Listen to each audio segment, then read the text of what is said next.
That moment when you look at the clock and you go like, I still got like 5 minutes. You start reading something, you turn back. Oh. Damn. Good.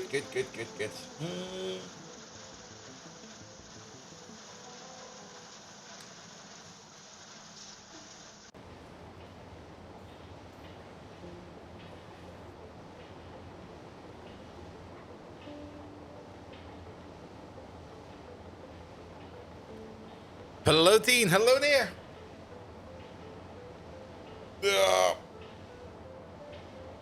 It's still way too warm over here, man.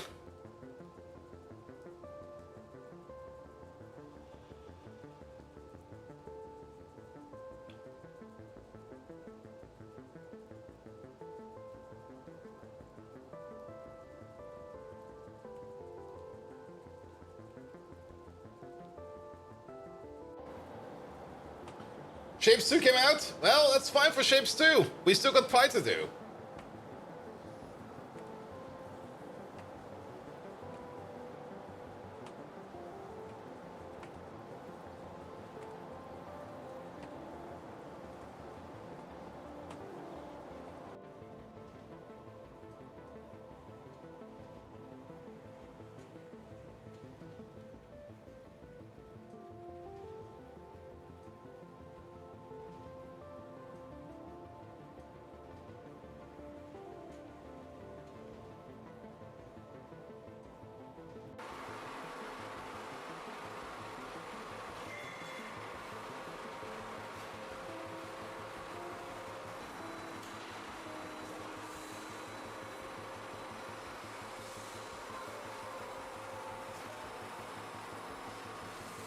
All right. Yep.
Bolt, you hit something? Yep, I did.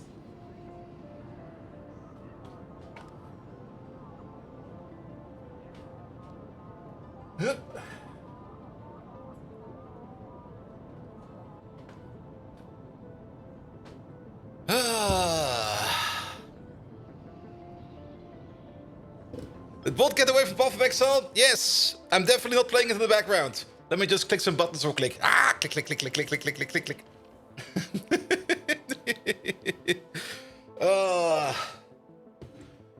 very addicting. Fun and very addicting. That's usually a very dangerous combination. It's definitely not idle on this other monitor. Could you imagine that? Playing Factorio at the same time as playing Path of Exile? It's a pretty stressful game, Path of Exile, definitely.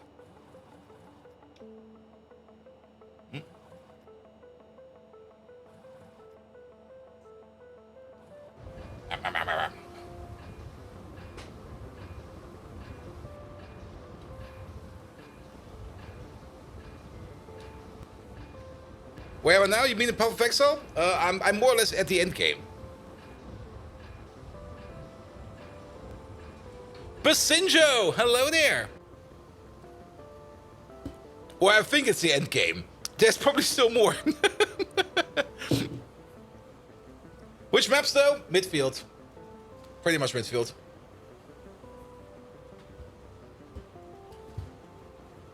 I mean, I'm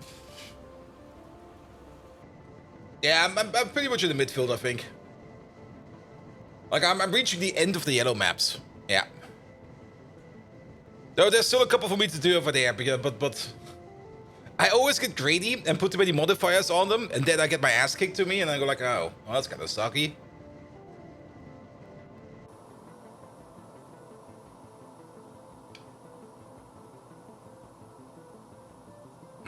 Alright. Good. Bum, you over there. That's not the button I want to press.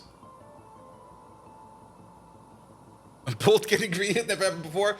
I'm always getting so fucking greedy. It's impressive how greedy I can become.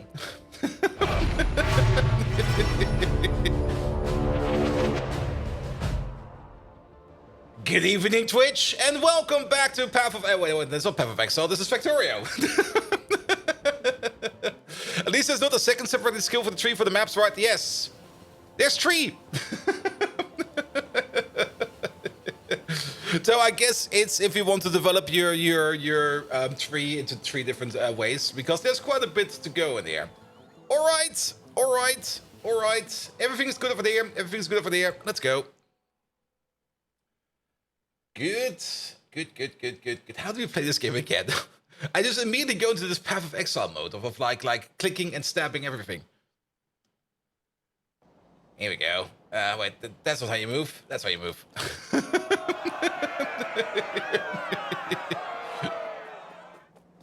Hello, my name is not Chris Wilson from Grinding Gear Games. But this month has been sponsored by the Illuminati, so there's that. Yep, absolutely. The what now?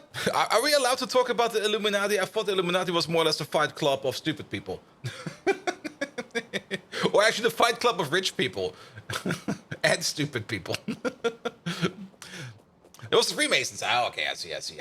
Alright. I think we still need to do like 1 or 2 steps over here, but I think we mostly want to keep this thing over there available to make ourselves a molten iron, some molten steel for now. The plates we're going to get from somewhere else. If this place over here is making molten iron, molten steel, that is all we care about. However, we do know that there's one issue over here, and that is the lack of BTX over there. Not really the lack, actually not the lack of BTX, the lack of Nexilate. The Nexilate is the lack of. And we are just going to start working on that right away. Where are we? We are over there. Good, let's go back to base. Blue chips, we're working on them. We've already made some parts of them. We still need to make more parts for them. But blue chips are available in terms of we can make them if we think strong enough about them. We got the gold, we got the optical fiber, we got the neuromorphic chips, we got the reds, we got the microchips, we got the MOSFETs, we got the cooling systems.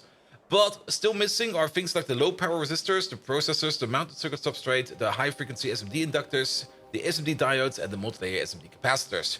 So those are the parts that are still missing. We will most likely just gobble them down today. And is it even possible to finish part 60 FPS? Probably. I mean, if you're not streaming it, and if you're not like me doing CPU encoding, because the CPU encoding quality is way better than my AMD encoding, then you would probably be able to finish it in 60 FPS. There we go. Alright. So what do we need over here? Well, we need to move our Nexilate mines, because we kind of noticed that we are out of Nexilate, because the Nexilate mine over here, Nexilate mine over there, is completely and utterly empty, which is fine. But that does kind of mean that we need to move these dig sites around. We're gonna have some next load over there, and we're gonna have some next load over there. That's gonna be like 26 million for us, which will be more than enough. We might also probably want to, well, we can already do this over here from like a remote location. Upgrade this maybe to a red belt. There we go. To make that go a little bit faster. But not only that, we might also want to bring more belts down here to fill up the station over here faster. Though I'm not quite sure how fast these dig sites over here work. That's a lot of bots again. Good. Alright, as for the dig sites, we do have 52 dig sites available, so we are making them over here somewhere. There they are. Alright, let's pick them up. Let's pick them up and move them around. And also, if you don't build vault size, absolutely. I mean, you could definitely win this game of Pi by just making something small and stupid, like make one of each and just let it run. It might take you a while to get somewhere, but nah. As long as it gets done, that should be fine, right? Right? Alright, dig sites, there they are. Let's pick them up. Do we bring all of them? Yes. Kind of question was that actually, oh, that's the thing. If we do want, oh, I remember. We do need to provide the dig site over there with some kind of workforce. Now, at the moment, we got those dig dinos, those little miclets, the little mic slaves. But we probably want to upgrade from the mic slaves over to something better. There we go. We do have some of them over here, even in intermediate storage over there. We got 100 mics in this chest. Lovely. But we probably want to go all the way over to the VCAT. There we go. And for the VCAT over there, well, at least we got the generic Earth DNA over here going. That is fine. But we're still missing things like bear DNA samples, as well as portable potato DNA samples, not portable DNA samples. Oh, that's a good start, all right. Here we go. Put you over there. Put you over there. And that's how one dude finished with Bartes, and on 4x multi, he just built a small base and transport lower volume by stuff by bots. Yeah, I mean, you can definitely do that like that. I mean, there is always this counterpoint in Factorio that if you build a big base, you have to make a lot of materials to supply a big base by being expanded. But then you only need that many materials because you're building a big base. There is, of course, the obvious trade-off going on every now and then, but I mean, come on, look at this thing. We all love massive things, right? Alright. I think we can most likely make things like the bear DNA over here and the potato DNA over here via bot. But for those DNAs, where are these DNAs? There they are. The bear DNA. That's this one over there. Requires generic Earth DNA, which we have available over there, and some Orc Cody. So we have to make some Orc Cody on site. And for the potato DNA, we need to make some Super Cody on site. So we do need like 2 more assembly machines over there. Actually, can we just queue you over? Yes, we can. So queue you over, not cut you out. What the hell, man? Sorry, I didn't mean to pick you up. Here we go. And then let's put you somewhere over there. Here we go. So yeah, we want to make some of these over here. They also do require things like animal samples. We got animal samples available. And actually, if we click all of the stuff in, we will be able to see that we get most of the stuff in. Things that are missing are currently biosamples. Do we still got the biosamples being made over here? There used to be a biosample machine over here, but this biosample machine over there, yeah, that one is basically empty. Biosamples. Are we even bringing in biosamples over here? I don't think so. Now, we could, if you kind of think about it, we could just upgrade you to provide us with biosamples. And you know what? We're just going to do that real quick. There we go. Congratulations. Biosamples will be coming from over there. Bear DNA? Yes, we're going to get some drunken workers over here. I mean, we all know that drunken workers are faster and more precise workers because they don't care about anything. They have no concern for safety or whatsoever. They just build and they just work. Here we go. I am a little bit concerned that we are not getting things like these machines. Okay, there they are. So you over there, you'll be switched over to bears. And then we're gonna make some fecats. Now we do also need some baby syrup over here. We do need some fetal syrup. Wait a minute.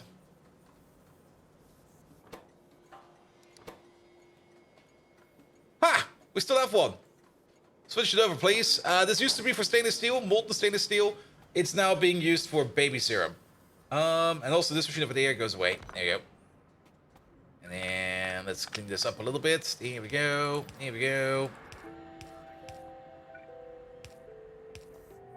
Nothing left in there. Perfect. You're coming over right away. You are now cross-contaminated. That's a bit of an issue. Let's put you on manual for now. Good. Drunk orcas, they will definitely be a strong workforce. I mean, if you got some drunk orcas doing work for you, you will probably not have got any issues with anything at all. I mean, if a drunk orca can't solve the work you're tasking it to do, then nobody can. Come on. It's basic logic. Megatron, can drunk orcas perform any kind of engineering task? Alright. And you over there, you will be potato DNA. Here we go. Bah! Drunk orcas couldn't engineer their way out of a soggy paper bag. Their flippers are about as useful as a chocolate teapot when it comes to manipulating machinery. And don't get me started on their total lack of thumbs. Makes me miss the good old days, back when I could rely on Shockwave for all my engineering needs. I feel old, Sparkles. And drunk killer whales with technically are dolphins? Yep. Pretty much.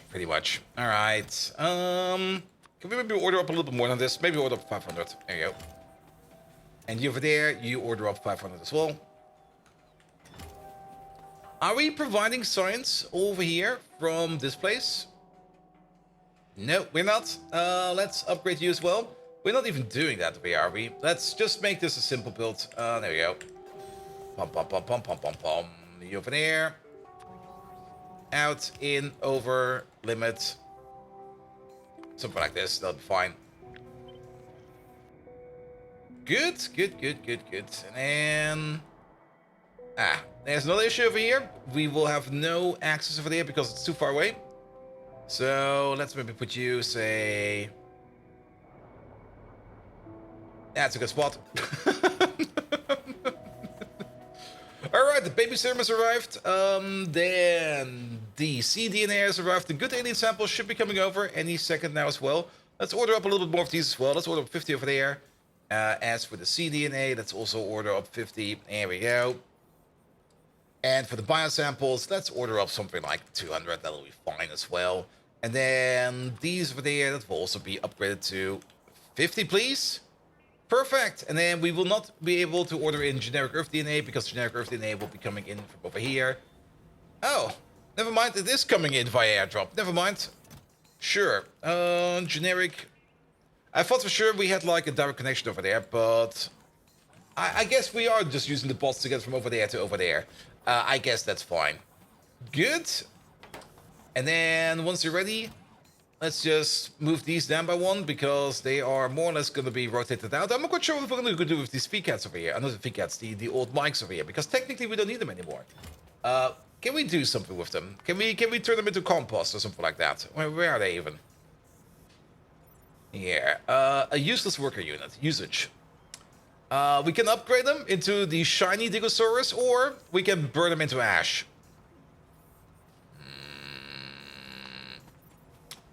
Almost sounds like a war crime happening over there. Alright. Ooh, we can put some pot in here. Abso-fucking-lutely. Can also put you. Can we maybe also upgrade you to a Mark II, please? And then as for you, you want to make the... Where is it? You make the bear codex. You over there, you make the potato codex. Can we prop these? Where's my prop? There. No, we cannot. Now, there's a little bit of an issue over here with this amount of prop mods in here. This machine over here is a bit slow, which is fine. You're allowed to be slow, but we should probably just speed you up a bit by putting down the beacon over there. Put you maybe to AM4, FM5.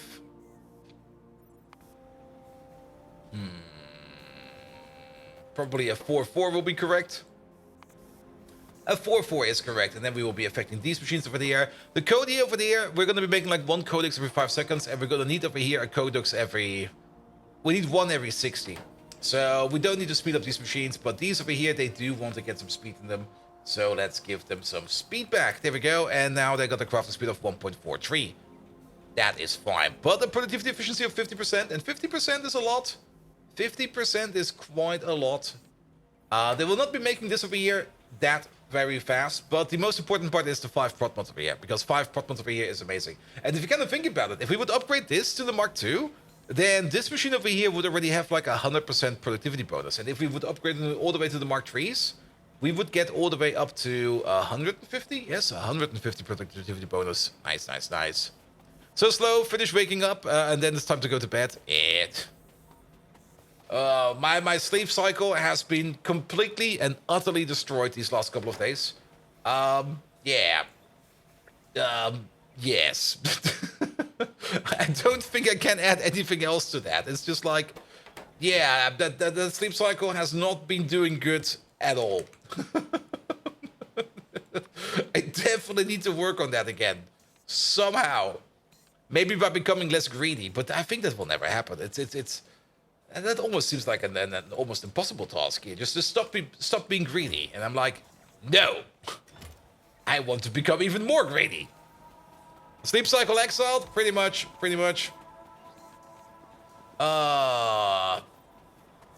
we go. Alright, so you're just waiting on that, you're waiting on this. You're waiting on biosamples, but those biosamples, did we already get this built in over there? For you.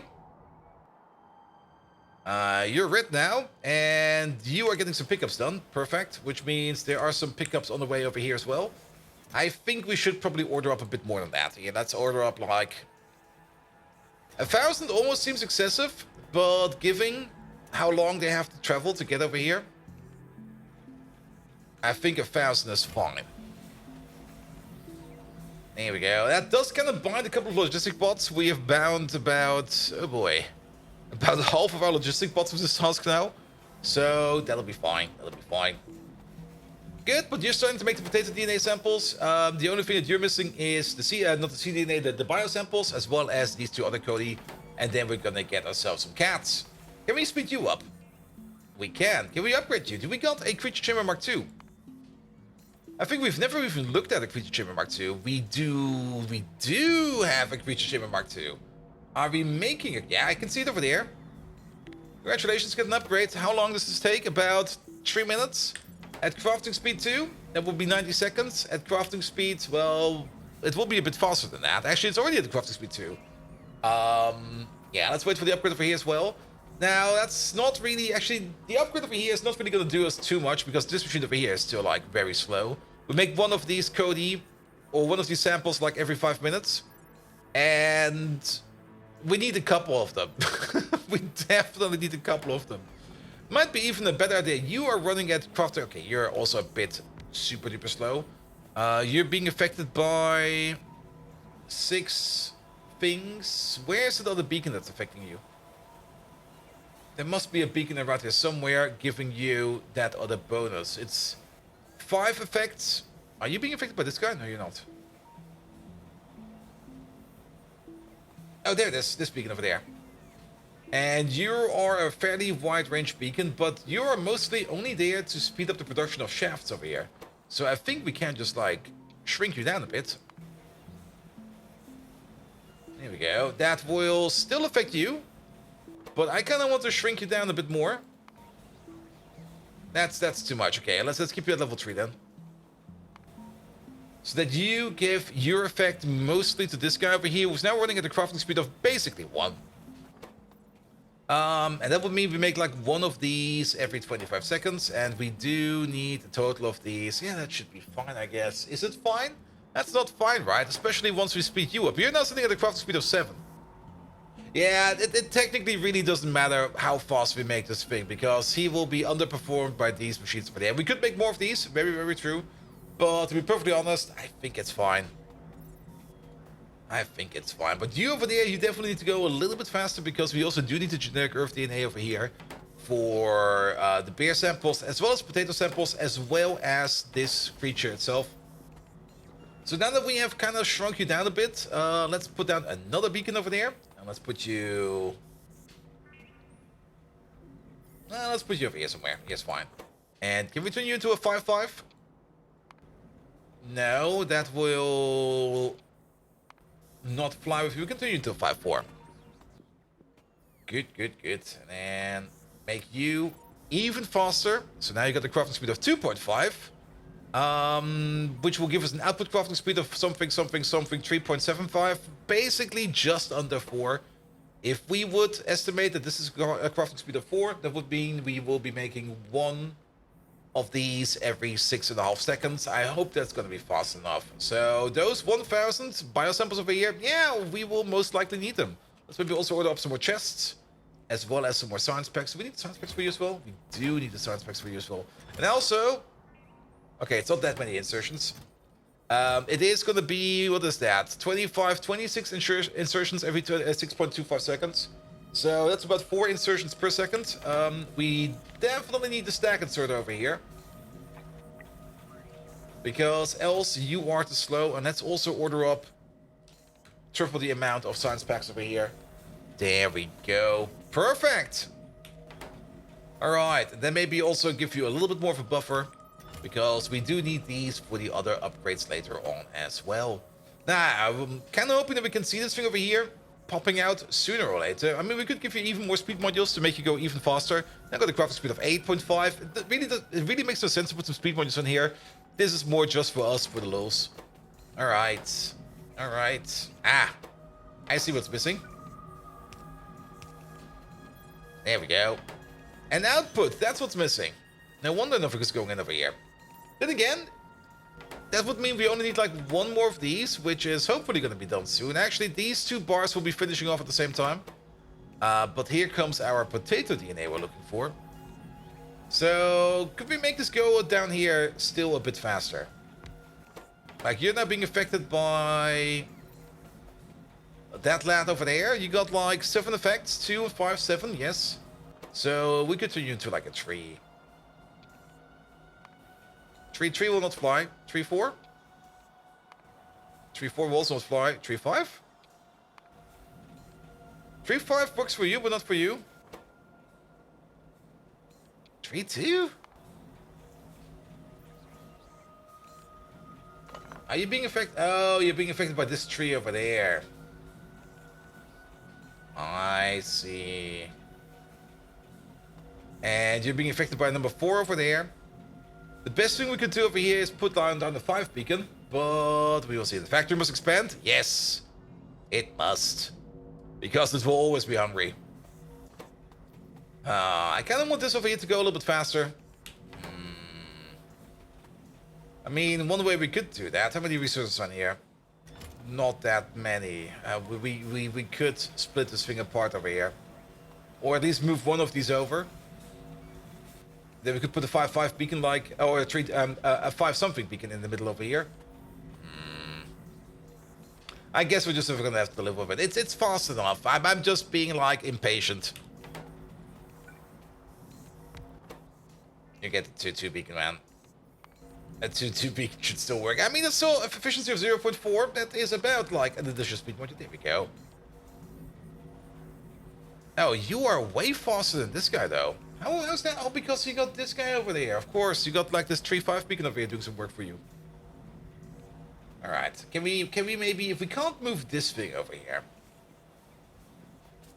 if we get rid of this, if we restrict this this level 5 beacon over here a bit by, for example, just moving it down a bit. Just move it over here. And actually over here will not work. Move it. Over there will still not work. Move it over here. How many thousand of these are we going to make? Well, we definitely want a couple of them. So I do kind of want this over here to go at least at some kind of decent pace.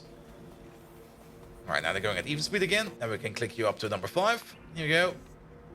Gives us a little bit more than that. We can click you up all the way to number 4. And actually, we could probably even click you up to number 3 now. Oh, yep. Ah, that works. All right. Oh, and there's the first VCAT. I kind of wanted to have at least one with me. There we go. Also, these two over there. Yeah, you know what?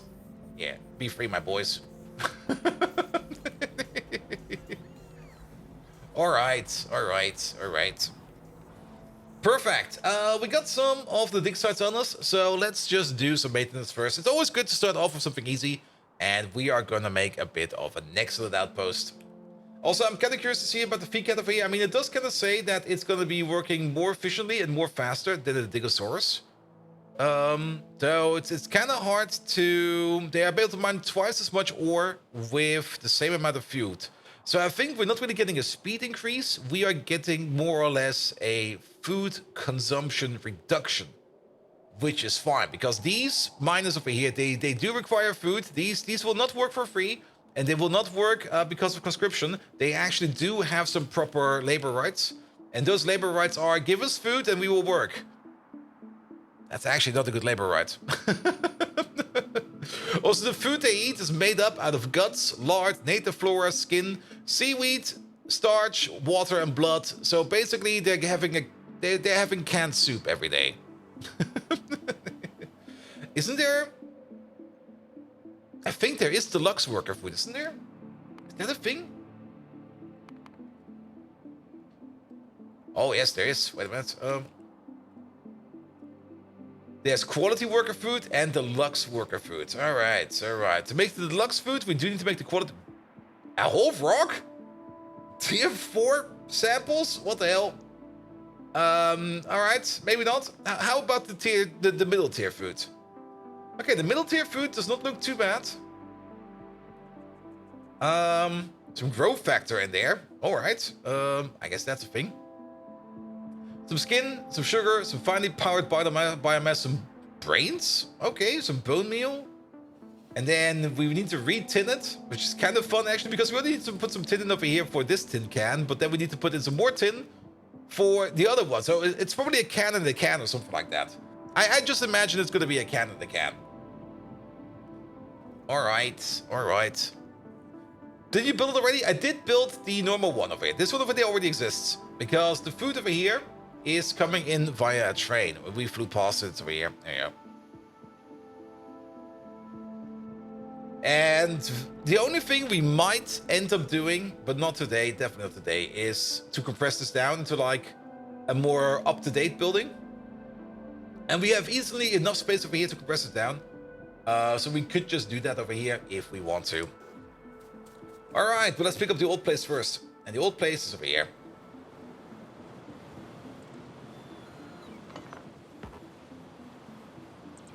Also, it seems that the Digosauri are no longer affected by underneath concrete, so they can't go super fast no more. Also, food stacks pretty terrible. Like, stacking food is horrible in this game. I'm not quite sure why the stack says it's only 10. It feels a bit... I don't know. Yeah. I guess because it's technically something like rocket fuel, but for animals. Well, so be it. Alright, pick up you. Pick up you. Alright, alright. There's some stuff on the floor. I don't really care about stuff on the floor. We've already noticed that I don't really care about stuff on the floor. I mean, I care so little about stuff on the floor. Occasionally, I will even put down the nuke, like in random spots over there. Like if we ever need a nuke, remember, next to the next one over there, there's a nuke ready and available for us. So in case of emergency, just break that nuke over there. Can we actually shoot that thing?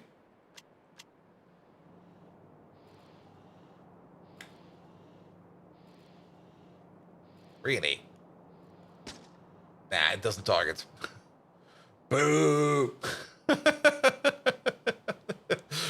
I was hoping for being able to shoot it. Alright, alright. The next lit mines over there. Perfect.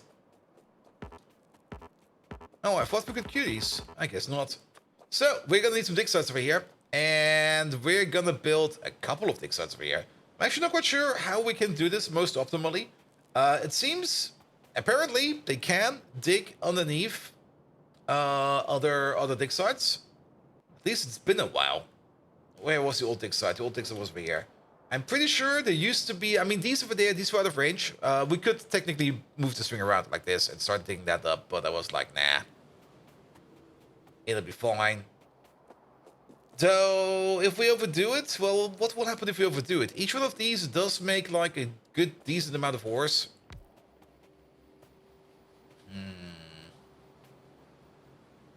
And Jalisk, hello there. Welcome, welcome, welcome.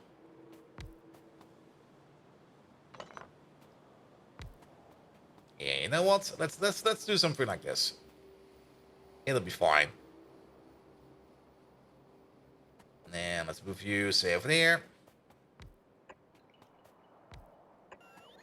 We could probably make any kind of other pattern over here to make this thing a thing. But I kind of like this. Here we go. And, I mean, if we already make it nice, then make it nice like this. And then we already know that this is going to be our corner. Here we go. Yeah, just do something like this. This will be fine. Perfect. All right. For now, we only got one feed cat. We could, of course, employ the old workers again, but I would rather want to see how the feed cat over here behaves. And actually, I kind of want to see that right away. So we can put the feed cat in over there. And then we just need to add some food. So let's pick up some food. It's a little bit of a shame that we picked up all my food over there. Maybe we also want to put down some lamps over there so we can see a little bit better. Also, we're not flying. Now we're flying. All right, all right. Now, we do need to move the food belt up. And, of course... Oh, thank you, Pocket Bots.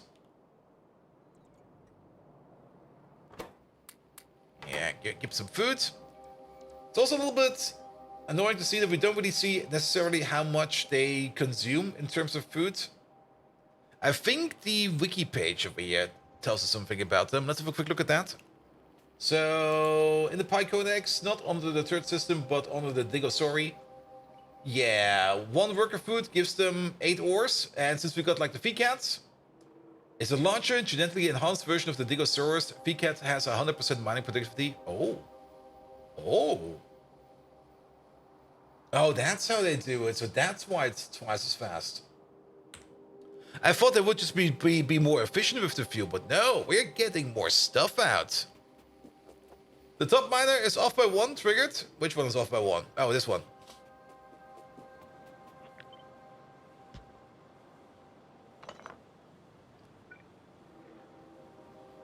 There we go. All right, all right.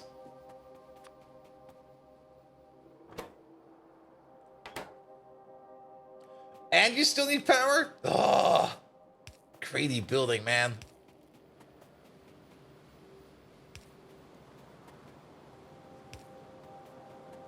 Oh, look at him.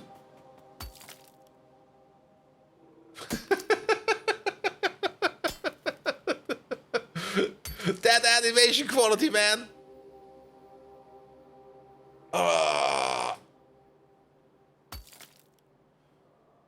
And now imagine like a whole bunch of them over here. Good, good, good, good, good, good. All right, but we need a couple more of them. Can we drop? They are technically modules, right? They are modules, so we should be able to drop them in via airdrop. And I guess that's also how we did it over there. Let's have a quick look at this chest over there. This chest over there is a passive provider, question mark? It is a passive provider. We already got like 2 feed cats in there. Good. So let's get ourselves some more in there then. Where is that? Dig site. Dig site is over there. Put in. Feed cats. All right.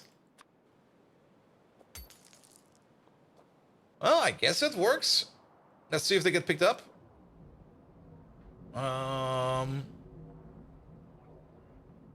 I'm a little bit hesitant to say that this will actually work or not, because they do behave a bit different. I also don't really see any kind of pickup job over here, but then again, it could just be that the logistics storage over there, or the logistic job over there is just that big. There's no complaints over here in the down corner, so that's fine. The only complaint I see over here is that we are missing some efficiency modules.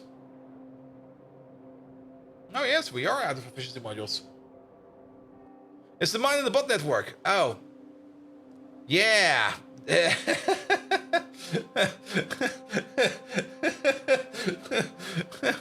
No. Of course not. Here you go.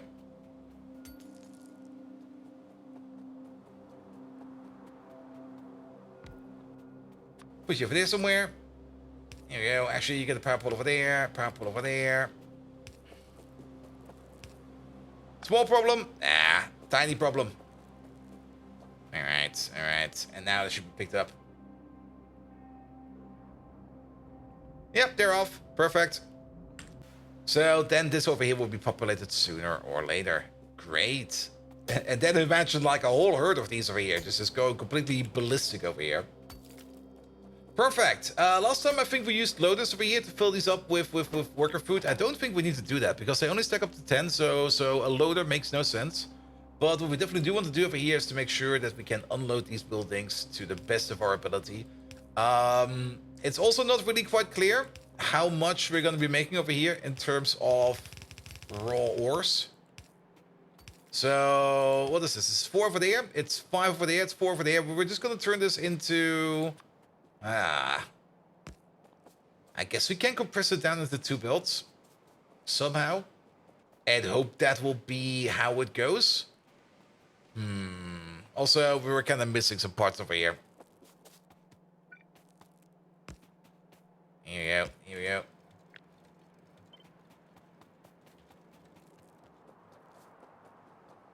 Let's see what we can make of this. There we go. Over there.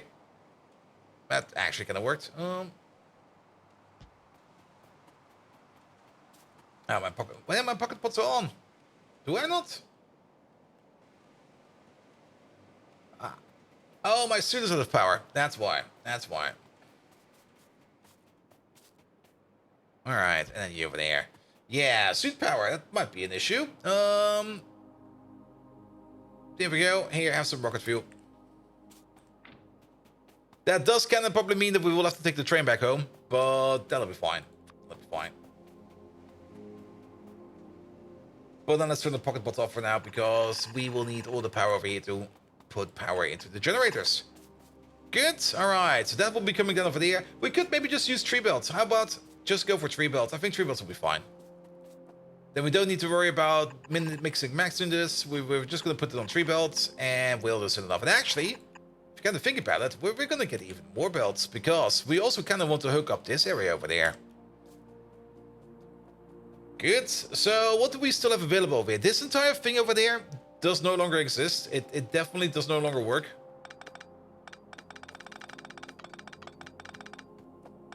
So we can get rid of all of this over here.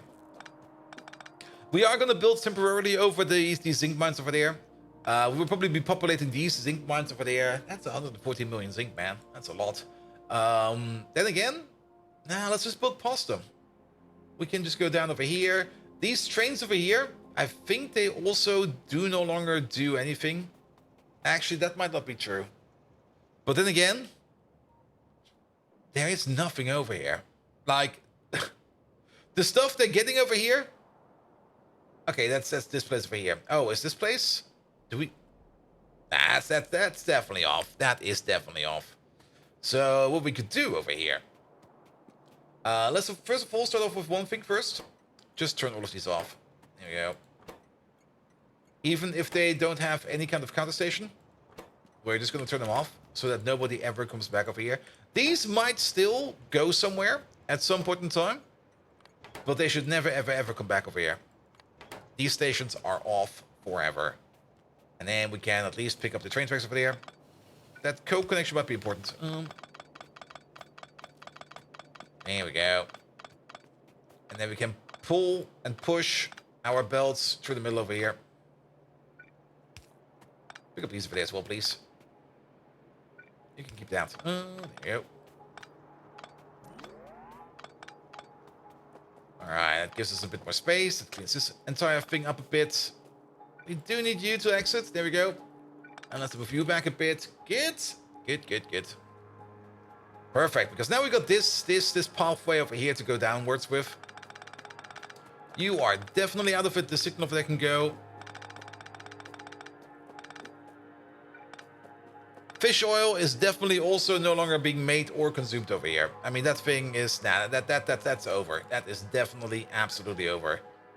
I'm just gonna put you over there as a placeholder.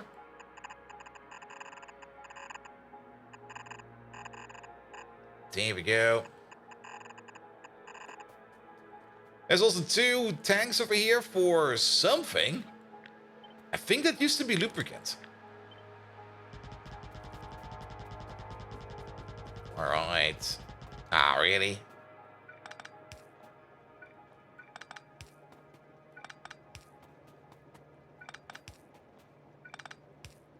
And Calador, hello there. Welcome, welcome, welcome. Holy looter and pillagers, and possibly the defunct pile of junk metal ready for the scrap heap, have gone rogue tentacle in your left nostril. I see, I see, I see. Yes. What?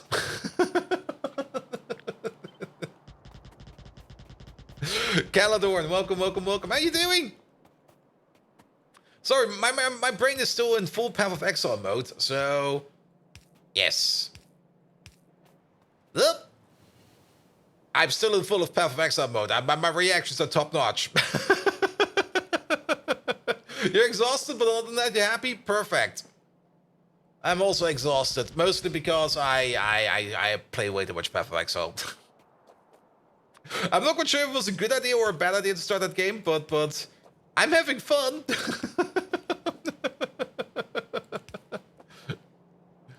There we go. There we go. Perfect. All right, we need to go over there. We only got 1 station over here providing us with excellence. Can we change that? What's with this station over here? What were you? Unplanned. Perfect. You know what? There we go.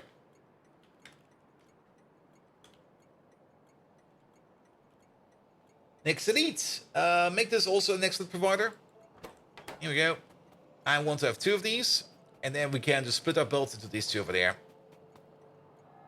And there we go. And Path of Exile is dangerous. Not only is it addictive, but if you like action RPGs, but there's also surefire ticket for RSI issues. RSI? Rear seat injection issues?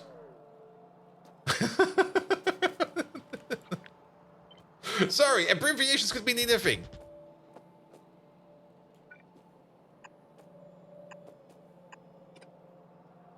Oh, carpal tunnel. Oh, that thing. Good, good, good, good, good. Repetitive strain issue. Okay, okay, okay, okay. Yeah, I don't think I will have any issue with that. I mean...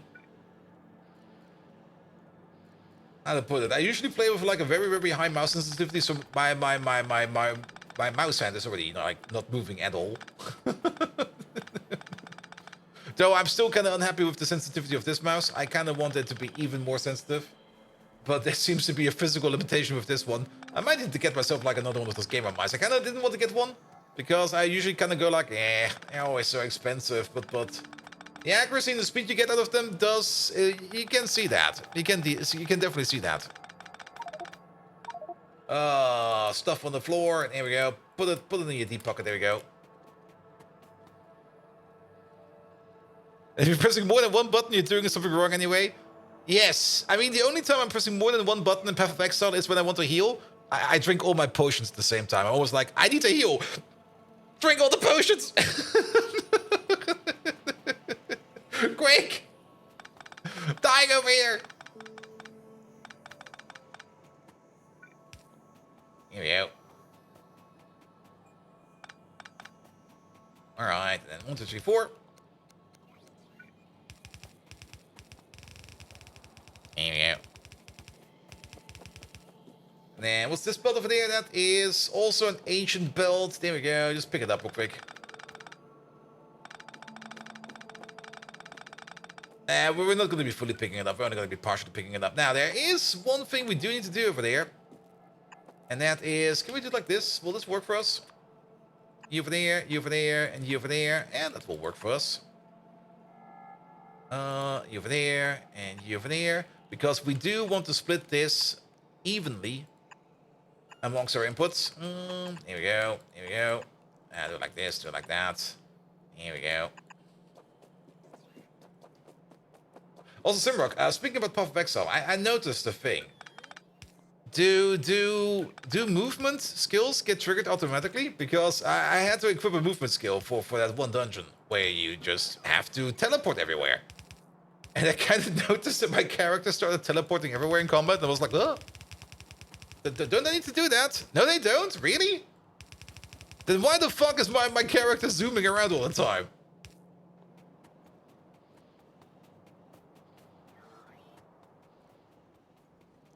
Alright, alright, alright.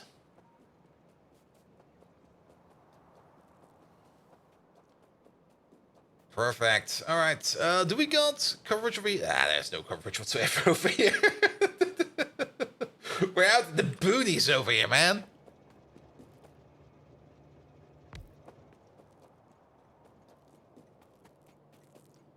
Here you go, here you go. And Chocobo, welcome, welcome, welcome. How you doing? Here we go. No, not the booties, the boonies. With an N, not with a T. Alright, alright. Yeah, that'll be fine. Do you still got food in you? No, you ran out. Perfect. Let's start off with this one over there. Then we do need a food belt coming up. And the food belt will be coming up via here. And the food belt will be a very, very simple belt. Good thing we just stopped that in time.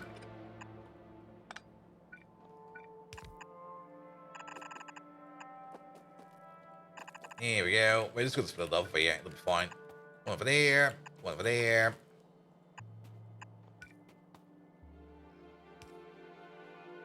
You put it in the link, Carlsman damage taking? I did? Ah. Right, actually, that's not a bad idea. That kind of works.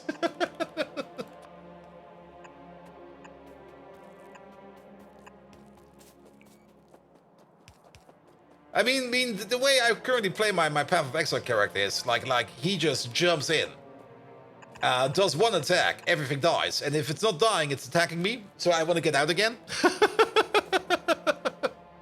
You also put Flicker Strike in that link? Yes, I was experimenting around with a couple setups. Like I said, there was that one dungeon where you need to teleport around the whole time, and I was just like, all right, yeah, let's just try some things. Let's try some skills, because the first couple of teleport skills I put in there, they just didn't work. They were like, no, you can't use this one over here. You have to use one of these others. I'm like, all right. But it's kind of working for me. I kind of like it, actually.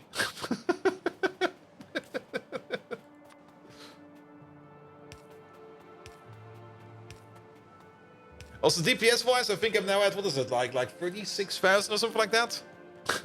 Just piling it up more and more and more. Here we go.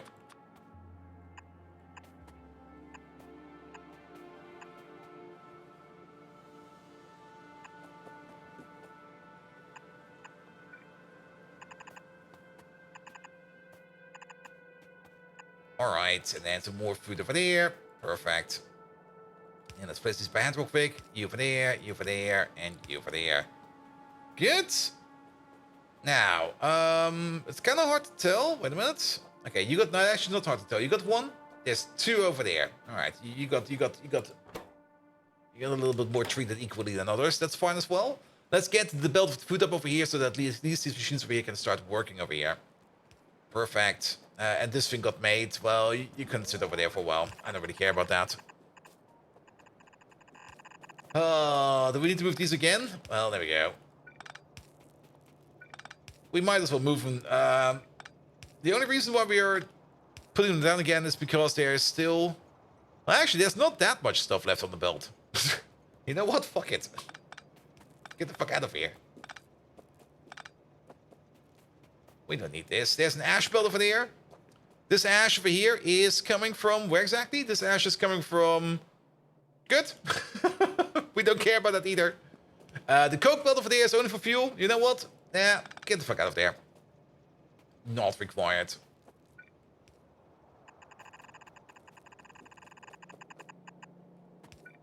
Here we go. Here we go.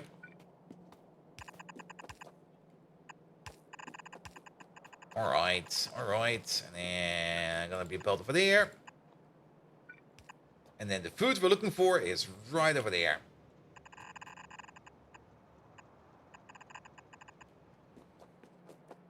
I disconnected the track? I did? Oh, I did.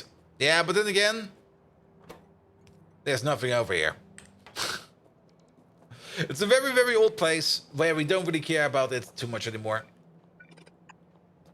We could probably pick up most of the stuff over there, but I don't really want to spend my time picking up stuff. It's boring. It's annoying. It's tedious. I don't want to do tedious stuff. I want to do some fun stuff. Alright, then upgrade all of these. Here we go. Perfect. How's the pocket engine going? Okay, we are slowly filling up. We don't even have filled up our, our roboports yet. This little portable gasoline engine over here in our pocket is doing so much work, man. It's doing an absolute metric ton of work. Alright, food is technically connected. At some point in time, these VCAT machines over here will start to work for us. Now, we definitely do want to put more down. I want more VCATs over here, making more raw Nexilate. If you kind of think about it, we could, of course, belt the entire Nexilate down all the way to this station down here, well, for which we still need to hook up the second one, actually, now that I think about it. Which we can do real quick right now. 1, 2, 3. And actually, if we copy paste it over like this, 1, 2, 3. And put you over there, 1, 2, 3. There we go. Then this whole thing over here will become a little bit easier.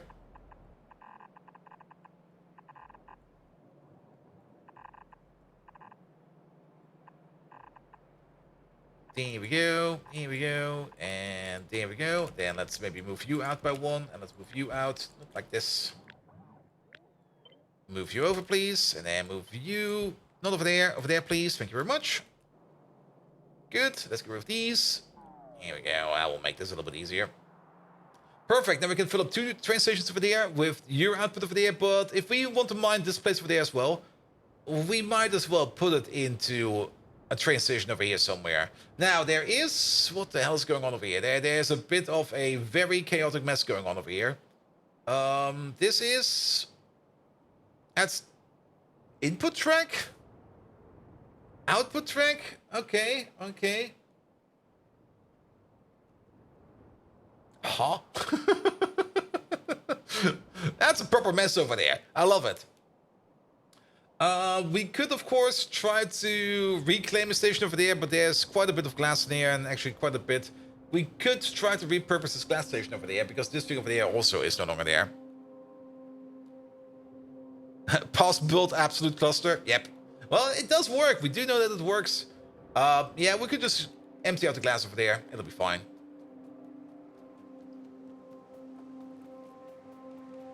Alright, alright. I don't think we can see how many VCATs we made over here yet. Oh, no, we can. We made 3 of them. Only 3? What are we waiting on? It's not of the DNA samples. You're missing something. What are you missing?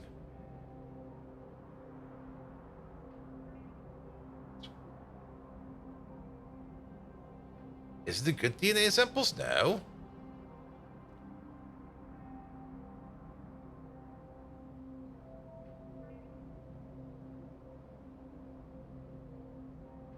You're missing a bear DNA, that's what you're missing. Ah. Well, there's a problem. That's because of you, right? Yep.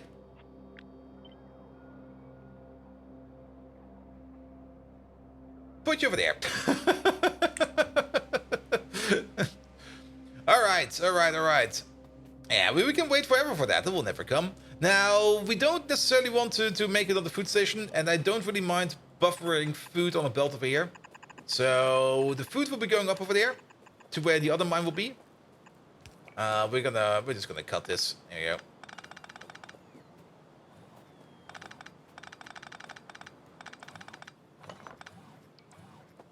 I do want that power connection though. Perfect. We probably also do want to have a bit of a port coverage over there. Actually, we're good for port coverage over there. Never mind. So that's where the food will be coming from. We can pick you up. There we go. We do need to clear out the forest.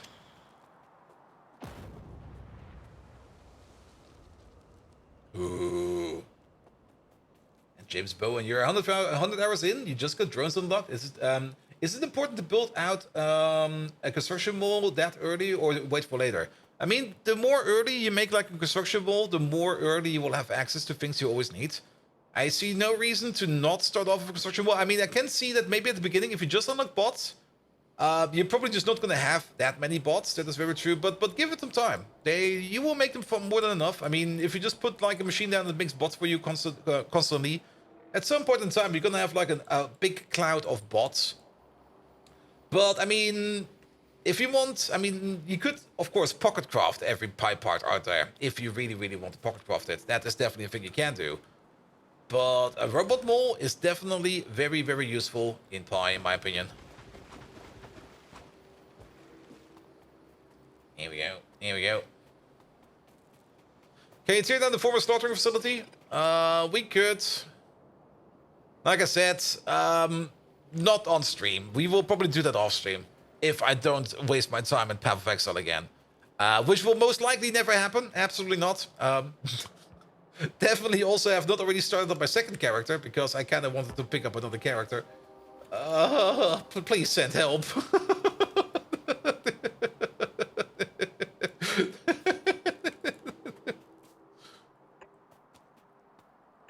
Here we go. How about we do it like this, and then 1, 2, 3, 4.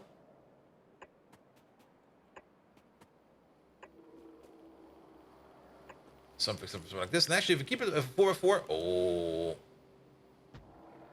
How about we do something like this? Just checking the corner. Corner's fine. Yeah, that'll be fine. And actually, if we do it like this, we might as well. Nope. It's a little bit annoying that we can't really see where stuff is over here like this. Well, what the hell, man? Nope. Yeah, that fits. I'll take it. Good, good, good, good, good. Now, since this is 4, we can definitely copy paste over something like you over there. Perfect. You'll be over there. Actually, just copy paste the entire thing over. Oh, we can flip it even? Oh, wait. Okay, maybe...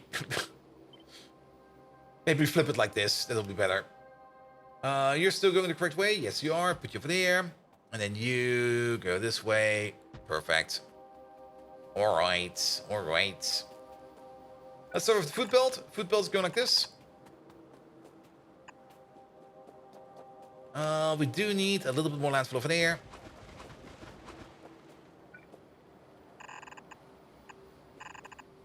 It's going to be another belt of next coming this way. Perfect.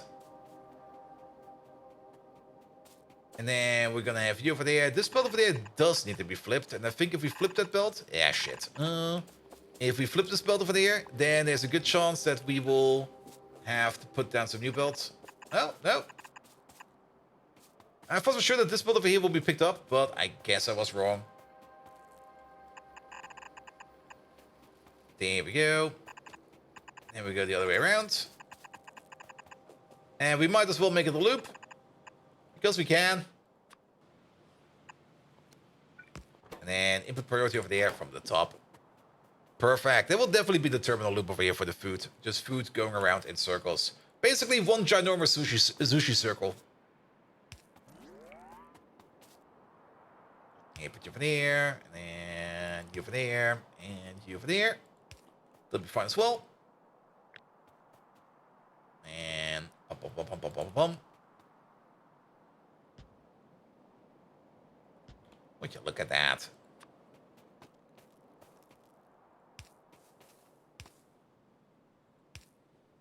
Kind of thinking of something stupid like, right? Do something like this. That's gonna be fun and stupid. I mean, technically these creatures need to be in some kind of enclosure. So the enclosure over here will be kind of open on the side. And put you over there.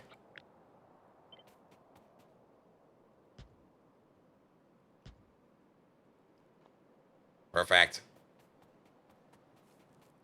All right. I mean, there's technically a hole over here where they can go through. We'll just hope that these creatures will honor their agreement to not leave this place at all.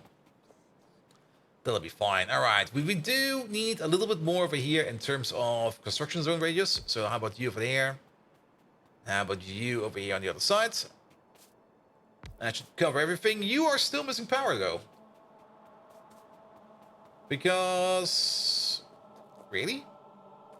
Are you not mate? Ah, there we go. You were not mate. That's why. All right. You cover the rest? You do cover the rest. Excellent. And then...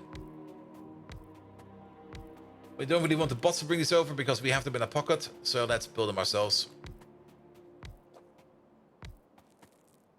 Also, kind of seems we got some extra inserters over here. How did that happen? Wait, do we also have some extra inserters downstairs? No, we don't. We don't have extra inserters over here. Excuse me? Oh, one of these must be off. Oh, one of these is off. Look at that.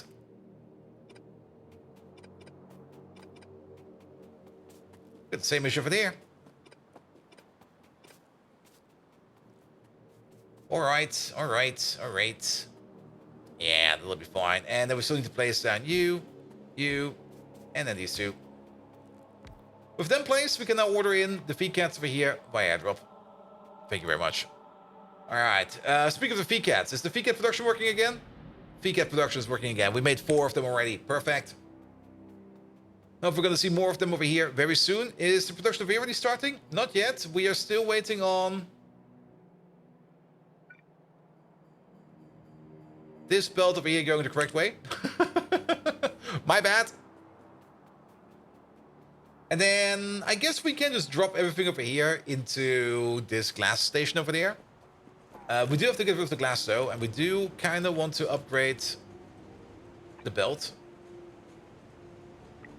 So let's start by upgrading the belt over there. Let's pick up whatever this is. We don't need this.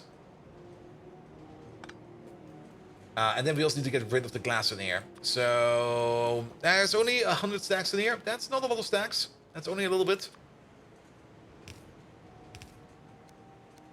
So yeah, you'll be fine. You can hold 150. Start filling it up, please. All right, all right. And then we need to wait for you to empty yourself out. And in the meantime, prepare a belt like this. Prepare a belt like that. You come in from over there. And you do that.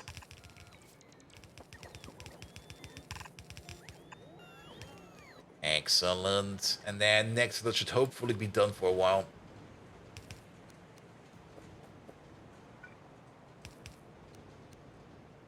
There we go. And then we also need 2 belts over there. That will be this belt over here. And then another belt over here somewhere. That's not the best way to do that.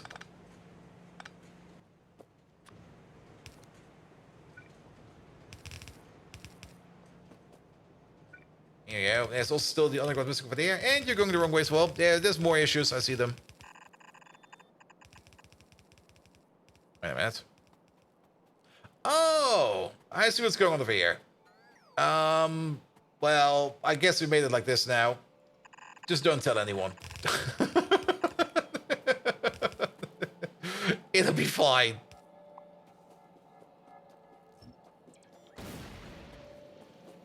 Yeah, we don't need you. That can go. These two over here can go. And how about we put you over there?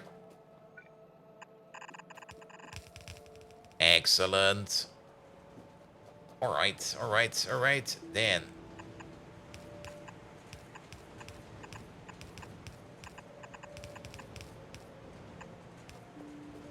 Perfect. You're still filling up. It's still 50 stacks to go. Hopefully that will be done soon as well. While we're here, we might as well just put in a job over here to deconstruct like parts of this. Just so that we have to see less of it. Excellent. Then you're also low enough that we can set you to 8,000 and not 16,000. Because raw nextlet comes in by a batch of 8,000. And then you over there, you're going to be a nextlet raw kind provider. There we go. All right. Ah, look at them go. They're frolicking.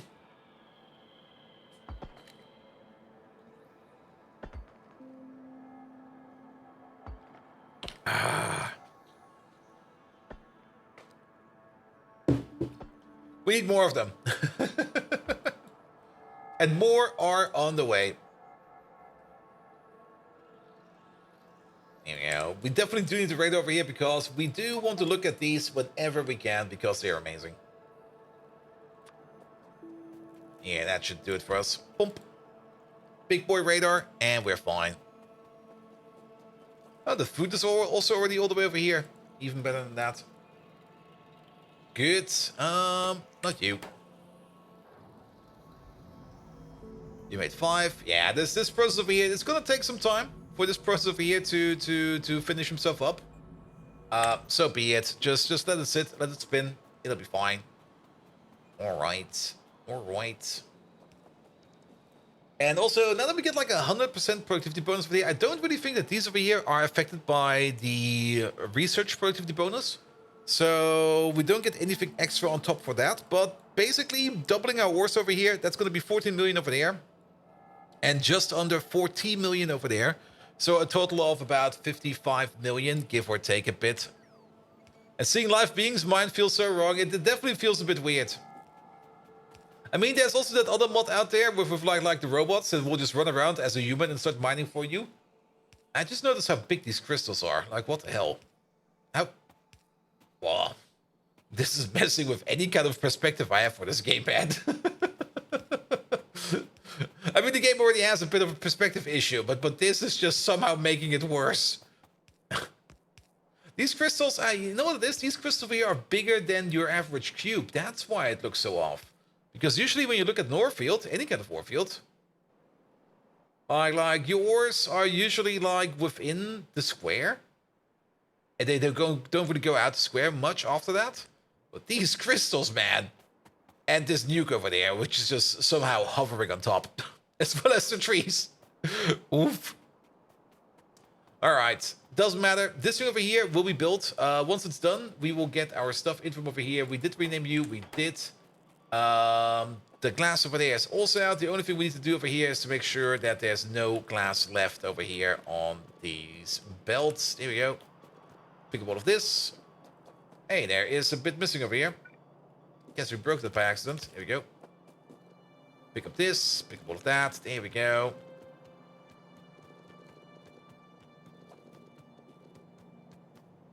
And now we're done over here. We could also put some refueling in over there. I mean, why not? At this moment in time, it doesn't really matter anymore how far these bots fly, as long as they can fly, fly, fly. So let's get ourselves a quick copy of the fuel box over there, like this thing over there. There we go. And then you're sitting over there. The fuel will be coming in over there. Alright, alright. Perfect. Hopefully this over here will fix our nextlet issue that we're currently having, because we currently are a little bit out of nextlet. Here we go. Yeah, these belts, not as full as I had hoped yet. But I do kind of hope that this will become even better the moment we get more of these VCATs out. They do look kind of amazing, though. I do kind of like this. This is one of the parts I really do enjoy about Python. I want to see more stuff like this. Because this is kind of fun. Alright, alright. That's that over there. Done. Then, next step. Iron. Iron is waiting on nextlet because we're waiting on... what should we call it again? Xandria? No, not Xandria. Xanoline? No. Xylanol. There we go. Is the ore production actually tied to animation? Yes, it is. I think it is. Because you only get the ore... wait a minute, let's fly down there real quick. We had the wrong mine.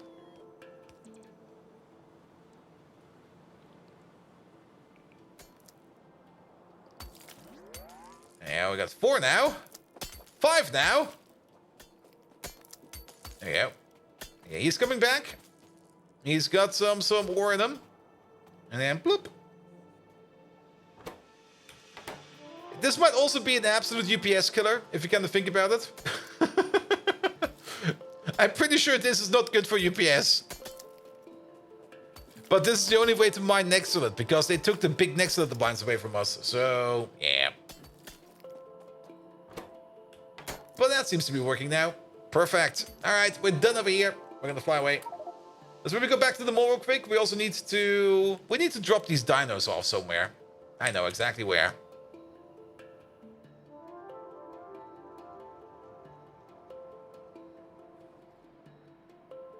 Probably quite the Lua script. I think it's using the same Lua script as those little foot miners. And I think that one was kind of UPS friendly, if I remember it correctly. I could be wrong about that. Never used it myself. I do know that Arundel's AAI vehicles were an absolute UPS killer. But mostly because of the way it was implemented. And not really implemented on the Arundel side, more implemented on the way on Factorio side. Because all the logic had to be done in a singular script. And that was, of course, not really that easy to multi-thread. Actually, it was impossible to multi-thread, so... Alright, yeah, that looks correct, right? There we go.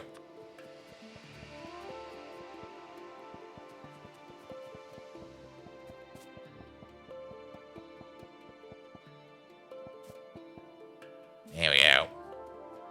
Are mods multi-threaded at all? No, they can't. Every mod that is running any kind of script is running in some kind of execution environment inside of Factorio. And they basically get one thread, and they go like here. That's your task. It's basically running as a task, and you can't really multi-thread them.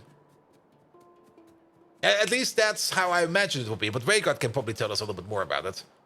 But at the end of the day, it should just be like a generic task which will be picked up by the thread pool or whatever they're using, and then it will be executed. Alright, there we go. And then this thing over there is going to be... Sexy, Jeff, Goldblum, lying on a sofa island. There you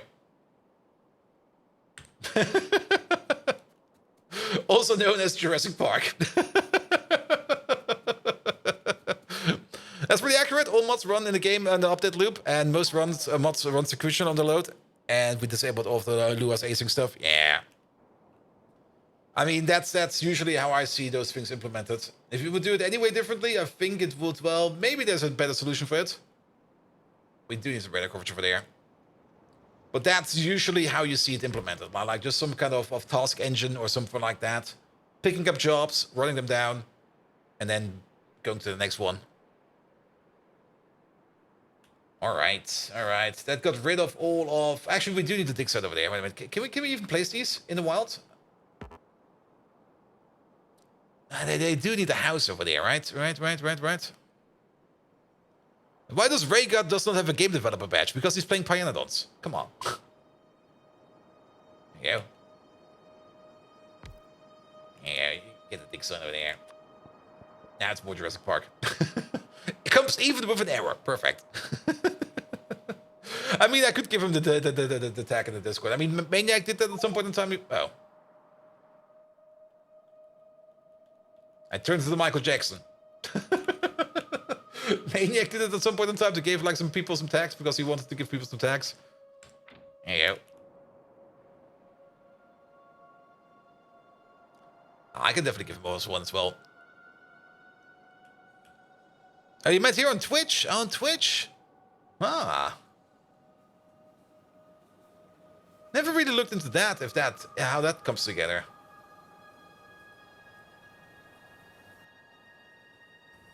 Alright, alright. And also Profi-Spieler, hello there. Welcome. Let's go back to the mall because we have an inventory full of dreck that we want to get rid of. Get this, I was playing Pi yesterday on stream and I finally grew to understand why you prefer FNAI over recipe book.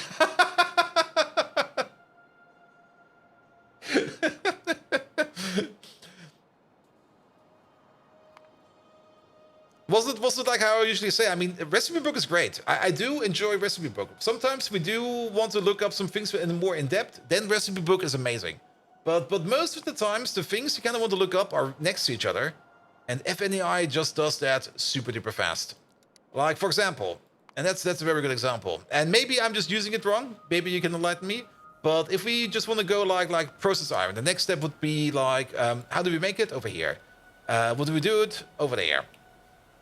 So you just flip-flop around this line like instantly. You can also have the back button over there. But do that in over here for like iron ore. And then we go for like iron ore. It's an ingredient in processed iron ore. Then what does it make? All right, click on this. And that's what it's used for. No, that's wrong. Is it wrong? No, that's not over there. And it's has a lot of information. A lot of, I do know that you told me, and maybe at some point in time I'll take a look at it, that we can absolutely like adjust this, put more things in, more things out. There's this whole customization thing over there available for everything. That's all good. But I usually like my stuff like out of the box.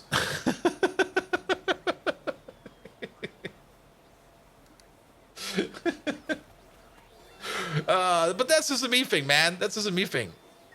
And isn't there any itinerary program though? Most likely. But it works. I mean, this is the same I see in the automotive environment as well. I mean, best example, the company I used to work for, like 2 companies ago now, if you just take into account that I'm already leaving this company, they had like magnificent visionary work in what they want to do in automotive, in ways of like how you would place cameras and stuff like that. But they were only working theoretically, and they had like a really nice code base and everything. They were working on it as much as they could, but they never really got to the product stage. And then on the other hand, you got like the actual products that are running in industrial applications everywhere. And those are most of the time absolute fucking dumpster fires. There's good code in there as well. Don't get me wrong, it's not all of them. But most of the time you got like the good code that's made by the experts. And then that will be handed over to like somebody who puts a UI on top of that, and then somebody else puts something else on top of that, yada yada yada. And you get more and more dumpster fire drag on top of that. So it's always like an absolute mess of a fire at the end of the day. But they do make it work because they put in a tremendous amount.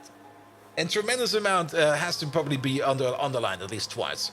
A tremendous amount of testing and just fixing and bugging and testing just to make it work. And the amount of bad project code I've seen in the wild that's just working because they've tested enough is quite interesting, to say the least. And I'm always amazed that it ends up happening like that. Here we go. If it's stupid but it works, it's not stupid. Yeah. Even if it's ugly and it will work like a charm, it works. And that's usually what the people at the end of the day look after. I mean, it's nice if your code is nicely written. It's nice if it's well maintained and stuff like that.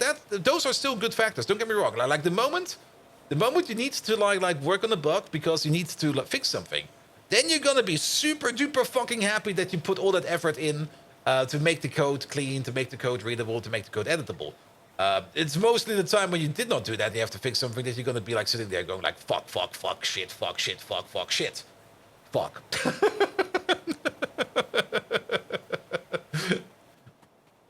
So you're mostly doing that for yourself, and if you never think it's worth it, trust me, it's always worth it. Always put effort into at least making your code as clean and handleable as possible, because at some point in time, maybe it's not you, maybe it's somebody else, has to take a look at that and has to fix something, and the less they have to say fuck, the better it is. Fucks per second is a metric for that. Was it from XKCD? I think it was from XKCD with fucks per second. Alright. Or was it fucks per minute? Well, if you're already getting into fucks per second, well, yes. Other issues. Alright.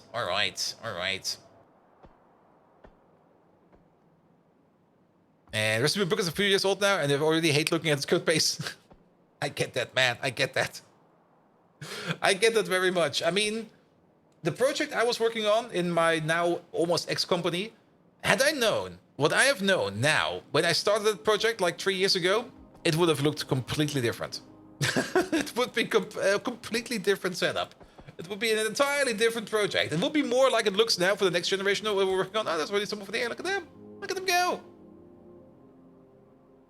Oh, we might also want to... There we go. Get rid of that. It would definitely already look like completely and utterly different. But that's the thing. You never know. I mean, you can't trust your client. Your client will be like, I need this. And you go like, all right, we'll do this. And then he goes around like, that's nice, but actually I want this. And you go like, excuse me? I see how that is the same. But, oh God. All right. Enough about that. This thing is still being made, but it's operating. So we're finding that has power. Power is good. Power is great. How is... Well, the steel production is not going to work yet because we're still missing Xylanol, but we still got the old steel plates over there. And you're still operating as much as you can, so that's fine as well. You're probably mostly making plate if I think about it. You're probably going to be like an absolute plate monster over there. We might just keep this one over there just for plate. I might actually maybe not pick this thing up and maybe just keep it over here to make iron plate. Because then we could like detach the things over here. This one over there, mostly iron plate, and then this one over there, molten metals. Which will be great as well. Because this one over there currently, I mean, if we would put this to our molten metal production, then nothing would work anymore because we are currently not making any molten metal over there. Mostly because of missing Xylanol. Mostly because of missing Nexolite. Alright, the Nexolite rebuild.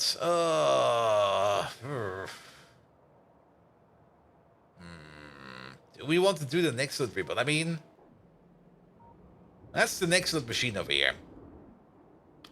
And... Nexolite is coming in. There's so much to pick up over here. If you kind of think about it.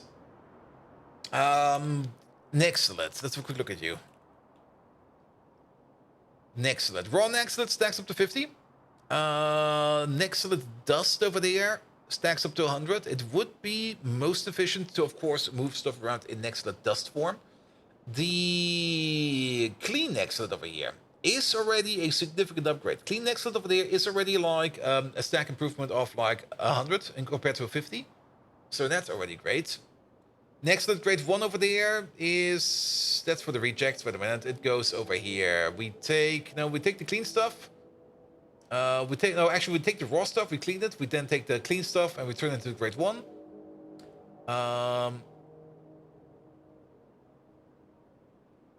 Is the clean stuff also stacking better? The clean stuff is also stacking better. Okay. We then turn that over there. One of these into... the Nexolite calculation is all out there. So once we get to like stage 1, it's a 1-to-1 conversion to stage 1. And then it's gonna be a Nexolite grade 2. We can turn this Nexolite grade 3 into a 1-to-1 conversion.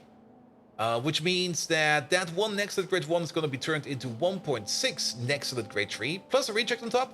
The reject on top is gonna make ourselves some more Nexolite grade 1. This over there is just more or less gonna make it so that we're gonna eat less Nexolite grade 1. And actually, if you kind of think about it, we get... Every reject over here gives us like 0.6 of a Nexolite back. So we're more or less turning over here 0.4 Nexolite grade 1 into 1.6 Nexolite grade 3. Wow. That's pretty impressive. And then Nexolite grade 3 over there can be turned then into fine Nexolite powder. So that is going to be quadrupling it. Ooh. Over here, the ratio for plates to Nexolite will be 1-to-1. And then over here, once we get to the powder form, every powder over there is... Or every 4 Nexolite over there... Now every Nexolite over there is going to be making 1 plate. And over here... Every fine Nexolite powder over there is going to be making 3.5 molten Nexolite. So that's going to be making ourselves 14 molten... every clean one over there is going to be making us 14 molten Nexolite. And then 14 molten Nexolite over there. That's about a 7th, isn't it? More or less a 7th of this. So 25 divided by 7, that's going to be... Yeah, that's going to be giving us a factor of 3.5, 3 to 3.5 somewhere. In terms of increment. So this over there is already a pretty darn good process. Moving raw nextlet around is more the issue, because a train with raw nextlet only picks up to 8,000, and that's just not good enough. It might be good enough for places that only occasionally make nextlet, like for example the refinery over here, which will make some nextlet every now and then. Are you working? Are you operating? You are. Or anything else where we're basically working with tailings. We can just turn that into nextlet whenever we need to. Even more if prot mods are allowed? I don't think that prot mods are allowed in that one. Especially for those early steps, that would be insane. I mean, usually these recipes over here for the ore processing do not allow prot mods, because there's so many steps over here in the ore processing chain that if you would allow prot mods, you would just get a infinite amount of stuff. They do allow it for certain recipes. For best example over here is the niobium processing, but mostly because the overall niobium processing is a process that takes a lot of ores and only makes a small amount of plates. But once you start putting in prot mods over here, the entire process over here becomes just so much better. It's still kind of shit. We're still really not making that many plates over here. And we do need to make more plates, but this is, I think, about 8 stages of prot mods. And currently running at 20%, so 1.2 by the power of 8 is 4? Baby? What is 1.2 by the power of 4? 1.2 by the power of 8. That is pretty much 4.3. Did Bold return from exile? Yes, I have returned from exile, but I will mostly be going back into exile tonight. My sleep cycle is completely destroyed. Like, if my sleep cycle would be a sentient animal, I would probably have to shoot it.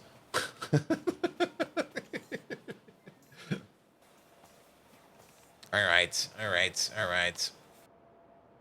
So, the nextlet rebuild.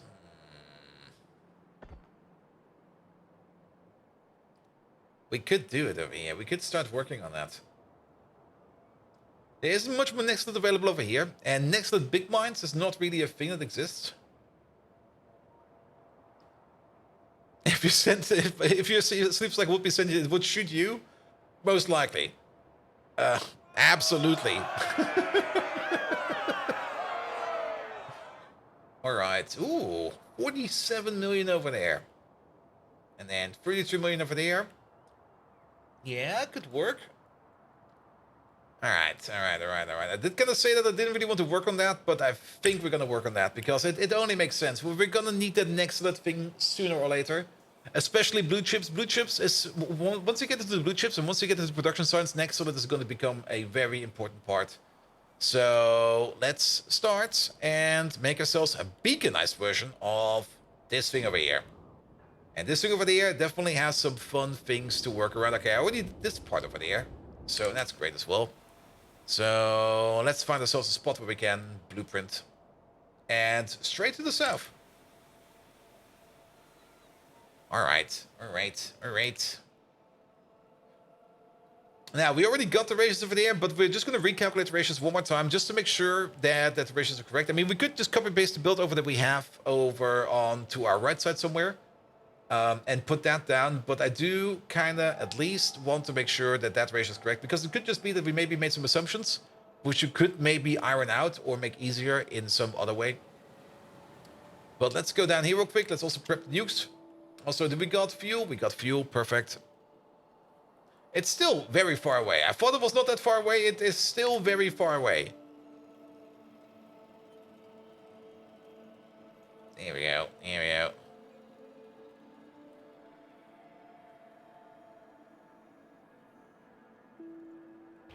Alright, let's get rid of these trees. We could torch them, but nuking them is faster.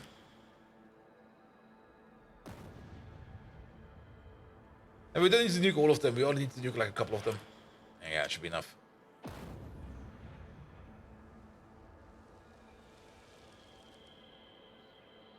Seriously.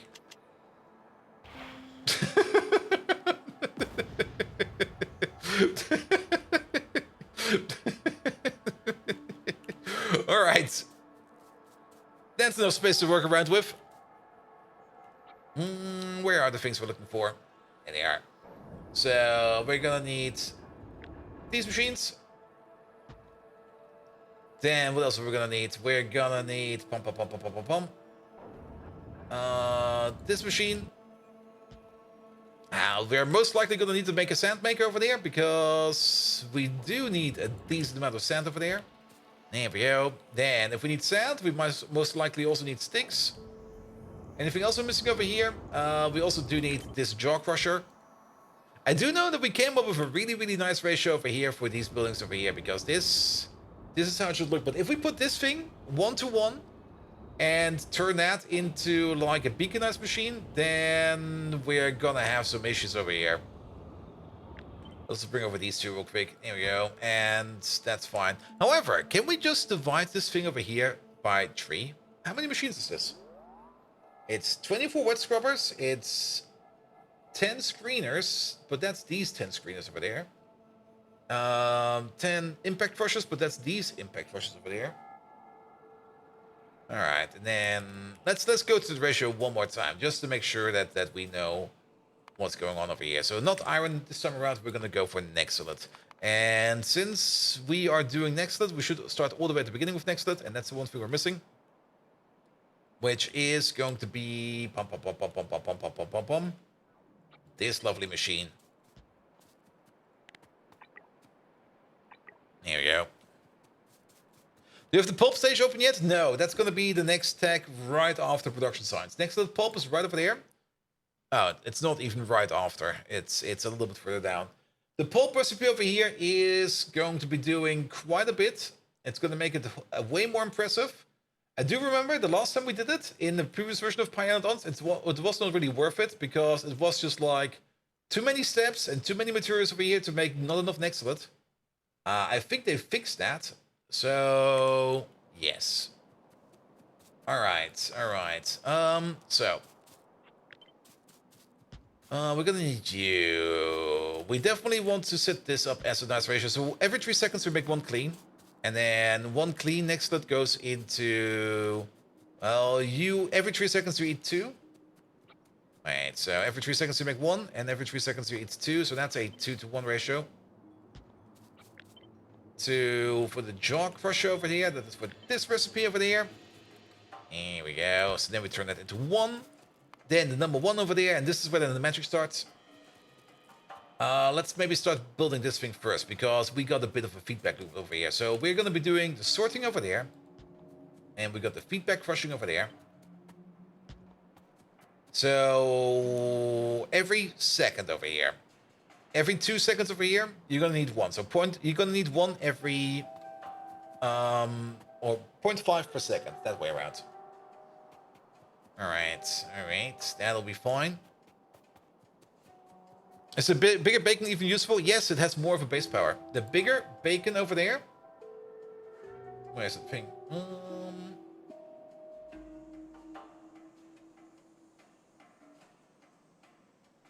Yeah, there they are. For some reason, they are the core processing. The bigger base beacon, does it say over here? I think it says over here somewhere. Yeah, there it is. Has a base transmission efficiency of 0.2 instead of 0.1. I think it still only holds 2 modules. If it would hold more, then it would be even more impressive, but I'm pretty sure it still only holds 2 modules. But it's basically 2 times as efficient, so it will double the efficiency of every module we put in there, which is already pretty darn good. Let's maybe keep it on this grade for now. So every 2 seconds you're gonna take 1, and we're over here. We're gonna be making that's where the kicker comes in. So every 0.66 seconds you're gonna be making 1, but that is fine for now. We don't really care about that for now. We care more about this part over here. So every 2 seconds you make 1, which means every 2 seconds you get 0.6 back. So every 2 seconds you're gonna need 0.4. So in total, you're gonna need 0.2 per second. Yeah, 0.2 per second. That is your input speed over here for Nextlet grade 1. Nextlet grade 1, on the other hand, if we put down like 3 of these, then Three of these over here. Wait a minute. Bum, bum, bum, bum, bum, bum, bum. Three of these over here is going to do this recipe 2 times per second. So, yeah, 3 of these like this could fit into 10 of these. And that's probably already where, yeah, that is exactly, I remember the calculation how we did it and how we came to 10 over here, because that is the whole reason why we came up with like 10 of these all the way at the bottom. All right, but if we start making 10 of these, then we're gonna have a massive build. 10 of these over here would already be like 2.5 beacons, which is already quite the amount. We don't need to make it that big. I think we can cut some corners over here and maybe go a bit of a different way, which also means that one of these over here can go into 3.323 of these. So if we put down 2 of these, we can go into 6.666. Let's do it like this. This will be smaller, but I think it will be easier to handle. And if we get a bit of a backup between this machine and this machine over there, or this machine over there, that doesn't really matter in my opinion, because this machine over there will just keep on spinning and spinning and spinning and spinning. And then we're going to keep the calculation going on from this point forward. However, if we take one of these real quick and figure out the ratio going forward, then we already know that we can turn Nextlet Grade 2 into Nextlet Grade 3. So we can continue on with every 2 seconds. We're going to be making 1.6 Nextlet Grade 3. And then that's 6 every one. That's 1.6 every 2 seconds, so 0.8 per second. And then 3 of these over here would consume 1 per second. Tallman, hello there. How's Max doing? Max, how you doing? He will probably hate you for that, but he'll be fine. He'll be fine. All right. Max, I am Megatron, you pitiful jelly donut. Stop confusing me with that rust bucket. Makes me as angry as the time the Autobots sabotaged my perfectly planned citywide demolition. Ah, now feel the wrath of my battle cry. Decepticons, rise up. I'm not quite sure how you can perfectly plan a citywide demolition. I mean, you're just gonna nuke it, right? Alright. Nevertheless, so 0.8 per second and then 0.333 per second. So this over here, that would work. That could work, but I kind of dislike it a bit. Especially seeing with how many of these we're gonna get. That's gonna be a lot. Can we maybe scale it around a little bit differently? Maybe think about it from another angle. I mean, like I said, it's going to be 0.8 per second. And you over there, you're going to eat it at a rate of 0.333 per second.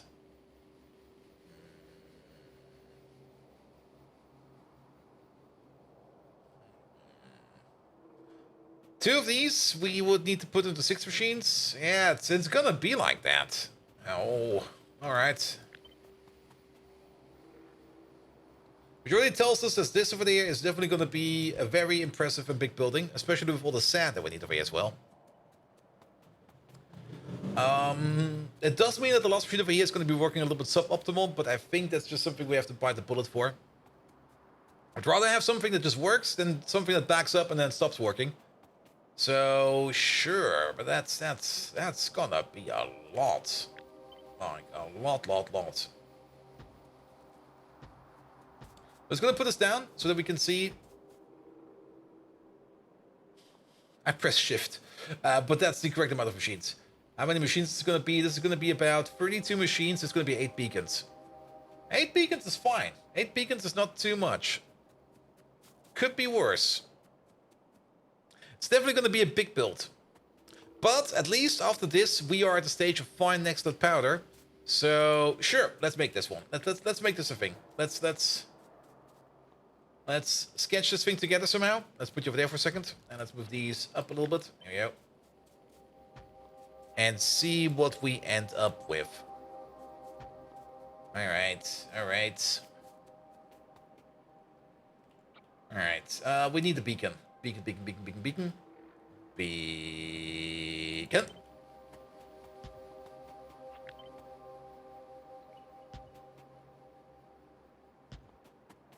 And actually, if you're gonna think about it, all these washers over here will be sitting together. Just like this. There we go. And just like that. There we go. Put you over there. It used to be that this over here would be making like next to itself, or not next to it, but tailings itself. But they switched it over to muddy sludge because else you could just self-feed this machine over here with the own next that it's making. So they took that out at some point in time. 1, 2, 3, 4, 5. So that will be the first step over there. Just like that. And then we're gonna get a whole bunch of steps over here, where the only thing we're going to be doing over there is going to be doing this crush process over here. We're still also missing the machines that we need over here in between, which is going to do like the in-between processing. Now, multiple ways we could do this. We could either set up multiples of these and just put them in a row. I don't really think there's any big issue with that, is there? We could definitely do it like that. But that would mean that we need to push in quite a bit of stuff in the middle over here. Any other way we could do it? We could... Actually, there's another way we could do it. And I think that would look a little bit better. Oh, not you. There you go. You get over there. And then 1, 2, 3, 4, 5. There you go. And take these over there and put you over there. But that won't work like that because you are 1 too high. There we go. I think we could just put them in like this. And then we're going to need 2 of these. Alright. And now that I think about it, this might actually be a better solution because we can push the ores this way, or at least the ores will be going this way. We might flip this whole thing on its head, but the ores will be going this way. But then we will not continue the processing downwards the line over here, but I think we'll just take a 90-degree turn and go downwards over here because we're going to need a whole bunch of extra machines over here at the bottom to compensate for a lot of other stuff. So if we move you out, that thing over there is done. We don't need to worry about that anymore. Alright, we got 6 machines over here. 6 machines making this stuff over there, which means we're going to be making about 1.8 Nexolite grade 2 per second. That means we do need exactly 2 crushers, and we can put those crushers all the way at the end of here, actually. There you go. These over here are going to be processing the extra grade 2. The grade 2 will be going further down, and then it will be going down over there to be processed further over here. Yeah, sure, why not? Let's do it like that. So there are still some other things we need to think about. Ooh. It'll be fine. Alright, that's the reject processing, and then that's the grade 2 into grade 3 processing. So now at the end, we should only have grade 3 available. Good. Let's pick up one of you real quick, and then let's put you around like this. How many of these are we going to need? We're going to need a total of 18. Well, we could do something like this.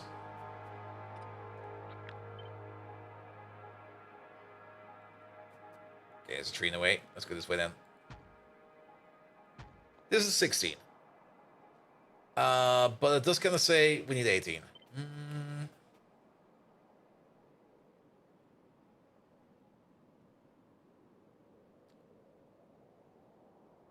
It's also going to be off by a bit. Oh, that's. We can probably stretch this out a bit. These machines are not all the same size. These are the same size, so we could maybe align you with you over there.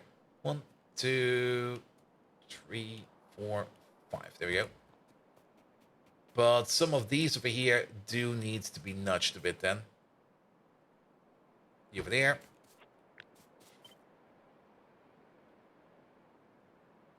You over there. And then 1, 2, 3, 4, 5, 6. We can check with you. Or we could have just copy pasted like this. There we go. Now it's a little more in a grid, an actual grid-like structure. These over there, we put them 5 away, but I think we need a little bit more than 5. 1, 2, 3, 4, 5, 6, 7. Let's go 9. Because I think we do need to do a little bit of belt magic work over there. And not only that,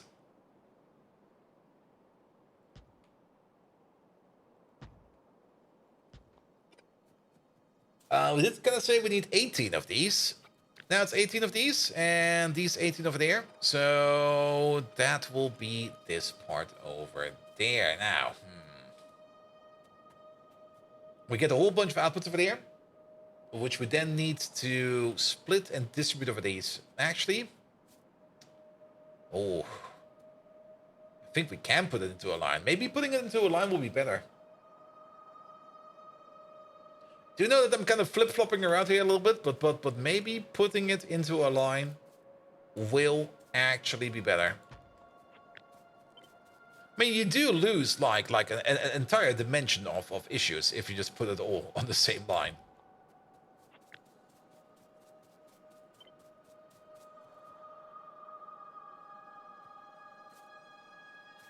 And the other advantage you get, like if you put everything on the line over there, if you kind of want to double the production, you just put like 2 lines, like side by side, and then it's going to be amazing. But then again, I can already tell you that that is not going to happen because of the water input over there. And it will probably most likely be water pumps either at the top or the bottom over there, maybe both. Maybe we'll build close enough to the water that we can use an offshore pump. We don't know yet. We will see. But I think this over here, if we just do it like this, will be easier. There's also, of course, still the issue with all the sand that we need over there, and also all of the byproducts that we make over there. If we would just take this entire clunker over there, and we want to try to put it down over here where we plan to build it, which is, of course, over here somewhere. There we go. I mean, it fits all right. Barely, but it fits. That one beacon at the end of it being like a terminal beacon like that is a bit off-putting, but it does fit like that. And we might actually do need 2 of these, because I don't really think that we're going to be pushing in that much nextlet over here per second. Keep in mind, the washing process over there is going to be consuming 1 nextlet per second. We got 4 washers sitting there, running at crafting speed 6, so that's a crafting speed of 24. This over here is only going to be consuming 24 raw nextlet per second, and it's going to be turning that slowly into something that is more dense. Now,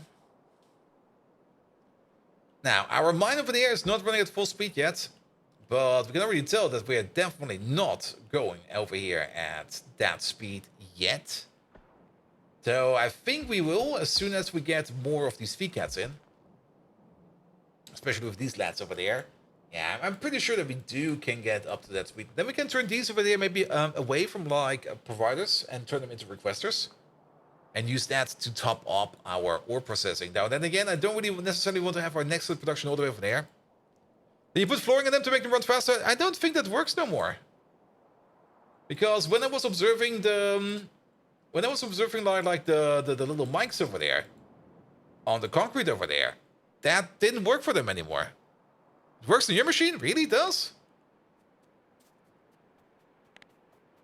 I mean, I remember it used to work. I looked at the little mics when they were like...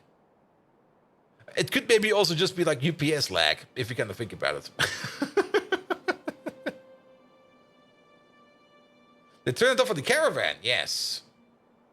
I thought they also turned it off for like the diggers.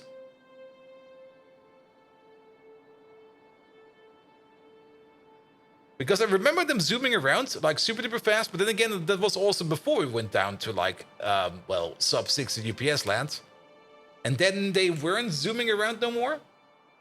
But I'm pretty sure they don't zoom around no more. But we can put some concrete down. I mean, we want to go up there either way to put down the next to the cleaner. So we can do that real quick. Also, our concrete is over here. You wasn't paying attention to UPS? Yeah, my machine is definitely going to be a bit slower. Still waiting for which AMD processor I'm going to be buying. I do hope that the new X3D will be coming out soon. But soon is still like, it could come out. Maybe in September. Maybe in December. It has to come out this year. I do have to do the PC upgrade this year for tax reasons. The classic, sorry, honey, I just had to spend like a couple $1,000 on PC parts for tax reasons. And that's actually a thing in Germany. There's the concrete. Like, if you don't spend like a couple $1,000 on PC parts every other year, then you're losing money, man. How's the new Roomba? I still have to set it up. I still need to clean my apartment up a bit more. So the Roomba is still confined in its rage cage. I also am still kind of laying low on it for a bit, because there was some kind of weird money shenanigans going on over there. So maybe I have to send it back. So I also didn't unpack it yet. That was the other reason as well.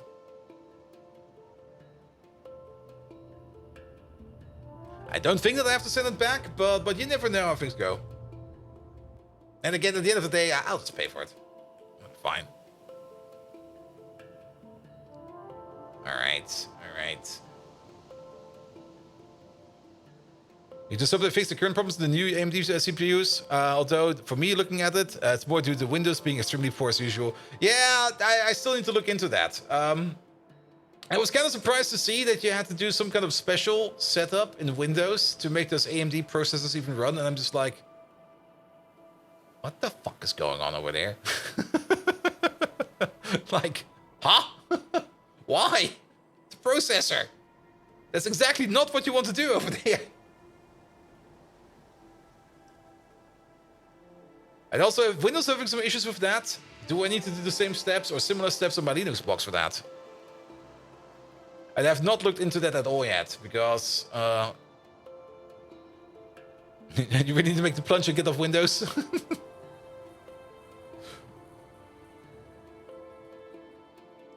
I mean, if the only thing you're doing on it is gaming, you can easily set it up. I mean, Steam and Steam Proton is doing so much good work in making games work on Linux. And the only games that don't work are the games that are usually badly optimized or badly coded or come with so much spyware that you don't even want to install them. Alright, we got some concrete over there.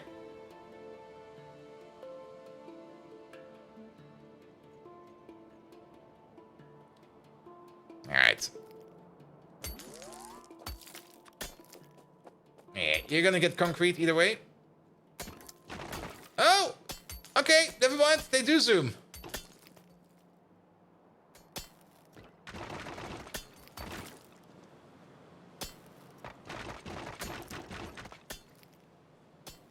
Then I guess at some point in time I looked at my UPS or did not look at my UPS.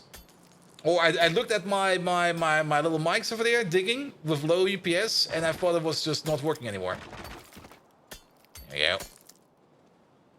Good. There we go. Run, little man. And this will speed up production tremendously.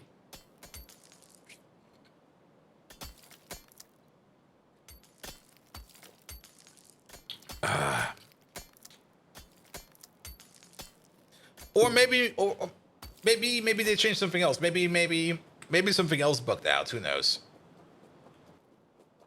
All right. You get some more concrete over there as well.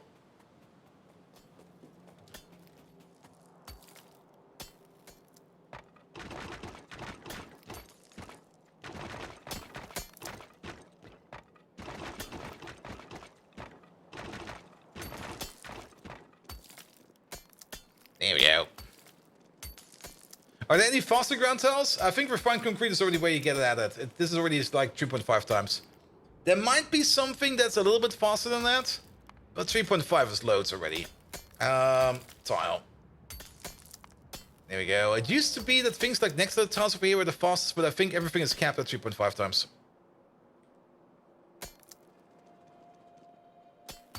There we go.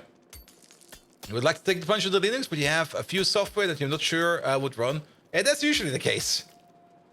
And that's usually why people then sit there and go like, but I got this over here, that would not work. And then like, and then they end up never doing it. I mean,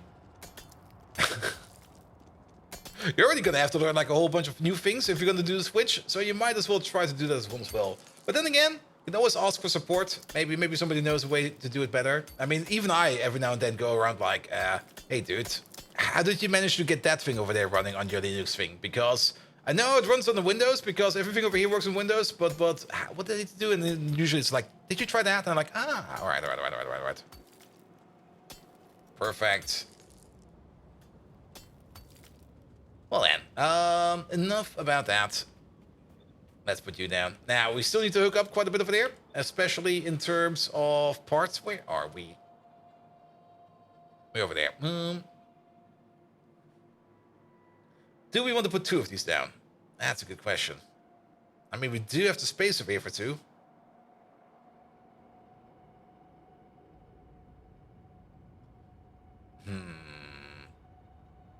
I'm a little bit concerned about some parts over here. I mean, building it over here will work. We can put it in here. No worries whatsoever. But I got so many concerns about it. Now, we can definitely extend it out a little bit further to the left. There's enough space over there to the left. So how about we just go a little bit higher like this and start building it over there. You've switched and not booted Windows since? Nice. I mean, the first time I installed myself a Linux system was on a USB stick, just to try it out and to start working with it. And then I pretty much got into it quite fast, because, I mean, if you're already like studying programming, getting into Linux is going to be fairly easy. And once you get into programming and you start to understand Linux and you start how it will actually help you out quite a bit, you basically never want to go back to it. However, I do have to say, like, the first 2 or 3, probably the first 3, maybe even 4, Linux installations I did completely and utterly destroy them by doing something stupid at some point in time. Is this thing correct over there? It is. I definitely killed a couple of Linux systems by just putting in stupid commands or not knowing what I'm doing and just copy-pasting over issues. And then getting into a state where I could not recover from. Which I'm pretty sure I could recover from now, because now I do know way more about it. But back then it was just like, alright, I know a trick. I learned this in my old Windows days. Format C. There we go. That'll fix everything. And most distribution of a live disk? Yep.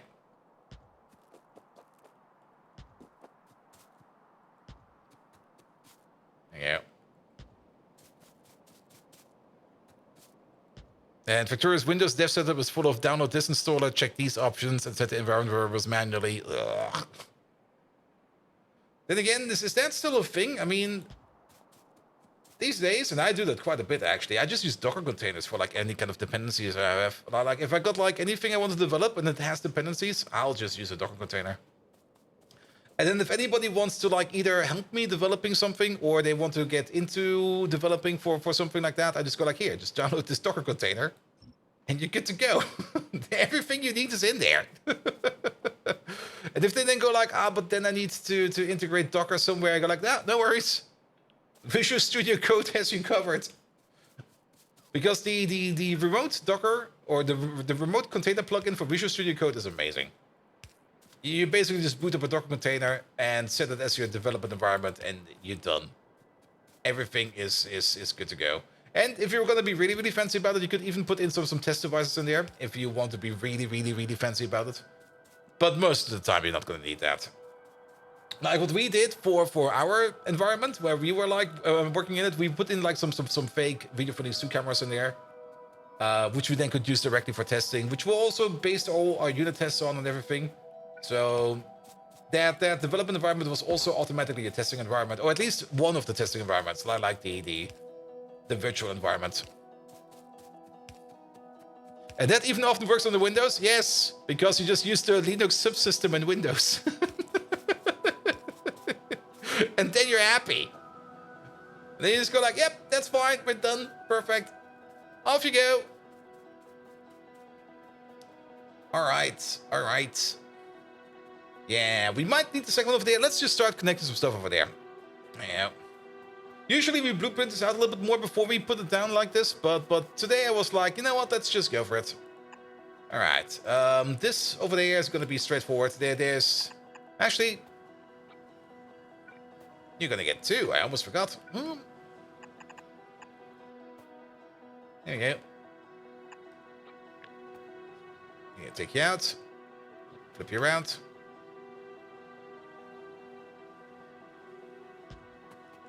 Can we move you down a little bit and you up a bit? There we go.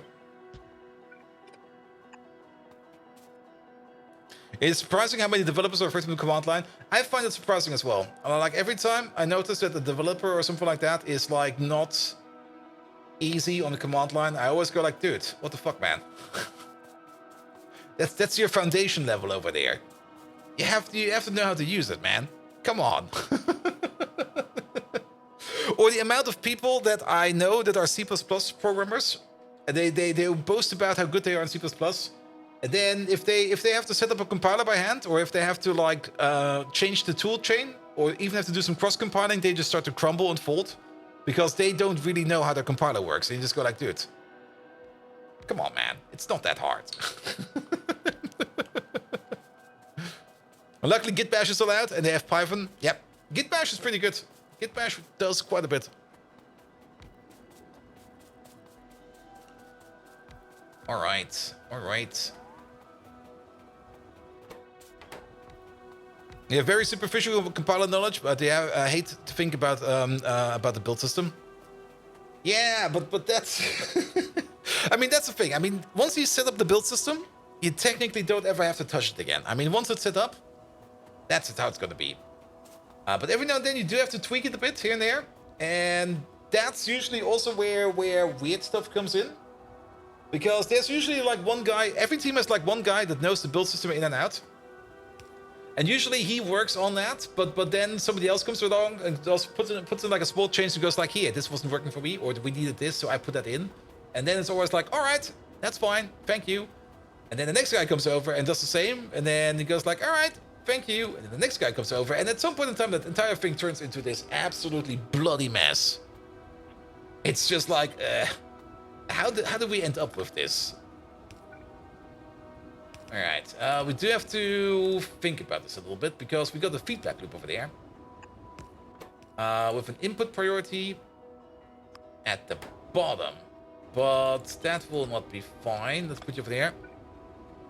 The fast build? The fast build configuration file, 3029 lines of pure spaghetti. Oh, you're using what the fuck is fast build? Go use CMake, man.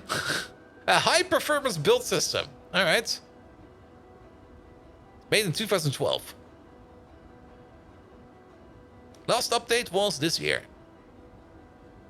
FastBuild is a high-performance open-source build system for Windows, Linux, OS X. Highly scalable computation, compilation, caching, network distribution, blah, blah, blah. Why not CMake? Seriously. We used to use CMake, we switched to FastBuild because it was way faster, and you want to switch to Meson at some far-off point in the future. Was Meson the one? No, Meson was fine. Yeah, Meson was fine. There's the other one called Boson, and Boson was horrible. If I remember correctly. I mean, Meson, but Meson wasn't Meson more like the Meson build system? Wasn't that more like a complete, was that a project system or a build system?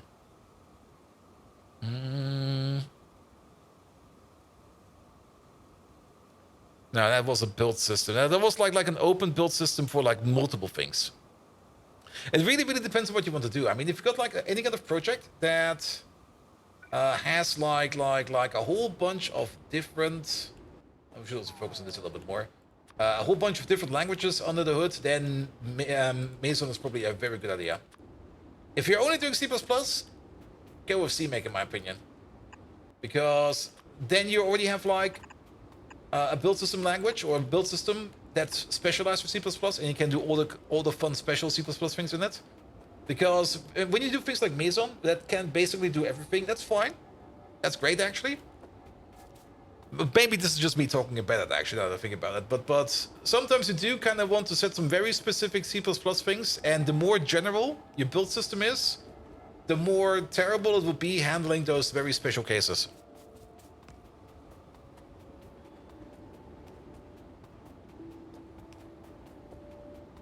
There we go. You prefer your build system like your lasagna? That's spaghetti, nicely layered? Yeah. If you want layers, Yocto. Yocto has layers, man. It's like an onion. Here we go. No, not Yocto. Yocto's great. I'm having a lot of fun with Yocto. Here we go. Here we go. And I mean, Yocto, if you kind of compare it, Yocto is to build systems what Pyanodon is to Factorio.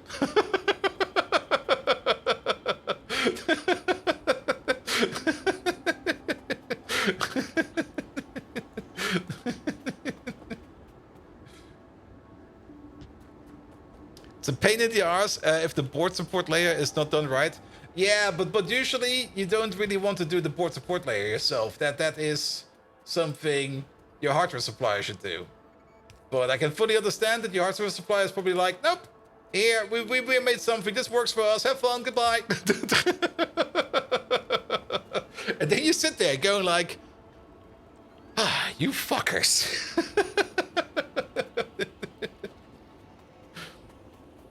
The hardware supplier does hardware and that's it. Yeah, it really comes upon your hardware supplier. Like there are some good hardware suppliers that go like, yeah, we try to get in as many demos as possible. And they usually also ask like if you're doing like any application on the platform, if they could get like a slimmed down, stupid down, cheap version as a demo or something like that. Because having demos is always great. Alright, we do need to focus on this a bit. We are making... Okay, we don't have a byproduct. I thought for sure we have a byproduct over there, but we don't. Input priority over there, this over there, we can just split it out over there. Chromium, hello there. Welcome, welcome, welcome. You over there, you have a byproduct. You have... Next to the grade 1. And next to the grade 1, next to the grade 1, and next to the grade 1. There we go. In current way, it's just F-make, which is a shell wrapper over fast build. But what it meant was more like cargo, where you don't have to think about very much. Yeah. A custom shell wrapper you wrote specifically for Factorio. Came back into the project over 3 years recently, and they switched from Yocto to Jeffro. From Yocto Jeffro to Yocto Kirkstone. And that's just one of the furthest down the alphabet, you might say. That was like 27 letters, releases, yep.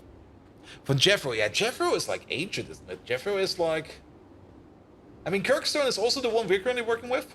Or at least, our client came up with the idea that, oh, we should probably update our Yocto version. We're gonna update from Dunville to Kirkstone. That will be done in a year, right? That was 2 years ago.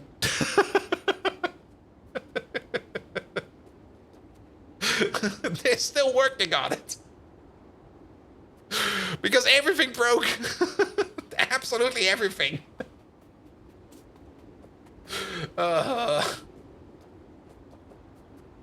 And it's not like things broke like in the Yocto part itself. Like the Yocto build itself, pure vanilla, is probably gonna be fine. But like every kind of package that was like built for the Dunville release had to be tweaked, adjusted, retested, reconfigured, some of them redone, some of them got kicked entirely for an update from Dunville to Kirkstone. And I was just like, wow. What the hell, man? And Jeffro to Kirkstone is about 6 months. Doesn't seem to be about Jeffro to Kirkstone. Yeah, probably, yeah. Alright, we were getting distracted again. Alright, focus, Bolt, focus! Focus, man! Alright, you're crushing it, perfect. I'll just put you over here so that we don't forget. Stone. It might not be over here, we'll put you somewhere else, but I'm just gonna put you over there so that we have an output over there, so that we remember. Alright, then, this thing over there, you have no output yet. Does that matter? Do we want to... Actually, you do have... Oh, wait a minute. What the hell am I building over here? This is horrible. Move this over by one. Which also kind of means we have to... Yeah, can we just cut this out real quick? This is not done yet. This is undercooked. Don't you dare. Bad bot. Alright, yeah, this over here is a little bit undercooked because, of course, we got a couple of other things going on over here. We have an output over here. And this output over there is going to be the Nexolite rejects. The Nexolite rejects are going this way. And they're straight going into there. There you go. Because we need this feedback loop over there. Because you over there, every 2 seconds you make one reject, and you over there, every 2 seconds you consume a reject. So that's gonna be the reject loop over there. Perfect. And then we're gonna have to deal with the outputs. We got a whole bunch of them. We got the grade 2 and the grade 3. 2 options, yet again. Option number 1, put everything on the same belt and sort it out later. Or option number 2, put them on 2 different belts. Also, you over there, you don't have a byproduct, that is fine as well. If we put them all on the same belt, then...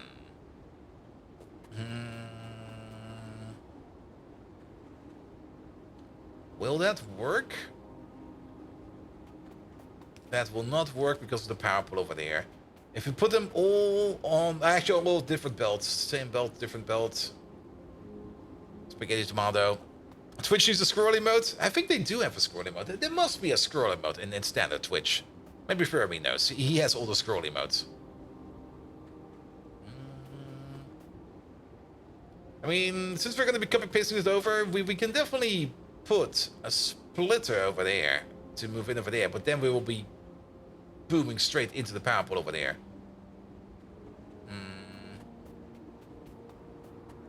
Well, I mean, how much are we going to be making over here? We're going to be making like 1.6 items every 2 seconds, so 0.8 per second. And then, but 0.8 and the crafting speed of 6. So that's 4.8 over there.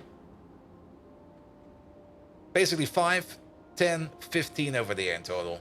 It is going at a decent speed. Also, we want to get to this point over here at some point in time. Well, over here it will probably be a little bit easier. Over here, we're most likely just going to be running with inserters to put the grade 3, I think, in. Yeah, the grade 3 over here to turn into dust. So that will be easy over there. So at the end of this, we do want to end up with a singular belt. But the in-between over here. Now, if we take care of the lamps... let's just take care of the lamps real quick. And then we can put you... we can't really move the power poles around. We actually, if we move the power poles back by 1... then it will work.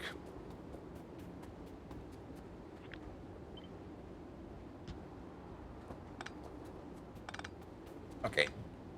Don't do that. That's horrible.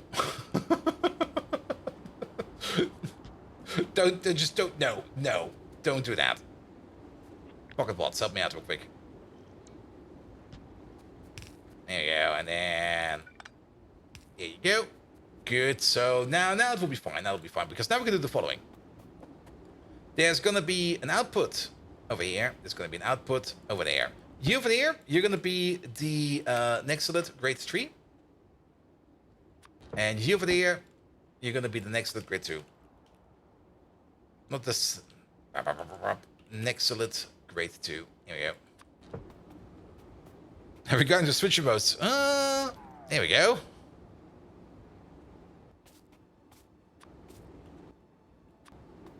Alright, then you're just gonna move all the way over there. You're gonna move all the way over there. There, that's a couple too many undergrounds, my man. Alright, and then we're gonna copy paste over this entire thing over there. Good.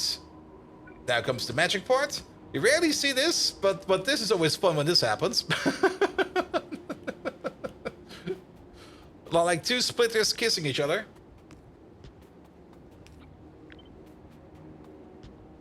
There we go, and then it's gonna look like something like this.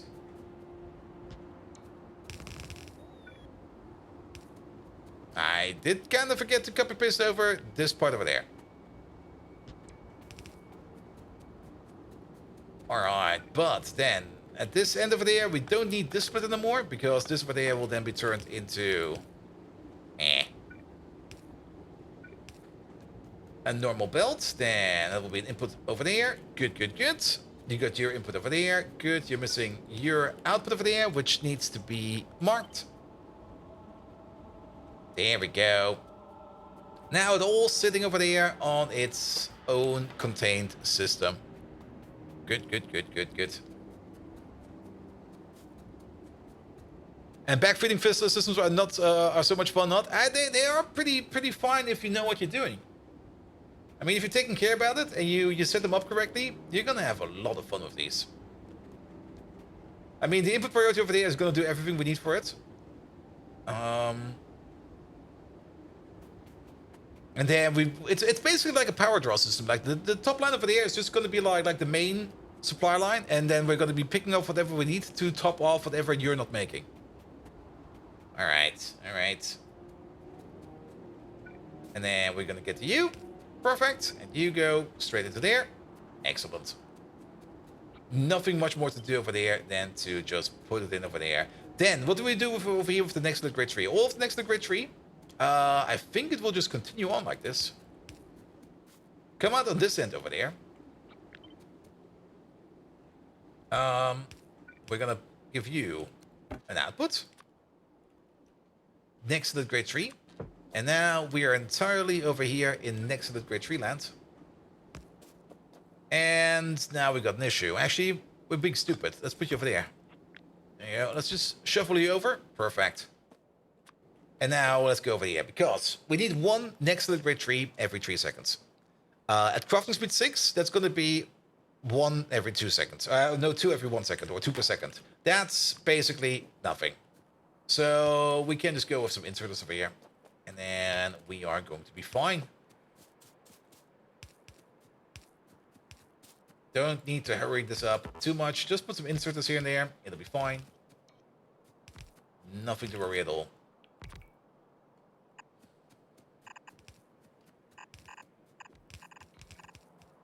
There we go. All the way to over there. Perfect. Great. Now, you're also making some sand. And we also need some sand in these machines. Now, how much sand do we need? We do need 1.666 sand per second per crafting speed. At the crafting speed of 6, that's going to be 10 per second. Yep, 10 per second. Yep. Sorry, I had to recalculate that a couple times. 10 per second per machine. That's a lot of sand. That is a lot of sand. That is a lot of sand. And that's probably also where we're going to have like some sand machines sitting on top. And we're probably not going to be doubling this thing out, because we're most likely going to be making sand on top. Like for all of these. And we're also going to be making some sand over here. This machine over there is also going to be making sand at a rate of 6 per second. Which we're probably going to be priority injecting into this machine over there. And then we're just going to be done with it. Alright, but it's going to be 6 sand per second. Sand. There we go. And to make sand over there, you make 2 sand per second. At a crafting speed of 6, you're going to be making 12 sand per second. So 1 sand extractor is enough for 2 of these. That will be great. So we're not going to be having that much of a space issue over there. But we're going to have a bit of a beacon issue, don't we? Let's see. It's going to be like 1, 2, 3, 4, 5, 6, 7, 8, 9. 9? 9? 9. What the fuck? Why is it 9? Alright. I get rid of these. Get rid of those real quick. Alright. Well then. Let's get some sand done. Pom pom pom pom pom pom pom pom pom pom pom pom pom pom pom pom. It's over there. You. Alright, let's turn off the pocket bots real quick. And let's maybe also go over here so we can blueprint this real quick. I think we can just go for the standard setup. Yeah, if we place like 1 2x2 over here, we can supply these 4. And then 1 over here to supply these 4. And then these 2 over there. These 2 over here do not even need like a beaconized version of this thing over there, because they're going to get the sand from over there. So that will be fine, actually. So quick, simple setup. Just take you and you. And also our sand makers will be prop modded, by the way. But the only reason why they're going to be prop modded is so that we're going to use less sticks on them to make the same amount of sand. There we go. And then 1, 2, 3, 4, 5. There you go. You over there. You go to these 2, and then the next one will be over here. And of course, the power pole's in the way. It's like exactly in the middle over here.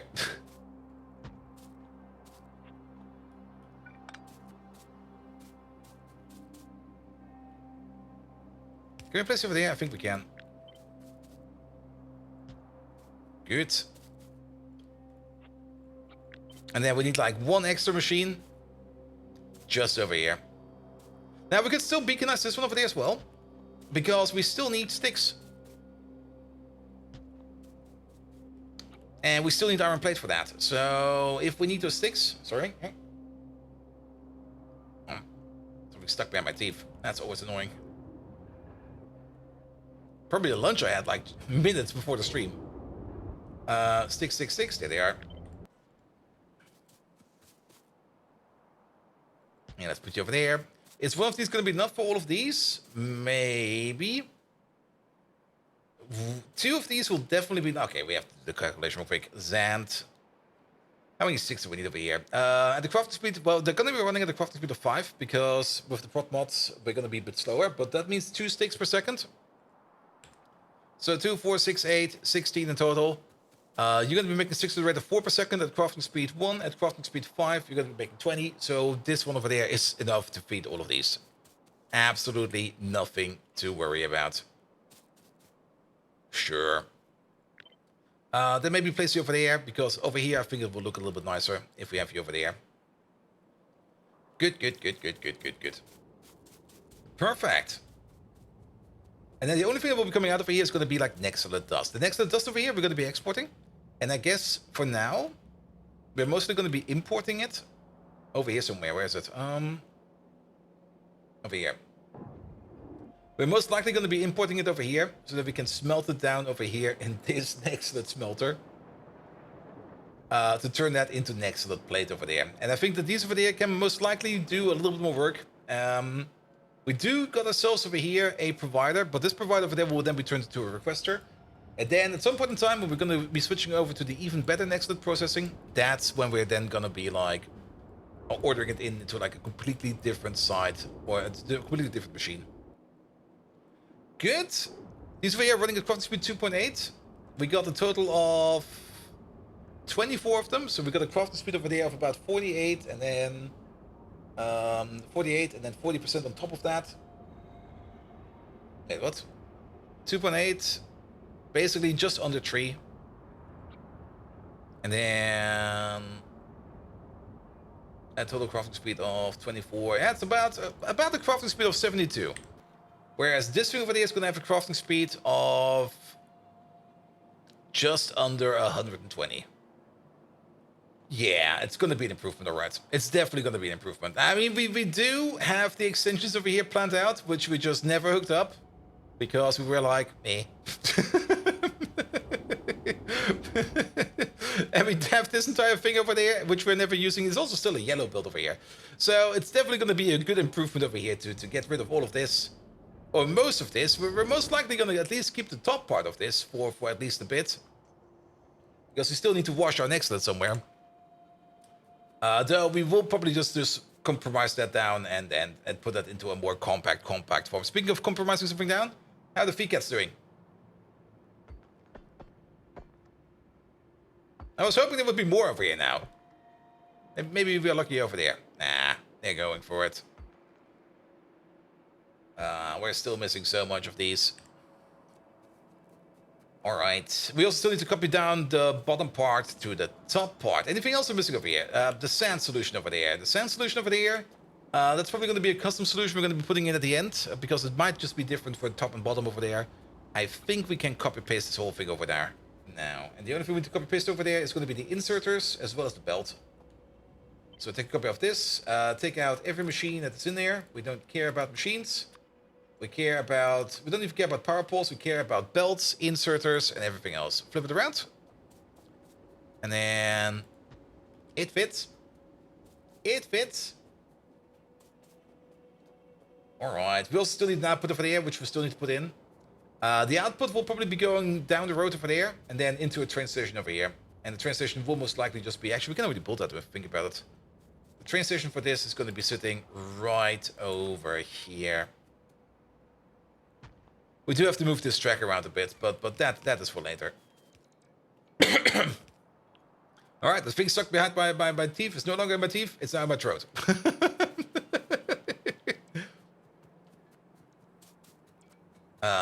There we go. Good. Top connection there still needs to be done, but let's just go back to front over there. Is there anything else missing over there? No, that's all fine. Then, one important thing over there, input priority. We do want to prioritize the input coming from this machine, as well as over here. Because if we don't prioritize this input over there, it will get flushed by this machine over there. So whatever you're making, that goes in first. Alright, then... I already kind of dislike that we did this like this.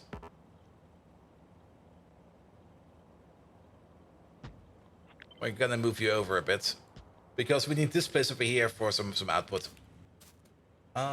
Each one of these is going to be connected to their own respective row. So how about we do it like...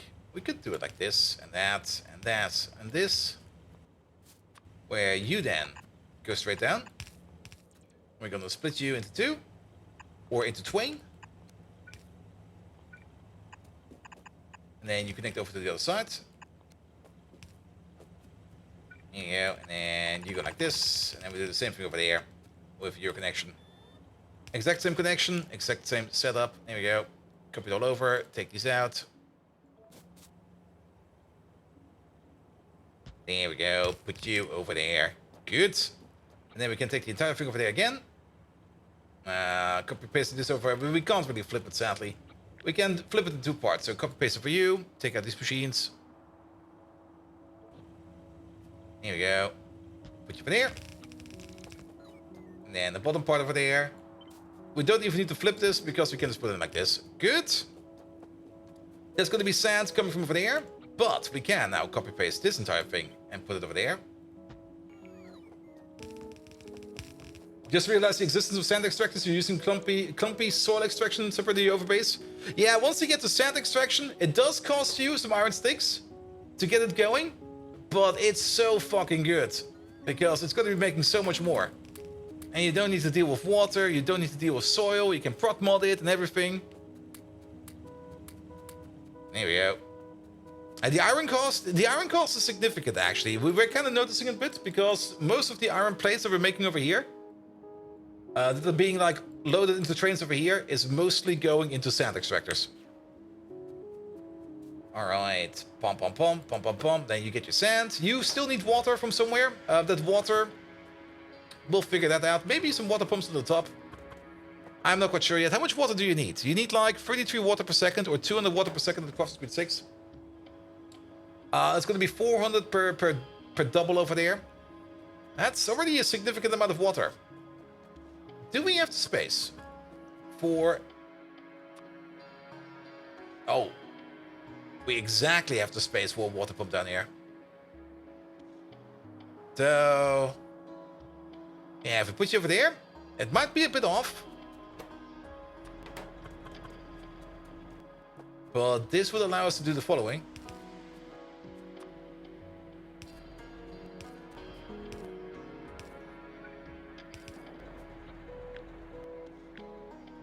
Yeah, do this.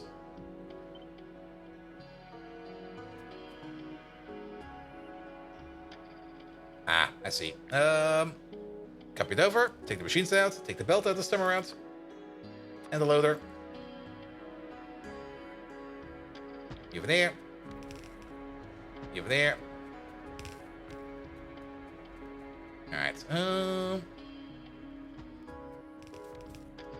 this will also be enough water over here for us for the future if we upgrade this machine. It might be a lot of water pumps. We do need... Alright, we need some kind of special solution over there. Actually, do we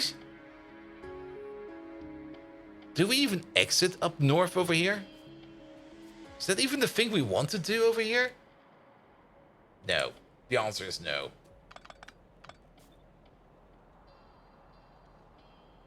There we go. But if we do... the thing about water pumps is we can't really upgrade them to the next tier. The next tier for the water pump is going to be one size bigger. So if we upgrade these to crafting speed 3... then this 400 water per second over here then turns into 600 water per second. And then these pumps over here will be just enough to supply that 600 water per second. And then if we upgrade it to tier 4, which we might never do, we most likely will never do that. But let's just imagine we do that, then we can still put some speed modules in these pumps over there to compensate for what is missing. Or we could put some beacons around over here, who knows. But this will be fine. Alright. Yeah, it's looking good. I like it. I like it a lot. Then, the stick machine. I'm still kind of surprised that nobody brought disassembly over here yet. I would have thought that by this point in time that disassembly over here already had like somebody to give him stuff. How do we provide the sticks over here? I guess we could just use inserters for it. I mean, like I said, at most we're gonna need like 2 inserters per second. Not 2 inserters, 2 iron sticks per second. So we can easily do that on an inserter loop. And we're just gonna have 2 of these. One over there. And one over there. And then we just bring them together like this. There we go, easy peasy. Nothing to worry about, just do it like this. Of course, you still need your sand. I mean your sticks, there we go. And then this is where the only special solution comes in, which is going to be part of you. This one over there is now going to be sand. There we go. And this over there is going to be sand.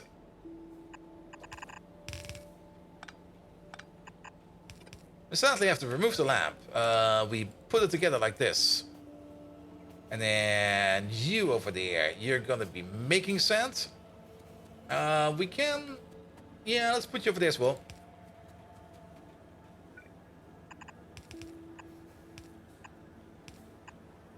I do want to balance this thing out over there.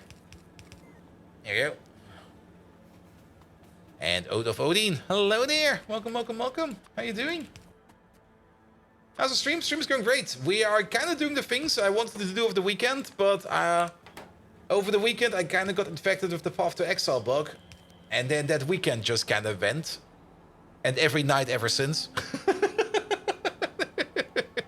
Very much enjoying it, but also... How can I work with so little sleep, man? It makes no sense. I'm pretty sure I'm only being held up by caffeine at this moment in time. Good, but these 2 over there are also making sand. That sand will then be topped off with this one over there. And then these over there can be making even more of the fine nextlet powder. By the way, the fine nextlet powder I think is also part as an input. Oh yeah, it's in a couple of things. We need it for the Schrödinger antelope at some point in time. Mostly for the Schrödinger antelope. I think it's in something else as well. Never mind, it's only in the antelope. I thought for sure that one of the stages of the nextlet dust over here was in something else as well, but I guess I'm wrong. Maybe that was in the previous game. Maybe there was something else. Alright. Yeah, this is looking fine. I'm still kind of surprised. There's a gap over there. There's a gap over there. Of course there's a gap over there. There's always a gap over here. There we go. But we can fix the gap over here by just putting down you. And making sure that you are powered. Alright. So how much are we going to be making over here? Now that is a good question. How much dust is going to be coming out over there? Every machine is going to be making 2 dust per second at crafting speed 6. We got 18 machines. So we're going to be making 36 dust per second. So that is 2 red belts. Can understand the caffeine fueling. A friend of yours, a friend of mine, and I made the mistake with caffeine. Yeah. Like the hardest part, if you're like that sleep deprived as I am right now, it's like just waking up in the morning. But once I'm awake and once I get rolling, then it's fine. Until like about midnight, 11 p.m. midnight is usually then where the point comes where it goes like, all right, it's becoming tiresome again. Anyway, that's what are we doing over here? And that would also usually be the optimal time to go to bed, of course. But then you kind of just push on for like maybe an hour more, and then suddenly between 1 p.m. and 2 p.m. this random, weird, super duper energy thingamajig shows up again and goes like, all right, remember how you wanted to sleep? Yeah, no, that's not gonna happen anymore. That just kind of left the window. And then you go like, oh. Okay. This copy over here is not gonna work like that. And does the machine make equal or more next to the dust compared to the old one? It's gonna make more. It's gonna make more with less space. Turns out putting 6 monsters and a 12-pack of Mountain Dew voltage mixed into a single pitcher is not a good idea. Well, this point 1 is like putting it in the pitcher, and point 2 is gonna be drinking that pitcher. Yeah, we're just gonna make a copy like this. Here, without the beacon. I mean, putting stuff in pitchers, that never harmed anybody, right?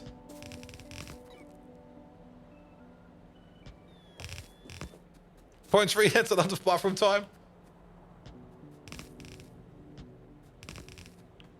Yeah. Alright. Good. Ah, this is gonna be lovely. We do need some more logical connections. Okay, you're finally there. We could repurpose this a bit more. Yeah, let's give this over here a bit of a scrub. Especially over here with the bots. Yeah, could you just get rid of, like, all of this? Don't get rid of the stuff on the belt over there. I'll do that myself. Get rid of this stuff, get rid of that stuff. I'm gonna do some repurposing over here. Yeah. Had a hard crash and ended up sleeping for 20 hours. Oof. Oof. I remember that one college party where I was in charge of finances. Not really in charge of all the finances, but I was in charge of the finances for like the beer bar I was working on. And since I was like handling money all day, I was like, nah, I'm not going to be drinking beer. If I drink a beer, I'll drink a beer all the way at the end. But I never ended up drinking a beer at the end.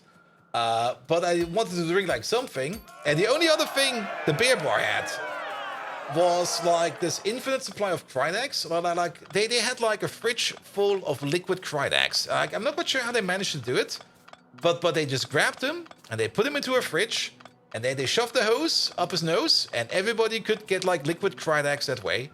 And it was a very weird experiment, but if you ask Krydex about it, he will probably deny everything, and he will probably be like, nah, that never happened. You're lying, Bolt. No way. But you know who's never lying? Megatron. We just got raided by Krydex.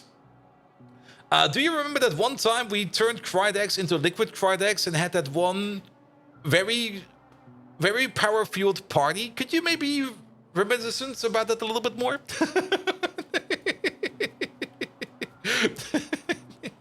Krydex, hey there, how you doing? Thank you so much for your lovely raids. You did some, what was it again? Particles? No. Puzzles? No. What was it called again? Somebody told... Ah, Krydex, that twitchy, lazy can opener. Ah, ha, ha, ha. One does not simply forget the liquid Krydex party. Like watching a diesel train crashing magnificently into a fireworks factory. Oh, yes. Blast of colors and sparks flying everywhere. Ah, it makes me feel like a young Decepticon again. And do you remember how I forced him to dance the waltz with the grace of a badger in a ballet costume? Ah ha ha! Pop the party cannons. It's time for a raid after party, Bold Viking. Decepticons, attack! All right, Megatron. The raid after party is over. You have drunk too much Krydex schnapps. You're terribly intoxicated. And you're walking over to your local Burger King to get yourself a set of late-night drunk burgers.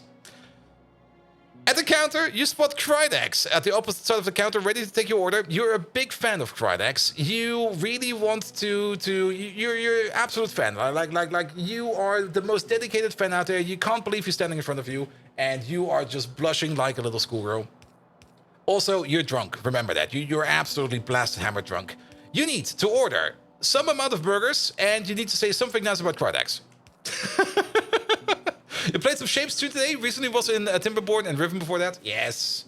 I mean, I know my Timberborn. Timberborn is a lot of fun. Shapes 2 kind of, again, flew past me, as always, these games do. I might have even gotten a key for that. Who knows? There we go. Here he comes with the pre-shakes. Oh, look, it's Krydex, the slickest deep fryer jockey this side of Cybertron. I'll take... Thatat. No, is that too many? Ah, who cares? I'll take 10 Whopper burgers. And Krydex, you know, I thought your raiding skills were as smooth as my Nopper's wrapper. Hick, but seeing you now, you handle those burgers with the grace of a cheetah chasing its prey. Ooh. Ah, I've not fawned this hard since Madonna's last concert. What? Pass me a napkin. I think I've got some, engine oil leaking from my optics. Hick. Well, he definitely was a better drunk in the past. I think we are putting too many instructions in him in being drunk. Megatron. That's not drunk enough. Come on, man. Could you tune up your drunkiness by a factor of like 2 Polish guys at least?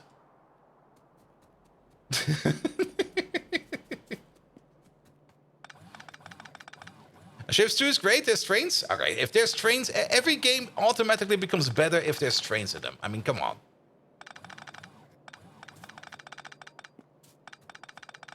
Whoa now, I can't even see straight. Ah. Is that bold or 2 bolds? Hello, Nanastiok, ni stosze. How do you say 2 in Polish? Am I seeing double Krydexes right now? I need like, half of, no, make it a full dozen burgers. And make them snappy, or I'll probably fall asleep right here. Krydex, my buddy, my old pal. You ever tell you how much I really like the apron? It's just so stunning. I think I love it. There, I said it. The schnapps made me confess. Now give me my burgers. Properly white girl wasted.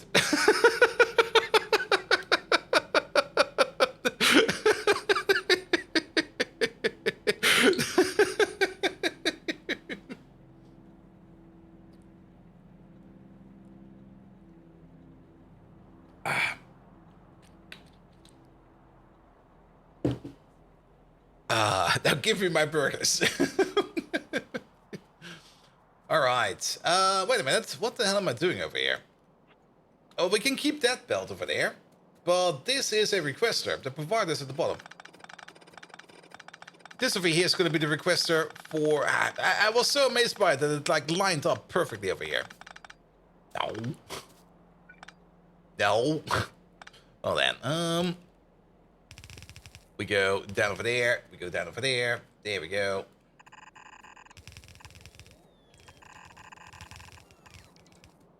Good. Put you over there. Put you over there. Here we go. Alright, that's it provided. This thing over there is going to be giving us the iron plates we need to make the sand.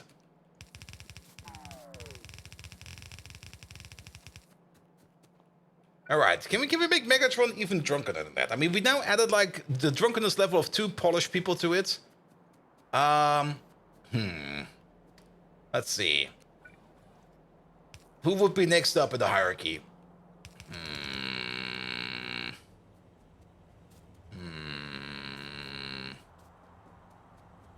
A drunk Putin? Some Russians? I was kind of thinking about them, but maybe no Russians. No, remember, no Russians.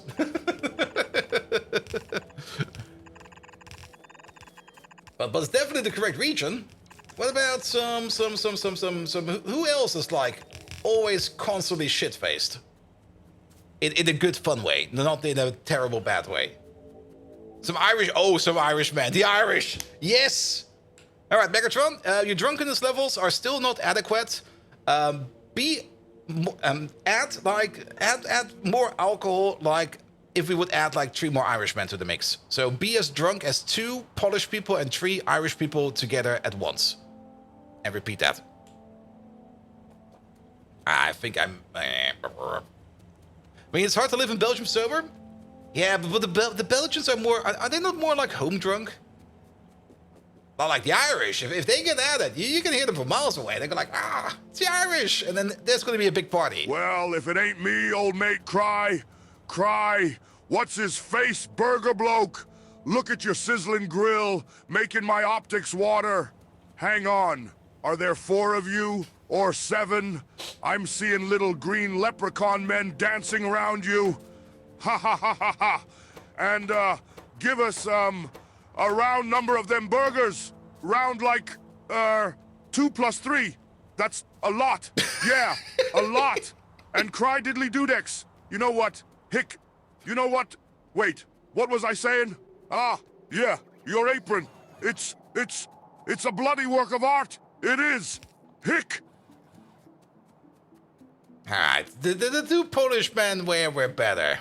The Irish, if I was getting around-ish. Now, Megatron, it seems like you sobered up again. No, you're not drunk enough. Come on.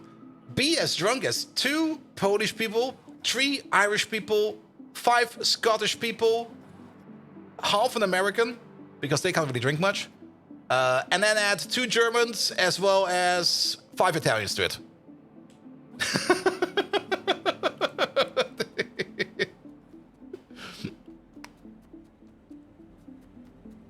All right, now we're really testing the capabilities of ChatGPT. All right, anything else I'm missing over here? Nah, I think we're mostly good over there. Be Boldy! Is that you? Hang on. Half a Scotsman just walked in. No, it's 5 of them.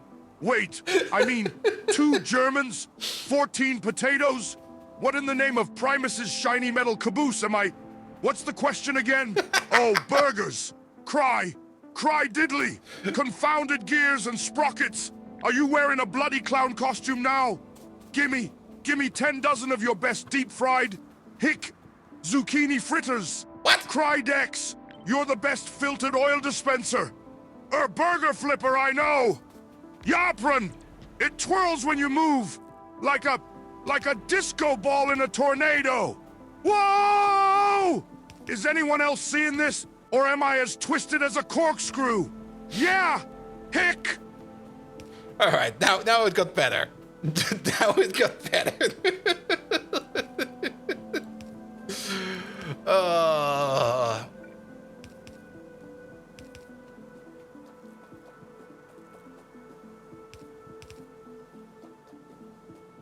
How does the bot know when to raise its voice? He doesn't. I mean, the voice is being done with another AI, and the AI is more or less doing it by means of however they trained it.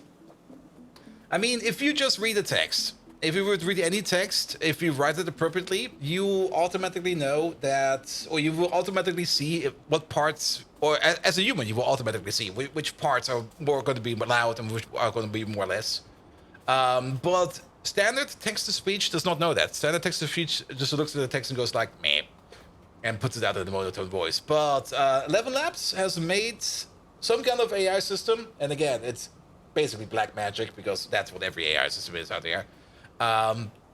Some kind of AI system over there that will actually take into account what they read as part of the context and then tune it along, which is also the reason why sometimes he kind of responds in a weird way where he then is either too low or too high, because then basically the AI has failed and we get the fun result out of that. And on AI, did you see the insanity that Elon Musk Grok is producing? What the fuck is Grok? Is there like another stupid AI out there? Announcing Grok XAI.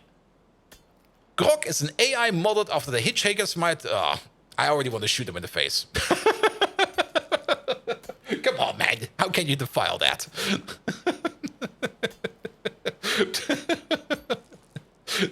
There must be some kind of copyright infringement over there already, right? At this moment. Like, after I already read that, I was already like, no, boring, go away. No, this product is not even going to be sophisticated at all.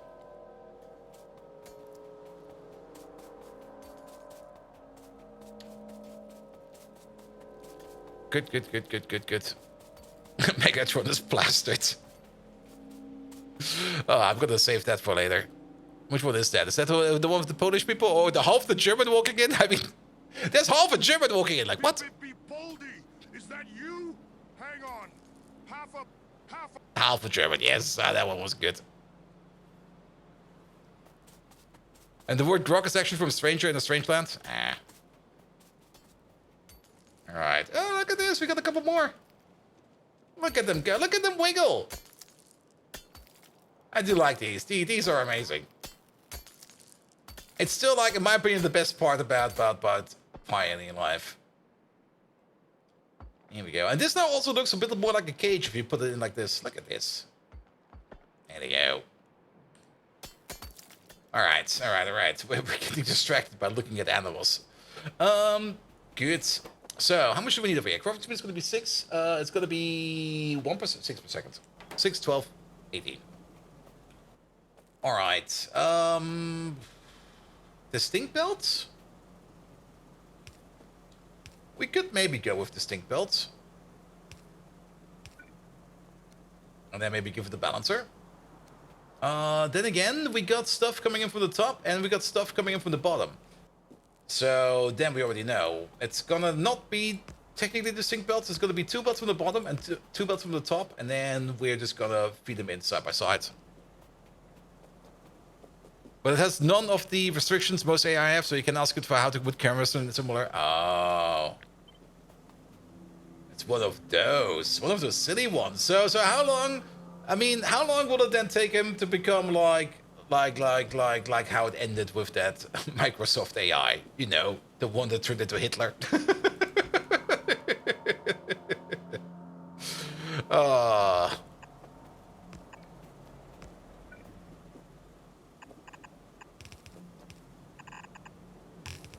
There we go. Is there like an online... you probably have to log in for that, right? Let's see. That's comparisons. Announcing grok.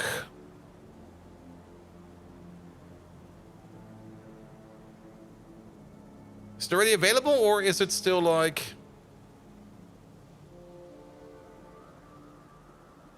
Research, blah, blah, early access. We are offering limited number of users in the United States. Nah, bastards. But then again, to be perfectly honest, I don't even want to touch it. It's probably gonna give me like space aids or something like that. Like internet space aids. All right.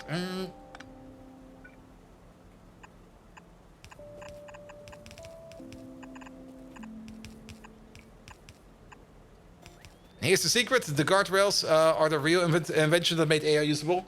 Pretty much.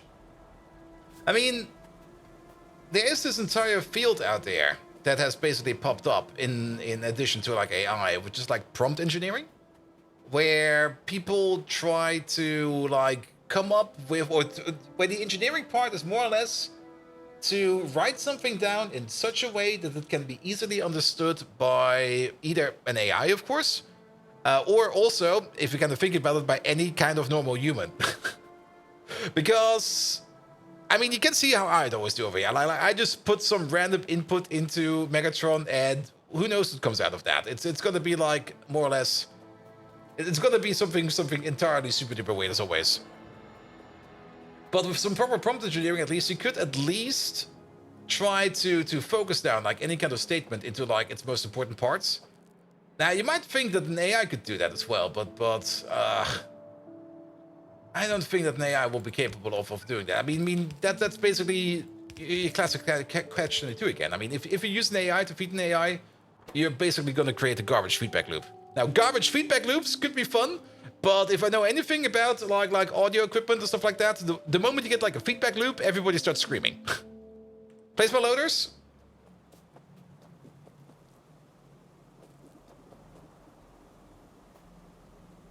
I think they're fine, right? I mean, we do want the feed from the top and from the bottom over here, if that's what you mean.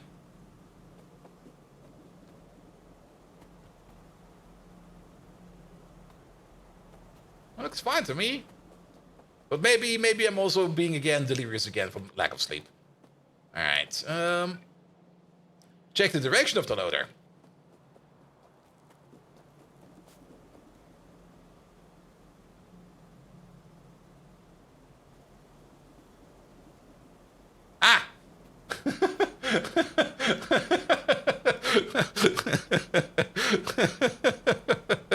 I was only looking at the arrows and was like, yeah, this is going in, that is going in, that is going in, that is going in. This is all fine. What the fuck are you talking about? This one is just backwards. There we go.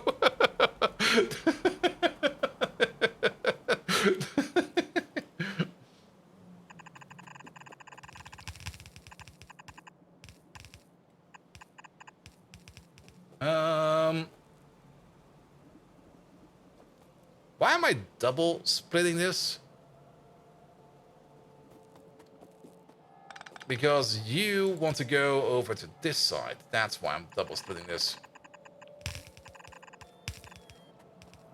Are we going to be able to finish before 2.0? The plan was that if I spend my entire weekend just fixing the Factorio base up every now and then, that it will most likely be able to do it before, or not really, maybe not entirely do it, but get far enough in the way that once 2.0 comes around, that we don't have to spend too much time in between versions. And then I kind of picked up Path to Exile, and now my weekend just got somehow deleted.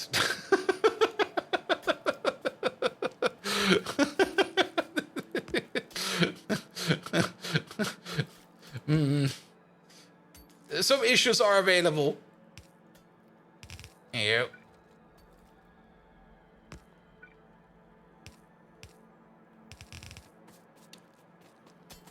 go. Lost a few hours, days in the past week. Well, like over the weekend and the week, I've played like 60 hours or something like that. Not quite sure where the time for that went, but it went somewhere, all right?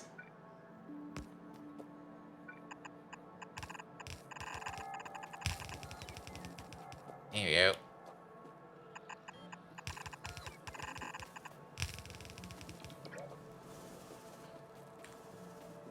All right, and actually, why are we even doing this over here? Yeah, just go down. Just go down. We don't need that top connection no more, and this thing can also go away. There you go.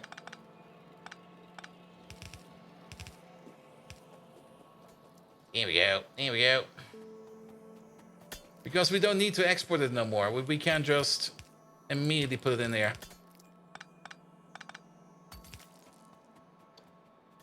There we go. This might still be going up and then doing the loop over there. Yeah, okay, it's already annoying me. It's already annoying me. Just looking at them, already like, okay. Actually, no. That needs to go.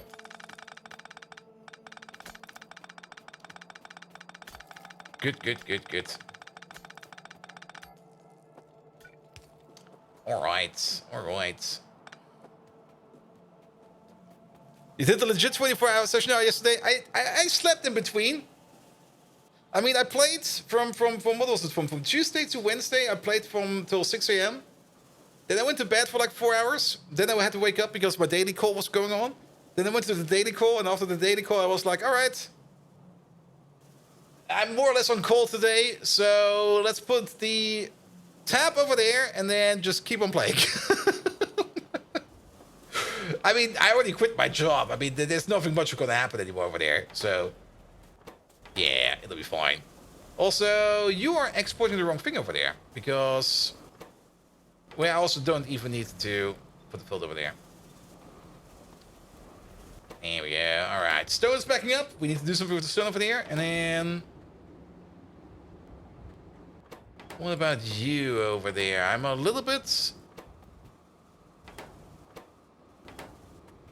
Did you know you made product? You're just empty. You are just empty. Good. All right. All right.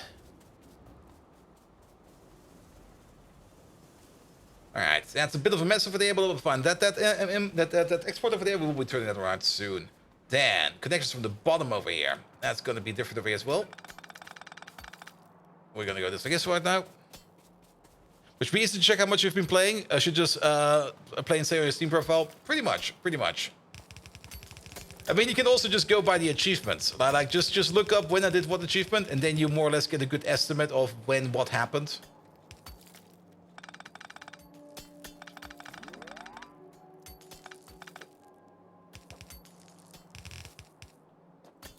There we go. Aren't we missing one? No, there's only 3 over there. Oh, there's only 3 over there.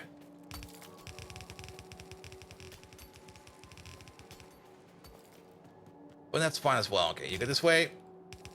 You go that way.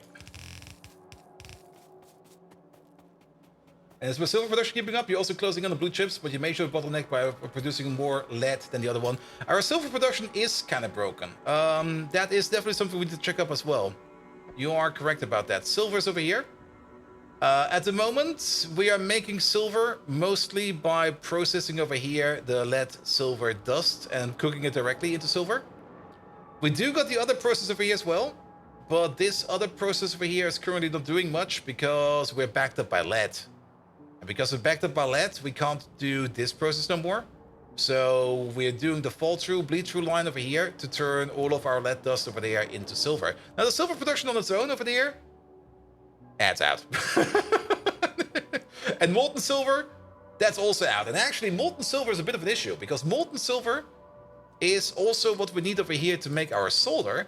We do need to check up over here on our silver production as well. Let's do that right after. All right, and you from here. You go into both of these. And bounce and boom. Welcome, welcome, welcome. How you doing? All right, you from here. You go straight.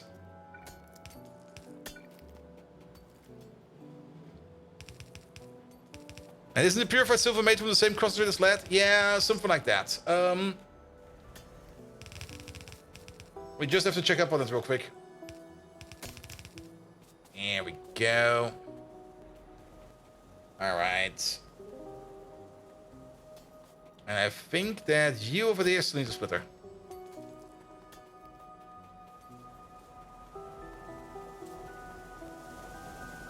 Steam stalking is fun. Recently, activity showed 95.6 hours in the last 2 weeks, and Path of Exile shows 93 of those hours. Bolt, we need to talk. No!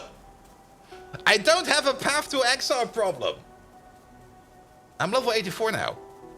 Okay, I do have a Path of Exile problem. I'm not level 100 yet. Come on, man. That's a problem.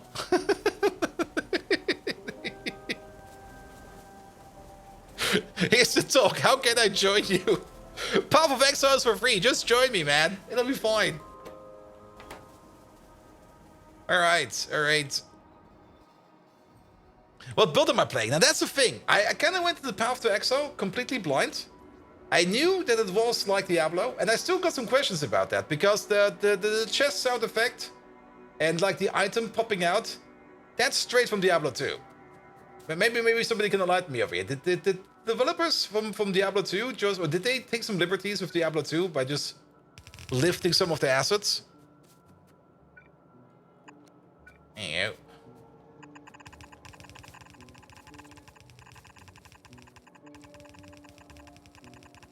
Here we go. He says he doesn't have time to play games. Yes, because I play other games as well. That's the whole issue. The problem with games is they never stop. There's too many games. But yeah, what kind of build do I play? I play something. I mean, I just took the Barbarian at the beginning because it was not really the Barbarian. It's called the Marauder. Because it was like, all right, I'm just gonna build something because that big passive tree over there is very impressive, and I've got no clue what I'm doing over here. So how about I just start somewhere? I will probably make a big mess of it, but you can't really go bad with the Barbarian because the Barbarian is always able to punch everything. So I just went with your basic strength build, like try to get as much health as possible, try to get as much resistance as possible, and as much armor. I basically went with the armored Barbarian, the Juggernaut, and it kind of works. It kind of works. And at the beginning, I was heavily using Molten Strike for like dealing a lot of AoE damage. And then I had a very fast, very strong, what's it called again? Strong Strike, Tough Strike, Massive Strike. I like the big heavy attack. That one. And that was mostly used when it was when I went 1-to-1, because usually to get rid of the ads, just use the AoE slam, heavy strike, there we go. And then once all the ads are gone and only like the champion or the rare monster or the boss monster is left, use heavy strike. That was my 1-2 combo. But at some point in time, I then skilled into AoE damage with melee attacks. And ever since then, I've just massively boosted AoE damage on heavy strike and AoE range and damage on heavy strike. And now when I just punch something, everything explodes. Absolutely everything. Like if I hit something and I just need to hit it, everybody else gets hit as well. And then usually the only thing that's still standing is like the boss or the rare monster or something like that. Earthquake bleed works decently. Yeah, I still need to... Bleed is what kills me most of the time. Like, most of the time I don't realize that I'm bleeding. I'm going like... Is there water running over here somewhere? Because you get that sound effect, and then I look at my character and like, oh, I'm dead. Oh, that was fast.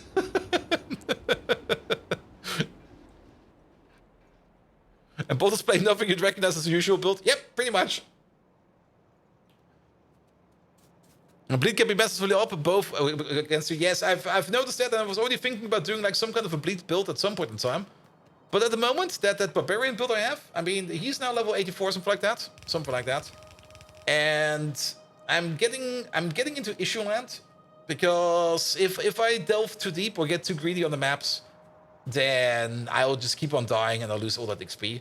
If I take it slow and steady, I'll level up very slow. I will probably get a couple more levels in, but it's going to be boring and tedious. But on the plus side, he is also a bit of like a rare item snooper, or just an item factory. So whatever I make as a build afterwards can just leech off of him. Have I ascended yet? Yes. I have ascended and have now become a pie player. The last build you played was a Bone Shatter build, where you reached high enough attack speed to not be able to see a single attack. I'm already at a pretty high speed, but I'm not quite sure if it can probably go be faster. I mean, at the moment, I'm just kind of trying to see how high I can get my DPS number up. And it's probably not that high. There's probably builds out there that have happened or that are way better at that. But I think, what am I at now? At 60,000 or something like that? Or was it 30,000? I always accidentally double that number. No, I think it's 30,000. 36,000? I think it's 36,000.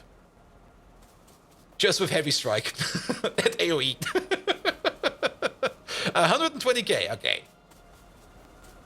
Yeah, I was kind of looking and trying to see if I can get it over 100k, but like for a first-time character in Path of Exile, I'm very happy with him.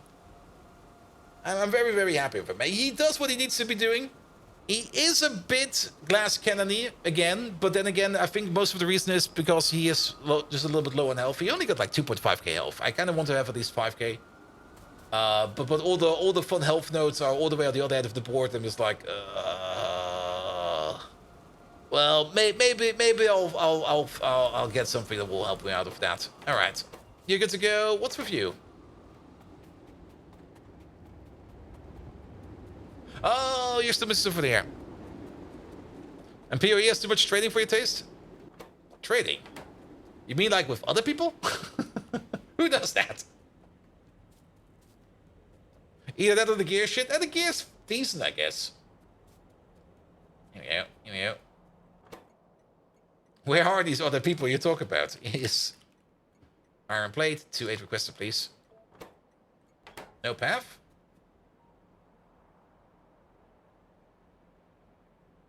No path. Yes.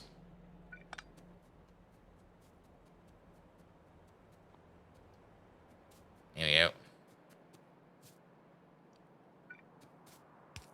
I mean, trading. I mean, if trading, I guess, will definitely become very much important if you kind of want to get like specific stuff for a specific build and you just don't have it.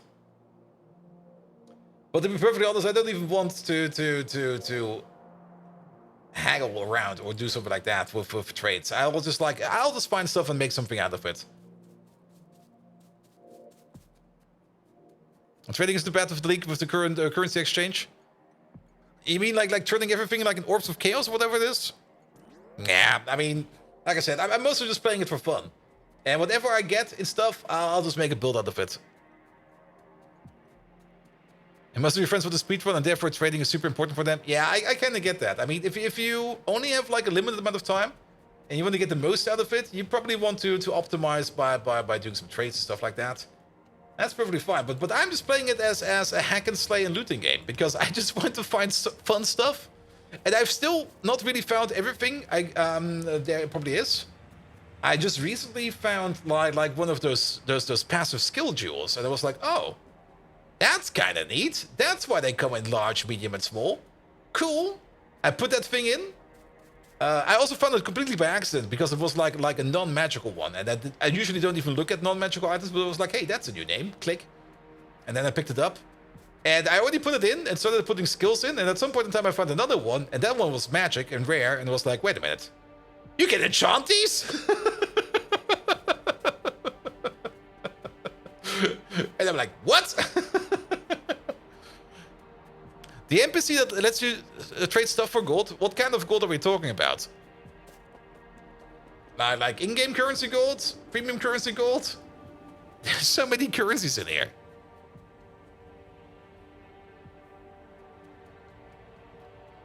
Here we go. Here we go. All right. Here's still missing sand, but that will be coming in soon. We are definitely getting super distracted over here. The stuff you pick up off the ground. Oh, there is a trader for that.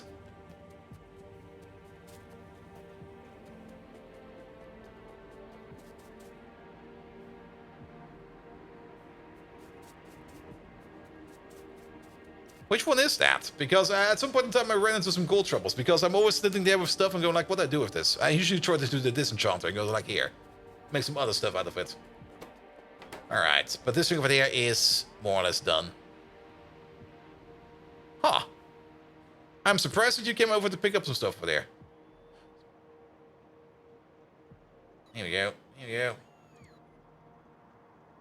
Well, okay, you know what? These over there, if you're already over here, get deleted. We don't need these anymore. Alright, alright. Yeah, I guess I'll just let the trains pick up this part over there. And then we don't need to worry about it either. How cute those 1-1 trains. Yeah, those are some very old 1-1 trains. Alright, these belts over here are still not really that full, but the main reason for that is we're still waiting like on a bit more of a workforce over here. We could technically put in the old workforce, but the old workforce is now living over here on sexy Jeff Goldblum lying on the sofa island. That's where we just put them down. Sadly, they only show up as helmets on the floor. I was kind of hoping they would actually be like something like an entity or something like that. But yeah, this is where we retire old, worn out digging machines. All right. But that should at least help us out with the next issue. Now, the other issue we have is we need to hook it up. But let's maybe just let this one over there sit for a while. And let's hope that you're only waiting on sand. So the moment, well, there's the iron plate. We might as well wait on it for a second. Because then we can check if everything over here is fine. And actually, I already know what's not fine, and that's this part over there. Because you over there, your blowtorch, no, you're going to be a provider. There you go. Any provider will do. Because you over there, you're going to be next to that dust. Fine next to the powder. There we go. Running out of beer. Megatron. I mean, your drunkenness is impressive, but it's still not good enough. In addition to all the people I've added that you should be as drunk as. Also add in like some drunken Danish level and some drunken Belgian level. But more importantly, you ran out of beer, so you also have to go on a beer run. If you just search for pivot, yeah, something like that. I mean, we got the fuzzy search on, so it will find for something. Alright, and you over there, you need to be set to 16,000. Yeah. Also, is that one over there set up correctly with modules and everything? No, we can put some K Jupiter's rings, Baldy boy! You're really driving me to drink! You got me feeling like I've been tossed in a mixer with a gaggle of Danes and a batch of Belgians. Or was that Belgium waffles? Hick! I so confuzzled! No more beer! Bah! That's more tragic than the fall of Cybertron! All right, you twisted my servo, but who's gonna help me cross the street? I can't even tell which way is up. Ha ha ha. Is that a herring? Wait, no, just a beer can. All right. Hick, I'm off. I'm going on a beer run, just like old times. Right, Boldy? Wish me luck, you pickled cucumber. The great Megatron demands a procession of ale. Hick, hick. All right, off he goes. All right. But the PoE history is basically, Blizz came out of Diablo 3, they saw it had nothing to do with Diablo 2, and they went off and made the Diablo 2-like games. Yeah, alright. Yeah, because, I mean, you can definitely tell the influences and some of the styles from Diablo 2. Some of them are very obvious, but I was more surprised about that sound effect. Maybe Blizzard used like a public domain sound effect for that, and they just decided to use the same. Maybe they just lifted it, who knows? I mean, it's just a sound effect. But whenever like stuff is flying out of a chest or any kind of compartment, you hear that twirly-whirly sound, and it's just exactly the same as from Diablo 2, in my opinion. Didn't know giant stumpy robots could get drunk? Oh, they can definitely get drunk, man. Alright. Megatron. You have not even remotely sobered up on your way across the street, but it seems that something happened. I'm not quite sure what it is, but it seems you are lying face down, ass up in a ditch. What happened, man? What happened? Also, you're still super drunk. Here we go. Alright. Is this a sand issue? No, it's not a sand issue. It is a sand issue. Hick, what happened? Must have been some Autobot trickery, those sneaky toasters. I was just trying to navigate the Hick, Sirius the dog star to my left, and Hick, then I fell down this Hick mole hole. But Hick, doesn't matter. Still managed to seize Hick a can or two of the sweet nectar. Who needs balance when you've got the spirit of inebriation, right, Boldy? Hick, let the Hick party rev up again. Hiccup. Hiccup. Is Megatron drunk? Yeah, we kind of made him drunk. All right. Oh, there's a couple of things broken over here. What's with you?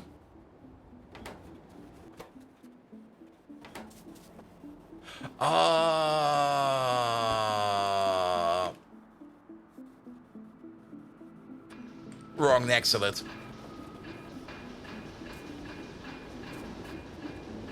There you go. Alright. Good thing we're staying over here and messing around with Megatron. I'm also kind of surprised about these machines over here. Oh, you know why? I miscalculated.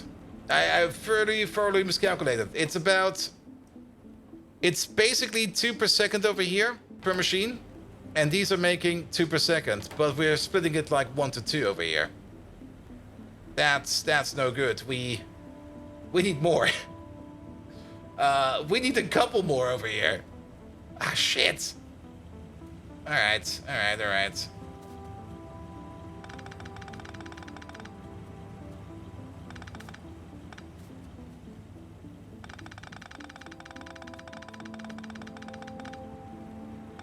Slight miscalculation. We can fix that. Okay, give me that as the base structure. The amount of sticks, well, we might need to make now twice the amount of sticks, but we still got like space for sticks. Okay, you over there. Then you over there. That's actually pretty good because all the important parts over there are not being built. Excellent. What about these over here? Is this gonna be fine? Maybe. But this over here is definitely not gonna be fine.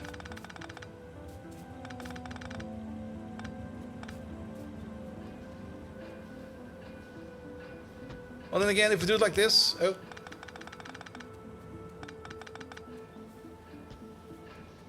And then we move you back a bit. And then you get a copy over there. And by over there, I mean over here.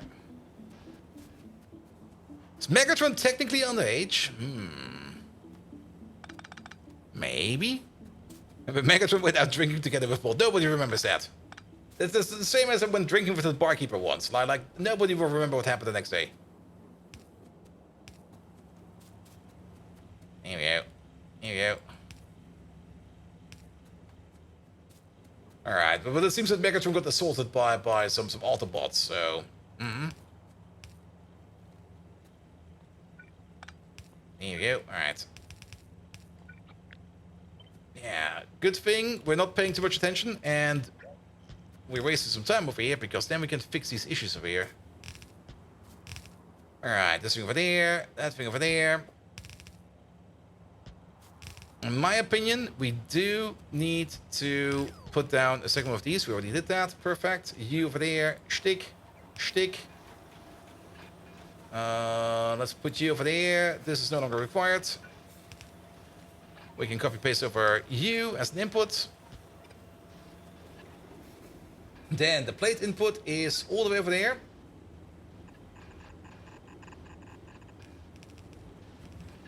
There we go. We might not even need the top machine over there, but we'll see about that. We'll see about that. And then you go like this. There we go. All the way around. Good. Alright, now this over here is set up a bit better. And now, of course, we're not going to need this connection, nor are we going to need any kind of splitter over here. Same over there. The splitter can go. This connection over here can go. We now get like a direct connection over here with these sand machines over here with these next level making machines. And then we're gonna be absolutely happy over here.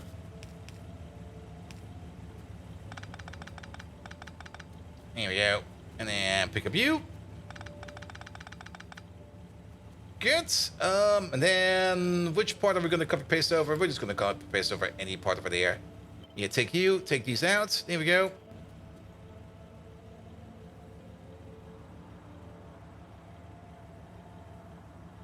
Ah. Yeah, we don't need that. Put you over there, put you over there. Put you over there, flip you around. Like I said, we might be skipping this one. Then again, maybe you're not even getting any sand. Oh, we never hooked you up. Okay, we need to do a little bit more. This over here requires a special solution. I already know what we're going to need to do over there. And then we need you over here finally. Also, is it just me or did we got some extra belts in here suddenly? We do got some extra belts in here.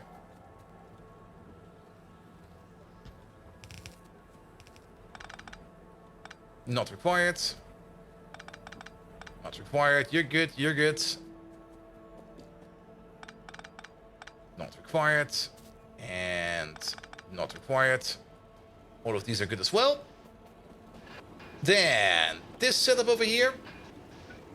You're gonna move over by one.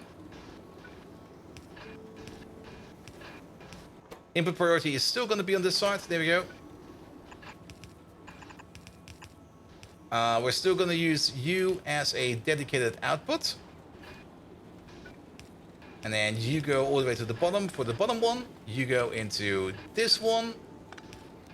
There we go. Then we don't need you to go all the way up like this. I also don't even think we need to split this. Then again, the balancing over here, I think, does make a lot of sense. There we go. Do it like this. Because else everything over here will be on the side, and then things might get stuck accordingly. There we go, and then you'll be coming in from over there. Again, you also get a splitter like this. There we go. The second last row, the blast machine will not get any sand. Yes, because top over here is a bit weird. There you go. Because I definitely did a bit of a weird copy-paste job over here. So you're fine, you're fine, you're fine, you're fine. He's all fine now. Alright. Good thing we left some space over here. And it's really, really nice how it fits in here. So that's good to go as well. Now you're kinda, are you stuck? No, you're just working as fast as you can. That is looking correct. That is looking correct. This build over here being backed up like this, that is probably what's going to be to expected, because these over here could technically feed 3.323 of these machines, but we're only feeding 3. So they are good to go as well.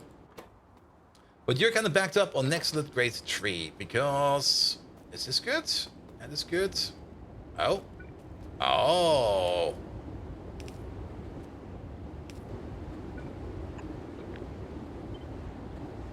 Man, we got super distracted with this one.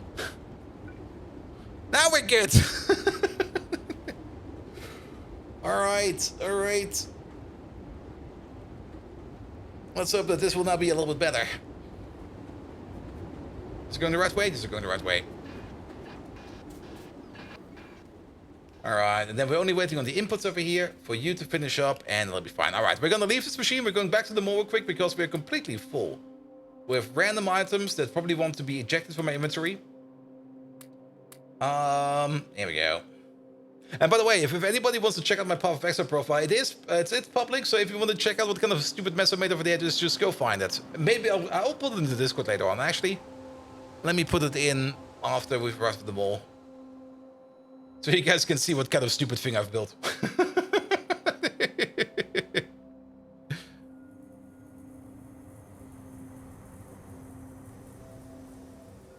There you go. Yeah. Attacking there already is. Yeah, did you not put the link in there? Maybe I just need to pin the comment.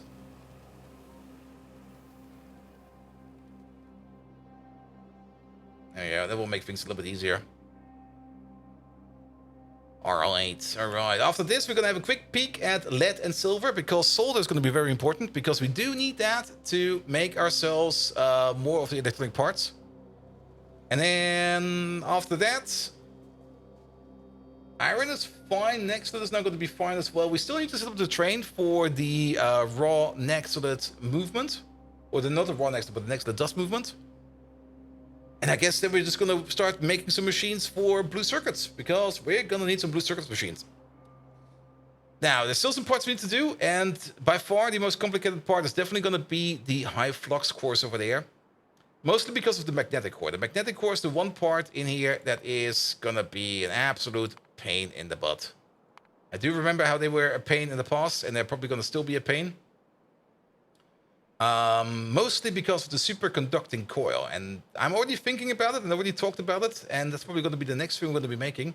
The rebuild and the relocation of the optical fiber build, because we need optical fiber to make superconducting coil, and superconducting coil is made out of coil core, superconducting wire, plastic bar, tin, rare earth alloys, and I think there's already the key information that we need, rare earth. And since we're still more or less in the ore production land, we might as well do a quick process of tin rare earth. I kind of want to check up on you real quick. What are you missing? You're missing animal sample puzzles, really? They're also not coming over, really? Why aren't we making those over here? There you go. Well, we're out.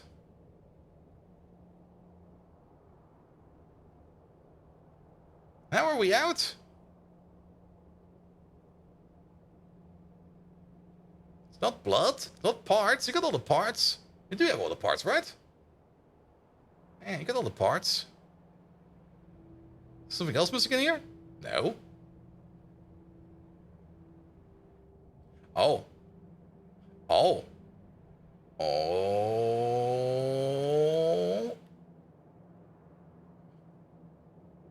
Oh. Huh? Huh?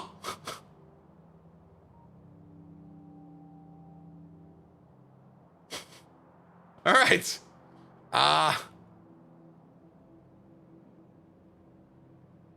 We'll fix it later. Quick bathroom break. I'll be right back. Fallen Angel, did I say hello? I thought for sure I said hello. I did see you come in, and I was even thinking about did I say hello or not? But I'm pretty sure I said hello. Maybe you missed it. I'm pretty sure you missed it. Please tell me I said hello.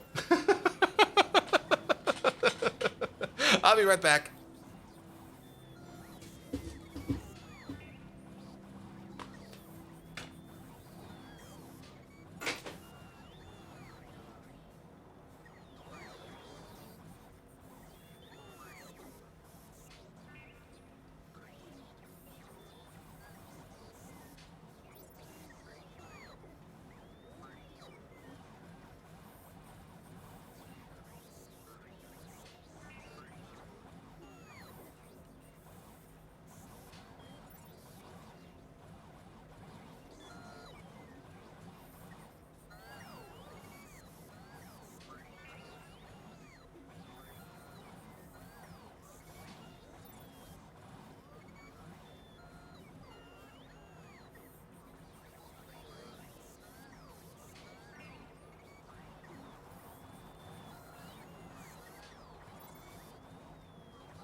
Here we go.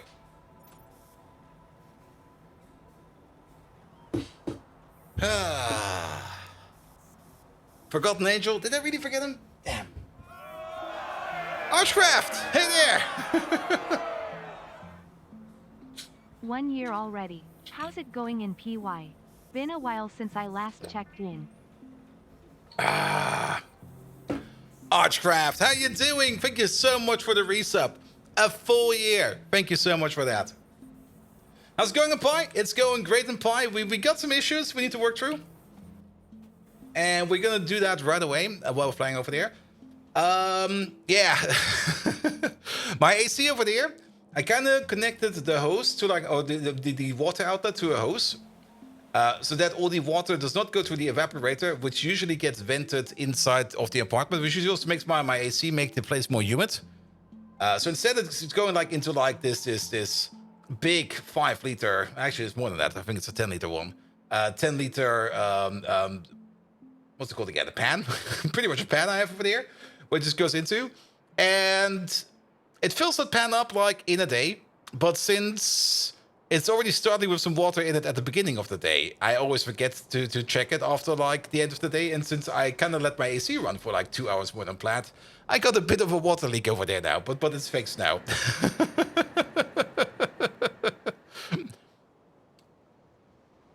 Him? Forgotten Angel. For the Angel, the account behind Fallen Angel is like manned by 2 people, like husband and wife. So it could be either of them. Most of the time, I'm not quite sure who it actually is who I'm talking to right now. But that's fine. That's fine. All right, what happened over here? Where did suddenly these bones come from?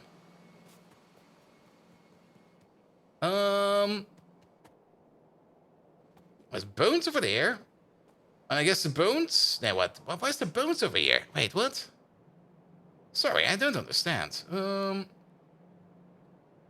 Especially since the bones are coming from downstairs. They are coming from downstairs. Actually, it's the other way around. It's not bones that's incorrect over here. It's the lard that's incorrect over here. Because the lard needs to go over there. And we did tweak the lard pipeline over here. And it is this belt over here. This belt right here that's going wrong.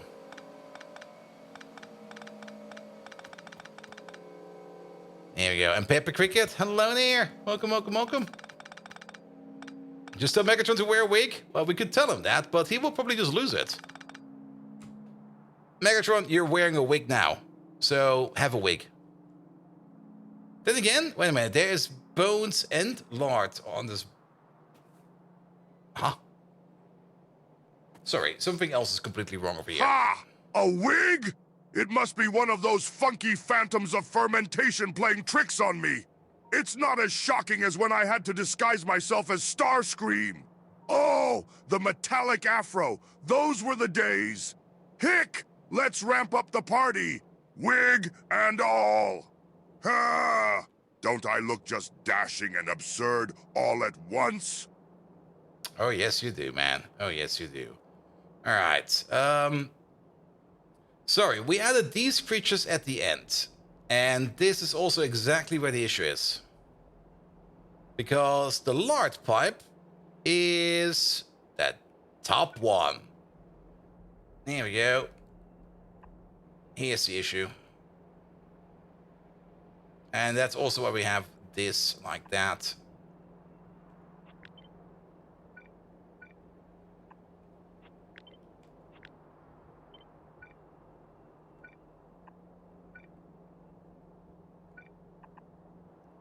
There we go. My beard looks great as always. Actually, it's a bit terrible today because I didn't take care of it at all. The beard you have in front of you right now is the beard that you get when you stay awake for way too long and play too much Path of Exile. Don't remember you saying hello? You can excuse you, but not Megatron for sure. Yes, I mean, worst case scenario, we know who to blame. Not Spano! Damn that fucker! It's his problem. There we go. All right, so that belt over there is probably still correct for You should be bones. This should mostly be bones. This is definitely the bone belt.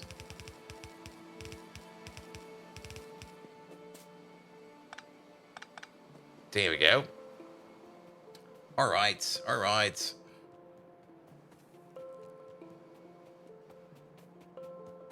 Play Megatron for the others, maybe. Alright, alright, alright. So the lard in here is what is incorrect. So take the lard out. And yeah, there's definitely just like a little bit of a mishandling of lard. There we go. Take the lard over there. There might still be some lard on the belts over here. Then again, usually,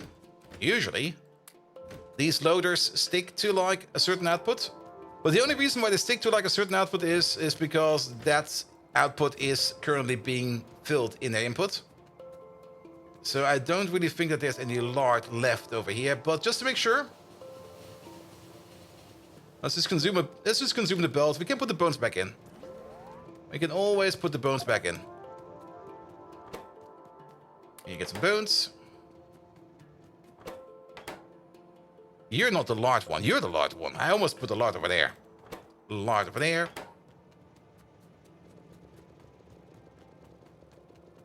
There you go. That cleans up this part. Now we're definitely certain about it. Put you back over there. Pick up these. Pick up those. Just give this a bit scrubble up up.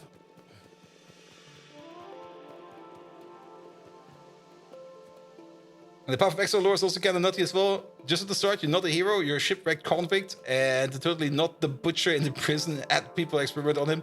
I did not even read the story at all of Path of Exile. I was just going through that and was going like, alright, where do I go to kill people? And that's basically it. This belt over here is entirely contaminated.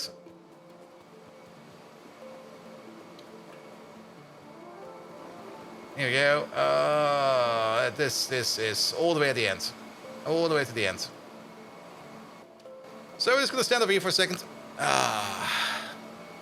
Is this my second pipe playthrough? It is. It is. Here we go. And so much has changed since the last time. And I'm really enjoying it. Also, let's just get a little bit away from there. There we go. All right. I still see lard. I still see lard. I think that's the last piece of lard coming in. And we're good. All right, that's fixed. The machine cooks the lard out of the bones. Exactly. Put the lard in there. Put the bones back in there. There might still be some small pieces of lard coming down this over here, but I think we got them all. Has this over here been fixed? Yeah, that's looking correct now, because lard goes over there. Technically, this needs to look like this, and then this over here does not exist. And you are that. There we go.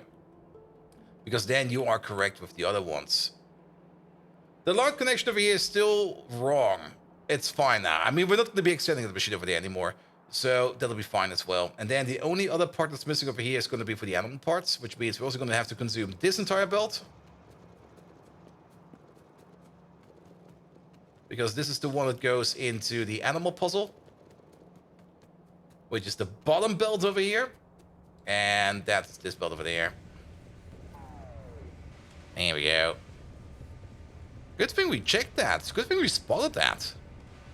This could have been like super duper annoying. Especially, this could have probably blocked off the entire facility over here if we were unlucky. Alright, and now it's just bones.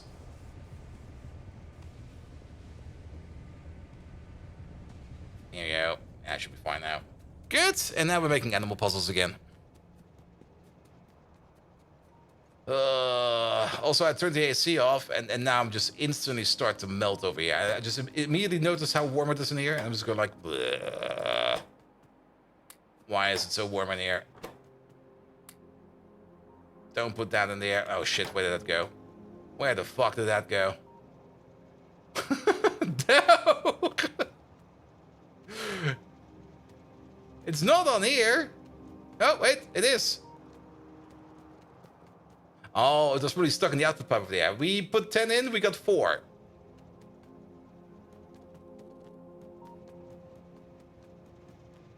Did I miss some?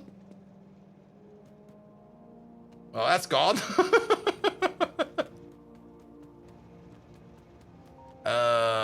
Is there something going up over here? Oh, wait. Probably over here. No, we still got 4.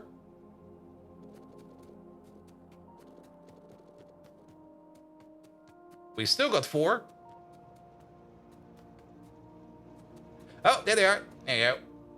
Now we got 10. Alright, fix that. Bum. I blame the heat for that. Alright, now this over here is fixed. And look at that. Now everything over here is going again. Good. Alright. Quick fix for this. Done. Now fix the silver next. You did quite like how they did the story. Just the books that are just the books that are read out to you, like keep you while you keep cycling stuff. Also completely optional. Yes, I did kind of enjoy the story. I mean, from what I've seen and how it's been done, I really enjoyed it. I was more or less expecting like the Diablo 2 approach, where basically once you finish the entire thing, you're just gonna restart it on a harder difficulty. But no, it got different. It got entirely different, actually. And I really enjoyed that.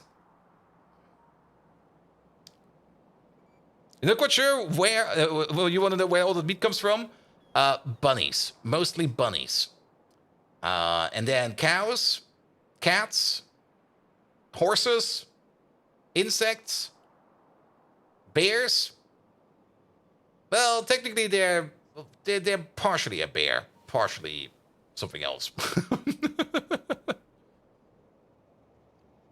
Was it more difficult than the last time you said about? Well, the last time we went with 1-1 trains for one reason, because the stack sizes of all of the items was so high that 1-1 trains made a lot of sense. But since stack sizes have been more or less normalized in this version of Pyanodons, and also cargo wagons got a little bit smaller. They only got 20 stacks instead of the classical 40 stacks that you put in there. We had to go with some bigger trains. We still want to upgrade our trains. I mean, the train research is coming up right over there. And to make the more advanced train, we still need to make nanostructure material, electronics Mark III, utility box Mark III, but not the brakes Mark III, which I guess this train comes without brakes. Nice. But hydraulic systems Mark 1, maybe that's gonna be like something that's gonna kick us. But I'm pretty sure that the wagons that we have... Okay, this train comes without brakes. Cool. Call me Jeff. You thought you were already following? Well, now you're definitely following. Here we go.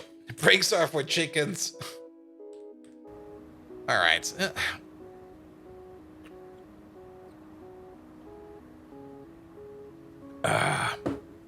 It says floating. True. Technically, the train is floating, so you probably have something like a magnetic, a magnetic interference brake or something like that, or whatever it's called.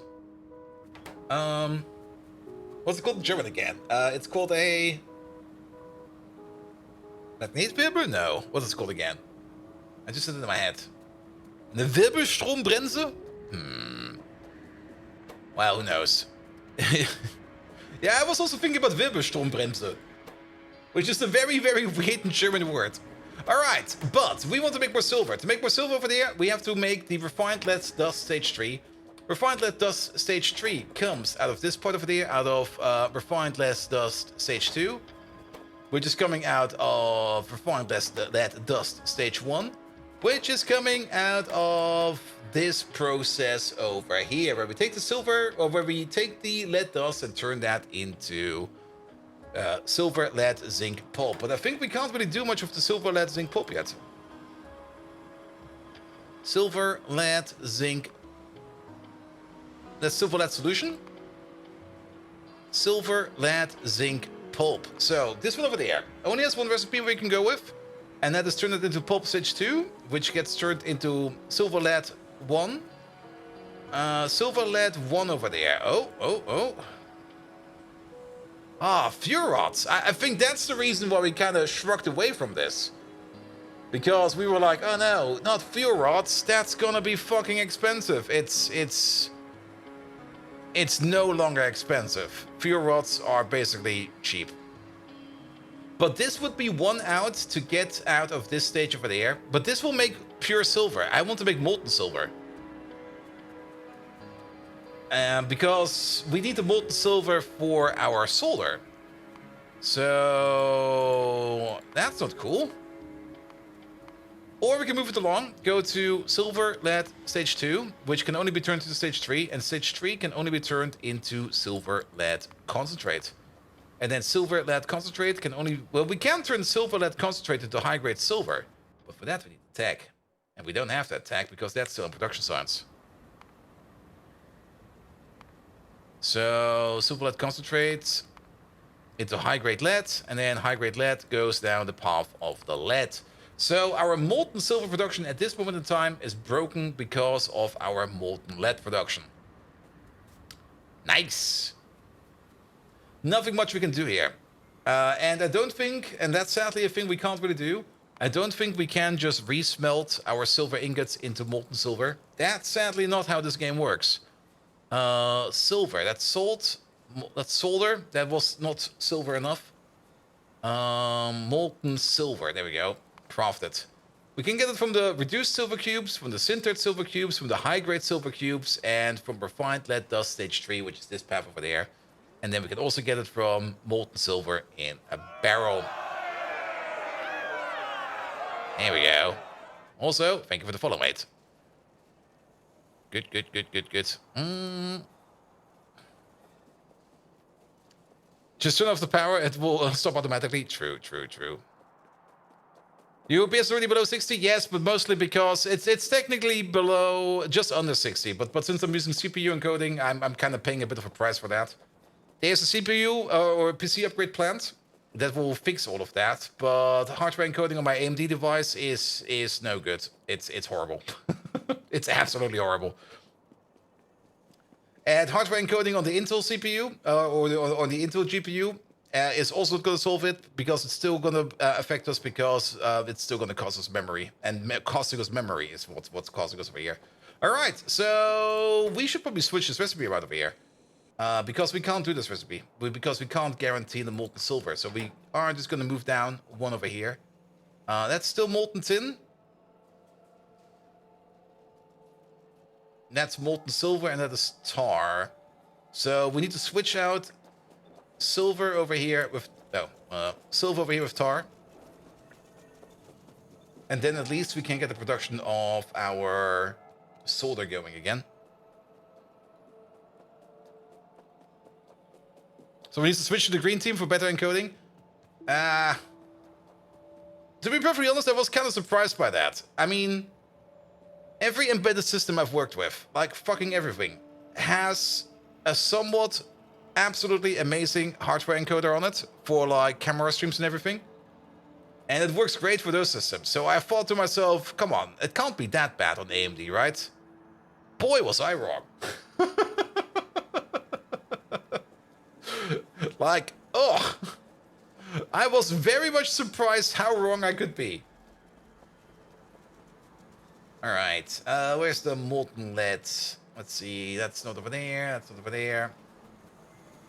Where's this coming? Oh, that's coming from over here, isn't it? There it is. And then it's also... There, we need this connection. That is what we need. And actually, we already have a connection over here. It's already next to the silver over here. So instead of... Yeah, let's disconnect you. Let's put in you. And then... Actually, let's just disconnect you. Or let's move you back by one. That will make it a little bit easier. And then it will say like, but we event this. There we go. I use CPU encoding because AMD GPU encoding is complete trash. Yes, and I'm so surprised by that. How can it be so trash? And it's not like it's a bit trash. Like it's not like you can come to like some kind of compromise by tweaking the settings to get it to like a point that's usable. No, it's complete shit.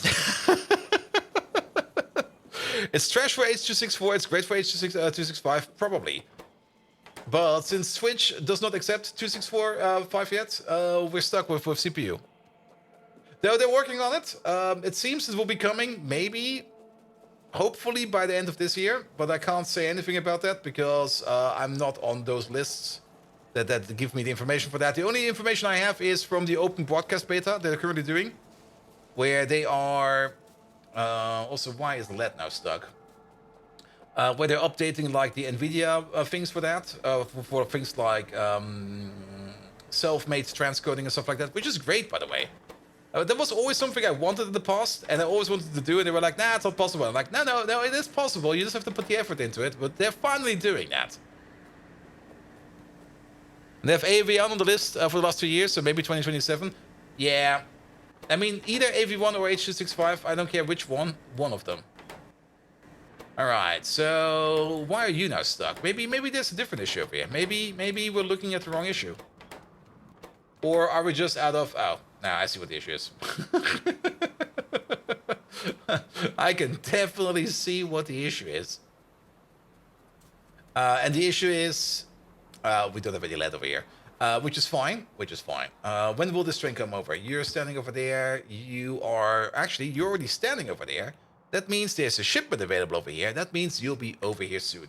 There's one thing that has been bugging me over here for a bit, and that is this fallback option over here. So then again, the fallback option over here, it makes sense. It is actually working as intended. Never mind. We can ignore it.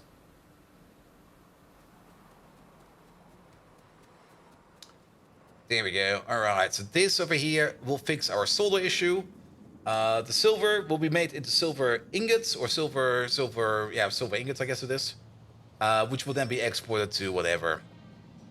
We might need to make some more LED outposts. I mean, the one LED outpost we have, one is sitting over there, and this one over here has already consumed like one of these outposts over there.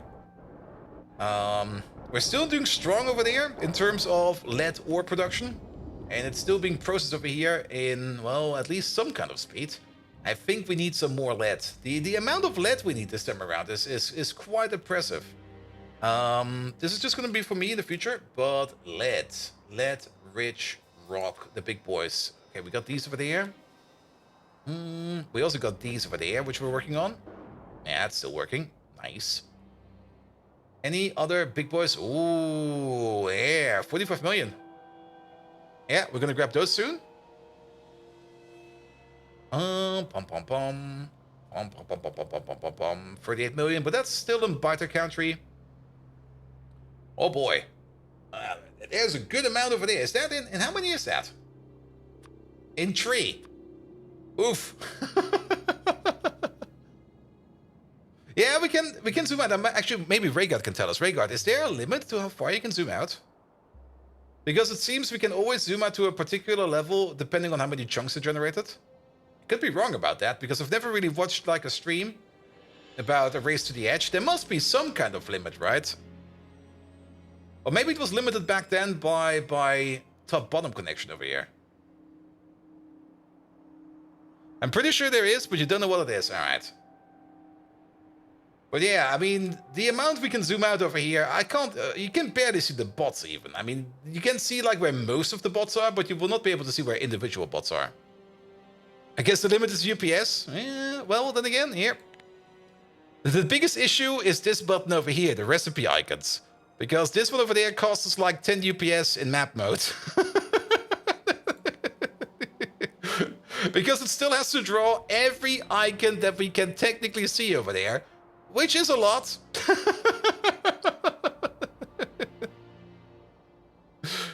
Alright. Alright, we're also on an ad break, and actually I do need to go to the bathroom real quick. So how about I'll be right back. We just had a break just like maybe half an hour ago, but I'll need another one. I'll be right back. Yep.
Ah. Stop playing Path of Exile on the Steam Deck now. Nah. There we go. Ah, much better. Alright, alright, alright. I can see everything moving over here again, so I'm very happy with what we see over here. We do see over here that lead is moving also a little bit to the left, but this should only be going into here when we turn it into silver. We do have the option over here to also turn it into molten lead over there. And these underflow pipes over here, well, they also always have a bit of an issue. That we don't overstop the pipe enough, but where's it even? Wait a minute. Burp. There we go. There we go. Yes, we make molten lead over there, and then you are connected over here via... Oh. What? Really?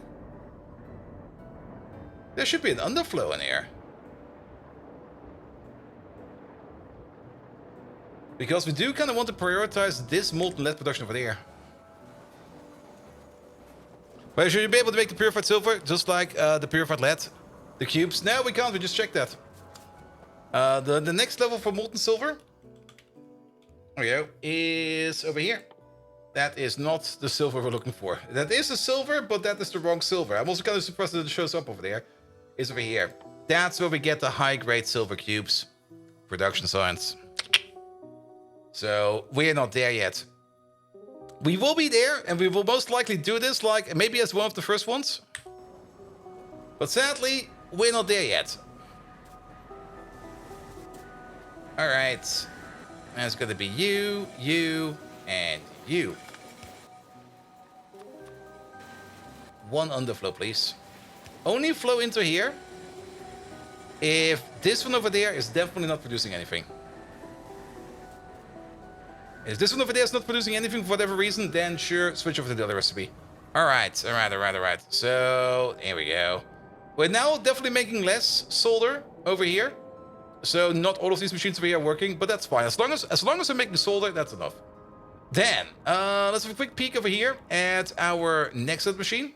It's still working, so that's fine. We should be making 36 per second. So I'm a little bit surprised that we don't see a little bit on the other side of the belt. Are not all of these running? Not all of these are running. Why? Because you're not always getting a grade 3 in. All right. Why? You're running full speed? You're running full speed? I guess there might be a rounding error over here somewhere. We could think about putting some speed modules in these machines over here to push a little bit more down the track to make sure that the last two machines, or the last four machines over here, are also always working. I think we have a little bit more potential in here if we need to. Well, that's not really something we need to figure out right now. That's something we can figure out later on. Good. Then, the next slit is going into a train station. Sorry, we were just there, and now we're going back. There's 46,000 over there. That's a lot. We still need to train for that. So, congratulations. You're going to get a train. Then, down here, over there, this thing over there, you're currently a provider. We're going to have to turn you to a requester. For that, we do need to do some fixes. Let's go over there real quick and fix that. And then after that, we can fly over to where we want to make our blue circuits, because I think that will be next. No, after that, we already said we're going to be working on rare earth processing, because we are going to need more rare earth processing. And the rare earth processor we have, which is sitting right over here where we're just flying by, this one over here is just not going to pick it enough anymore. We need this thing over there in way much better, because rare earth processing is one of those rare processing lines for ores that does allow you to put prot mods in.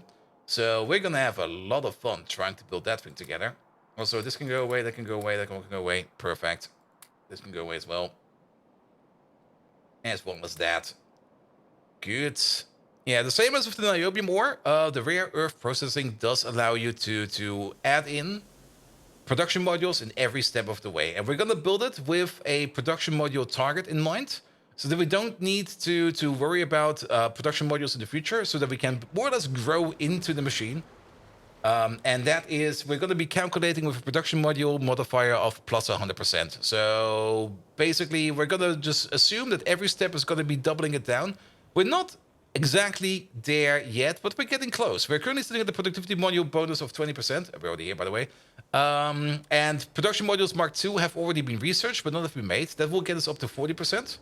And once we hit Mark III machines, which we get also pretty much just after the border of production science, then we can go all the way up to 60%, which is already pretty damn close. I'm not quite sure if we will ever make it to modules Mark III.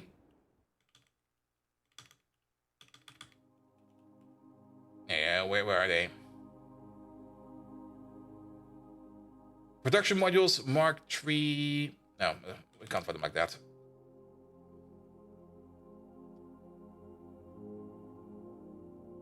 Where the fuck are they?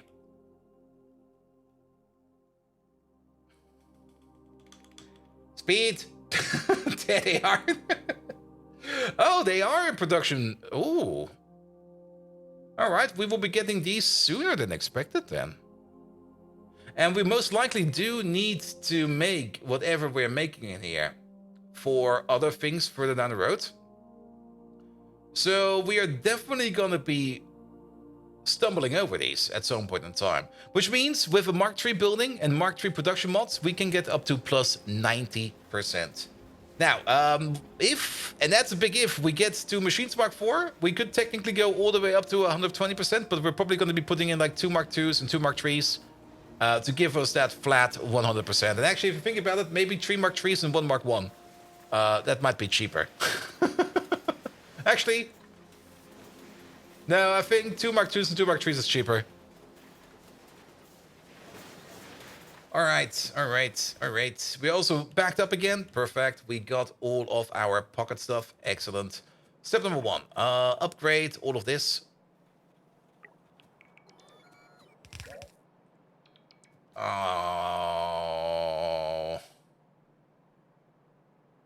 I pressed Ctrl Z twice.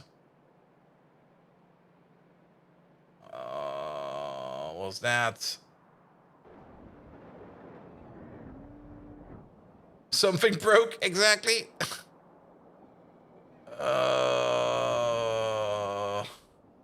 I'm so looking forward to that Factorio 2.0 update where you can see what you have undone, or even better, just fucking redo it. But something broke, and I have no clue what it is. Like, literally. No clue. Could be anything. I guess the last thing we touched was with the LED machine, right?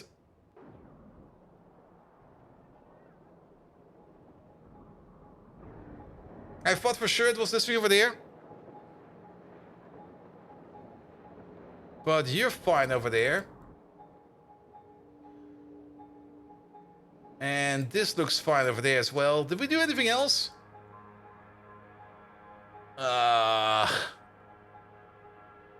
It's so gonna bite us in the ass.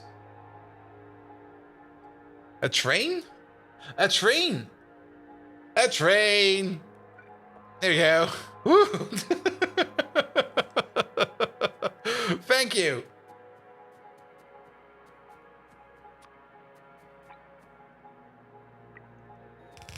There we go. Now, you know what could have prevented that and what would have helped us absolutely without fail any second, any time in the day? That Microsoft redo thing. It would definitely, absolutely have figured out for myself. Like, I could have just called up Microsoft and be like, hey, dude, I just pressed Ctrl Z twice in my Factorio base. Could you tell me what I undid? And they will be like, yes, absolutely. I took a screenshot from your desktop for like every 5 minutes for like the last 24 days. I know exactly what you're talking about. It's not gonna work like that. On Linux? Yes, on Linux, of course. I mean, you can probably easily get it implemented on Linux. That thing is such a huge liability, that system they set up there. Like, constantly making screenshots from your desktop? Oof. Oof. That's not going to be an issue at all.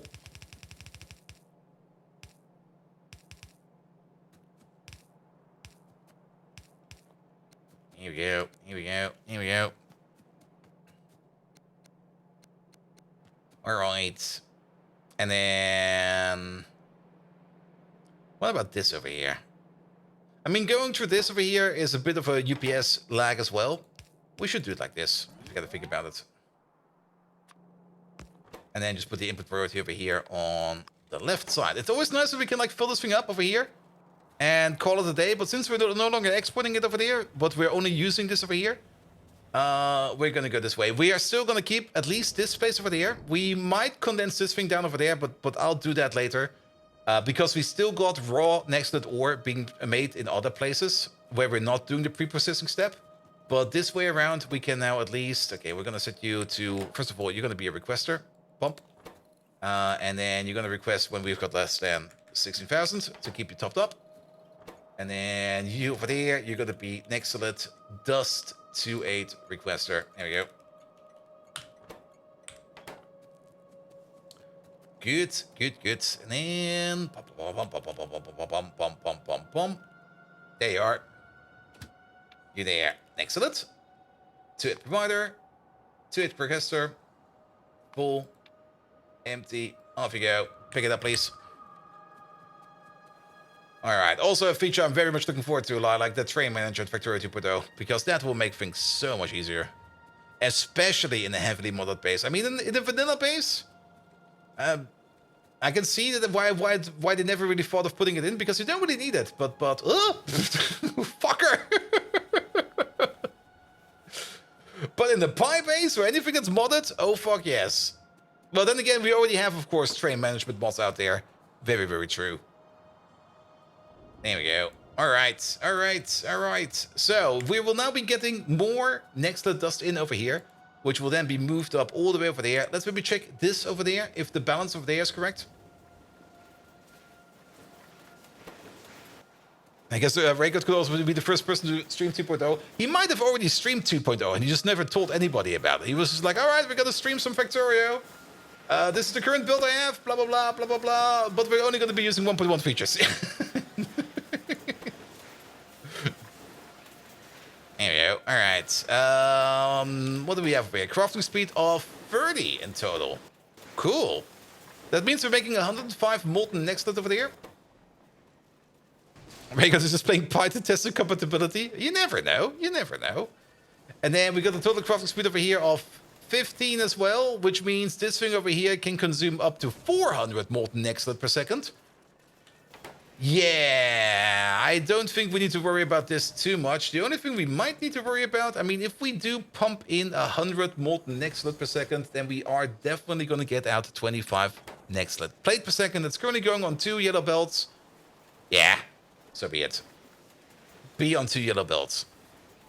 All right, that's done as well. Did we ever get some next-lit over here? No, not really. Too bad. Too bad. Oh, Quest Wizard. Hello there. Welcome, welcome, welcome. Good. Well then. Rare earth processing. I already was like, let's make some parts, but no. Rare earth processing. Let's do the math for that. Or at least the sketch build for that. The process itself does not get improved. The rare earth process is always going to be the same rare earth process. Where are these rare earth oxides? Are they in here? I see the phosphate rock over there. Is it in here? I was going to be flying over to like a place where it's a little bit more spacious. Is that? It's not an alternative energy. I thought for sure it was in high tech.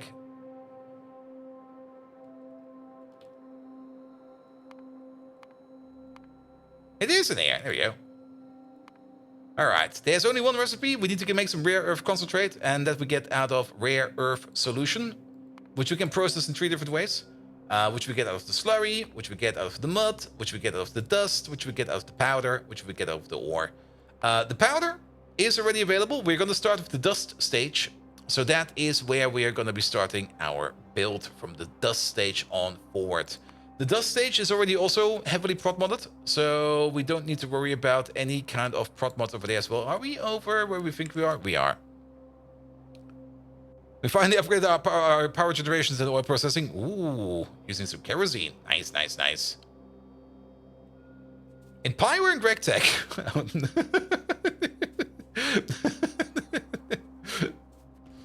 All right, all right. You're producing 100,000 liters per hour. Nice. All right, so rare earth processing. We do got some rare earth ore over here, but all the way over... Where is that thing? We already have one set up somewhere. There it is. Good. This over here is a rare earth mine. And we already got like the 1-to-2 ratio over here, or the 100% productivity bonus improvement over here, planned for this process over here. So over here, we can already start thinking about that. We are just going to get rare earth dust in. So that is exactly where we're going to be starting off with. And we can copy paste parts over from over here, which means we're going to start off with you. Your maximum power generations is 8,192. Yeah, that's GregTech. That's EV power over there. Is that EV? No, wait, that's IV, isn't it? Wait a minute. 512 is HV, 248 is EV, and then, yeah, that's IV. EV? Or it's 4 amps of EV. Yeah, true. That could also be the case. There we go. And we're going to need these two over there. Yeah, 4 large gas turbines. I see. I mean, that's also how I started out with it. But I went the nuclear route, where I was like... I think I made like 8 amps of EV power with nuclear, which was going fine for quite some time. But I was kind of annoyed by that I had to constantly go out and look for resources to make my nuclear power plant continue working. So at some point in time, I just let it dry up and was like, all right, we're going to improve the biodiesel setup. And then I was very happy with that as well. All right, and then we're going to need these two over there. All right, step number 1. Put them all into Mark II machines. And step number 2, rare earth dust. We're going to start with this step. There's 2 things we can do over there. We can either turn it into rare earth mud, or we can turn it into rare earth mud. Wait a minute. This over here gives us 25 rare earth mud per dust. This one over there gives us 33 rare earth mud per dust. Oh. And this one over there gives us a whole bunch of byproducts. Wait a minute, get the fuck out of there. Wait, are both of them prot moddable? We know that you're prot moddable. Are you prot moddable? This one does also give us iron ore as a byproduct, which is a bit annoying. This over here is easier to handle in terms of byproducts, but this one over there is cheaper on the intake, but more expensive in the rare and the organic solvent consumption. This one over there is only sulfuric acid. There is still a good argument to do this one over there. Mostly because we don't need to deal with the... But we're also going to be making sand on the side. Who the fuck cares about sand? But, iron ore on the side. I mean, we could crush it down. We're not going to be making that much iron ore. We could just crush it down into iron ore dust. That process is not too hard. And then just export it. I guess it will be fine. And shower photos today. You're not afraid of being alone in the dark. You're afraid of not being alone in the dark. Yes. Here we go. Alright. But that does mean, and now we can use the recipe book for that. Rare earth mud. We want to do this product over there. Organic solvent we should have handled. I'm pretty sure we have ourselves a big a big organic solvent making machine done over here. Yeah, there it is. This one over there is the organic solvent machine made out of bone meal and what's it called again? Activated carbon over there. Which means organic solvent is never going to be an issue again, because I think this makes like 400 per craft or something like that. It's this recipe over here. Yeah, it makes 400 per craft. It does require aromatics, but we got so many aromatics, we don't need to care about that. And activated carbon is cheap and easy, and bone meal is even cheaper and even easier. So organic solvent over there is no issue. I'm actually going to think of maybe making like a bigger organic solvent dump over here, because bone meal might be running out every now and then. so that we have like a little bit more of a buffer over there. So using organic solvent over here for this step is not too bad. Also, how does this interact with like the next step? Because, of course, over here now we're going to be making 43 rare earth mod per second, and this one over there goes at a rate of 10 per second. Oh boy, that's gonna be fun. Though, actually, if you kind of think about it, we might be good over here. Wait a minute, it's not 33 per second. What am I talking about? It's 33 per dust. It's 20 per second. This is perfect. The other recipe is probably way worse than that, isn't it? Yeah, the other recipe has some kind of very weird number over here. This is the preferred number. Cool. All right. So, every 5 seconds, we're going to make 100. Keep in mind, we're going to assume prot modability of 100%. So, 200 rare earth mod. Which we then need to consume over here. If we're going to be making 200, that means we're going to be making 40 per second. You over there, you consume it at the rate of 10 per second. So these thickeners over there, that will be you. We're going to need 4 of these. 2, 3, 4. Which also means that the 200 rare earth mod we're putting in over there is going to be turned into 400 rare earth slurry. So, is that still correct? Something feels off. Why does something feel off? We should also maybe put this... Wait. There's a couple things completely off over here. So, you're making 20 per second. Yes, that goes into 40 per second over here. Then, these over here consume 40 per second and make... there we go. And make 80 per second rare earth slurry. There's where the calculation issue is. Then 80 per second is going to be consumed by 8 of these, turning this into also into some uranium ore into you. So we need to double down you. 1, 2, 3, 4, and then 1, 2, 3, 4. Which is going to be turned into 160 rare earth solution per second, which we then will be processing with, I guess, cyanic acid, because cyanic acid is the easiest to do. There's also this process available. You get only half the amount out of your rare earth solution. Actually, it might actually be preferable to do this one over there.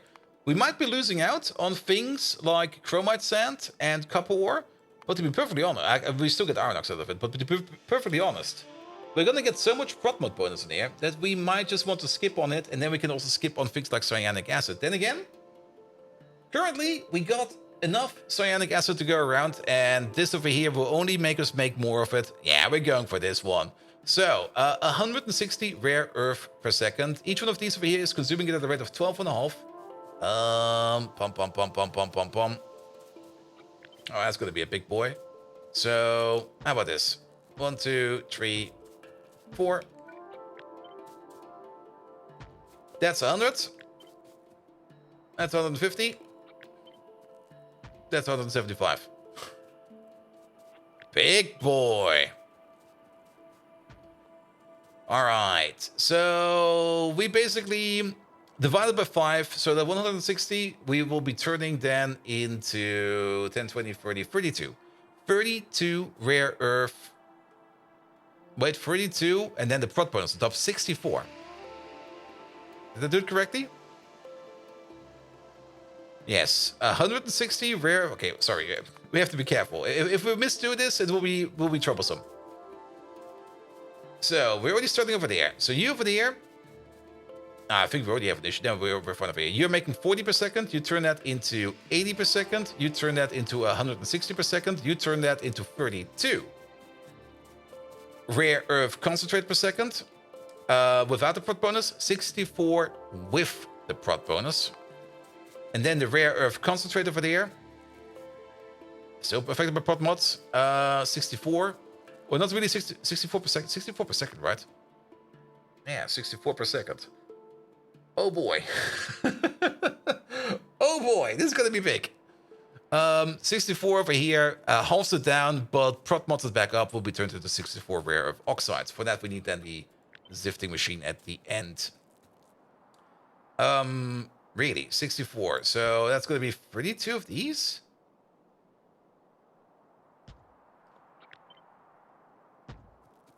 Let's go step by step over here. Every machine over there makes 20 rare earth concentrate every 8 seconds. That is 2.5 per second. 2 of these will make 5. To consume 5 per second, we're gonna need 2.5 of these. So that's a 2 to a 2.5 ratio. Ah, there's some kind of miscalculation over here. It's also getting late, and it's getting warm over here, so we have to make sure that I can trust my brain. Ah, there's the option. Yes, sorry, 2 of these. If we go back to this one over there, gonna be doing this recipe like once every 4 seconds, so we're gonna be making 5 rare earth concentrate per second. And to consume, and then 10 with the prop mods, and to consume 10 over here, we're gonna need 5. So this is a 2 to 5 ratio. So if we got 14 of these, we're gonna need 35 of these. We're probably gonna go with 34 because these are not gonna be running all the time. Here we go. Here we go.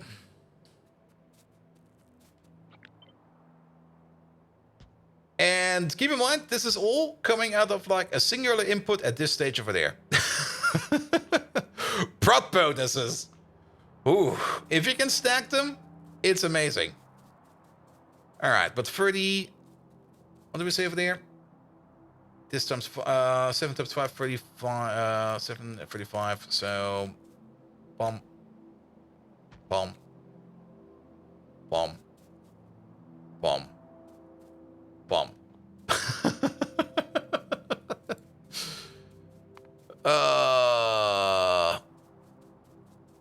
There we go. All right. That's 4. That's 8. That's 14. These don't matter. I kind of dislike this ratio over here. Can we have another look at this one? Can we maybe come up with a better solution for you? Because you over there, each one of these is gonna be making 20 per second, and each one of these is gonna eat 12.5 per second. Yeah, that's just off. We could 1 to 2 these, and then 2 to 5 these. And again, if we 1 to 2 these, then we will be running at 80%. So, oh, that might be good. We could 1 to 2 these, and we could 1 to 2 these. Because if these are running at 80% in total, that means instead of making like 5 per second, we're going to be making 4 per second. And that fits exactly into there. Yes! So, it's just doubling. Except for the first step, which is for some reason a 1 to 4. It's going to be double, double, double, double. And that's a full speed mod bacons? Yep. And all the machines will be running at the same clock speed, so we don't need to worry about that. Alright, alright.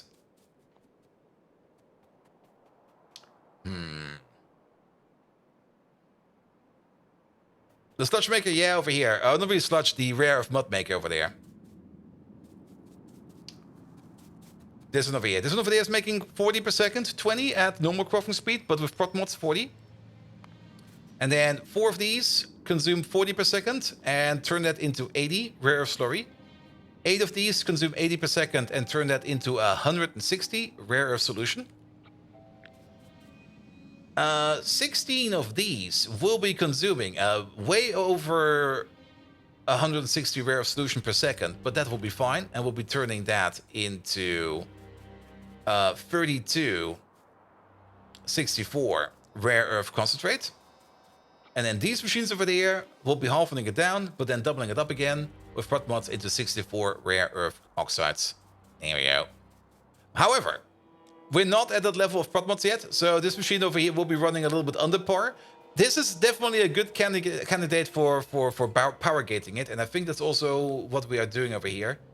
Because since these machines over here will not be running as efficiently, if they're not running at all, we might as well just turn them off. But then again, I think this one over here has been running the entire time, because we're just constantly feeding this guy over here with molybdenum ore. Because we will always need more molybdenum ore. Good, however, with this 1-to-2 ratio, this constant 1-to-2 ratio, there is a couple decisions we can make over here for a build. Usually, if you make something like... If you make something that like goes 1-to-2, you could make something like an expanding flower. Or something like that. I'm not quite sure if you want to do that. Then again, it might look super duper impressive. And the more I think about it, the more I go like, fuck, let's make a flower. Let's make a fractal.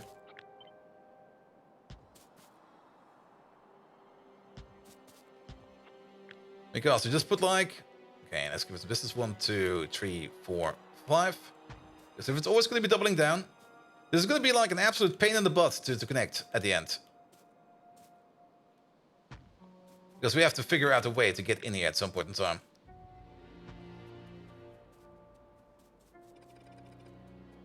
And we might also... No. Oh, it will become a perfect flower. I can already see how this is going to expand. Oh, it's going to be amazing.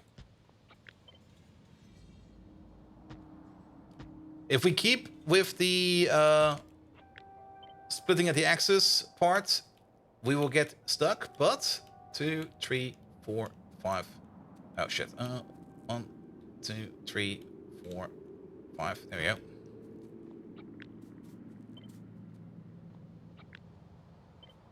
Yeah, put you over there, and flip you around. All of these. Oh. I mean, we will get stuck in this column over here. However, since we are at the final stage of this thing,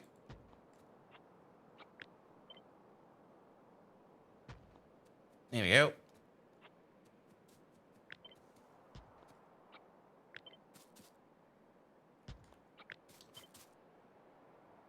Pom. Pom. Pom. There you go. We can just put you over there. 2, 3, 4, 5. And you over there.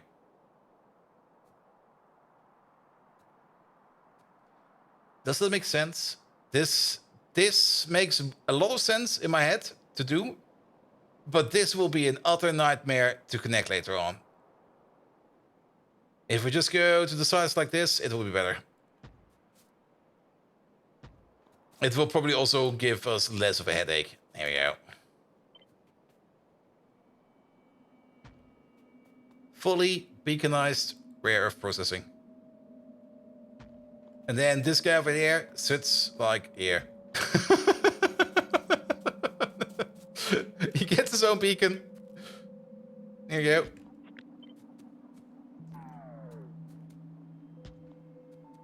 That's gonna be the input.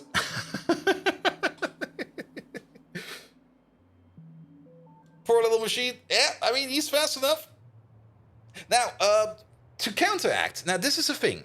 To counteract the fact that we currently do not have the prot mods available that we want to use, and we might just want to raise the efficiency over here of the entire build until we get to like the higher tier prot mods, we can just place a second one over here. And that should offset everything at least enough so that we will still have the theoretical double crafting speed over here, even though we just push more resources in. Which will then be processed over here. And then over here, in this part over here, we will be underflowing a bit, but that will be fine. Any crazy people here? You have got a question. No, Simrock, you're not crazy. And yes, it's Thursday and tomorrow is Friday. And basically, the week is already over and we have achieved nothing. There we go. Alright, alright. This looks like a lovely machine.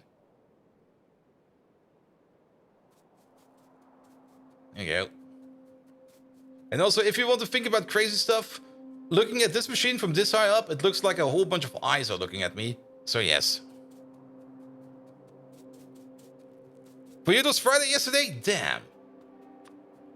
Also, for the really, really crazy people, the really, really crazy people are all on vacation today. Because it was a national holiday in München and in... I'm not quite sure which country our project manager is living, but it was definitely not München. What is needed for level 2 prot mod and pi? We have already got it researched, and we basically need blue circuits for them. We need a little bit more than that, but only a little bit more. But we are gonna need blue circuits. And most Catholic countries like France. Wait, did France have a day off today? Really? Wait, are you telling me France had a day off and Bayern had a day off, but Baden-Württemberg, it's like sitting in the middle, was like, no, we're just going to go to work. Like, what the fuck?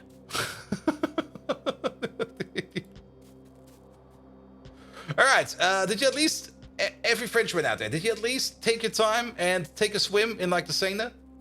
I've heard they cleaned it up, right? That's safe to swim now, right? Oh, don't cut it. Not yet. Ugh. Ew.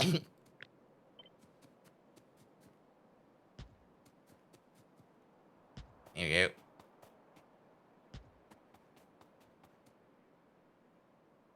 go. Let's just fully connect this real quick. Yeah, then we definitely don't have to complain about anything happening over here. Just in time for the Olympics. Ah, did that promise not come true? Oh. There will be no ramifications for that.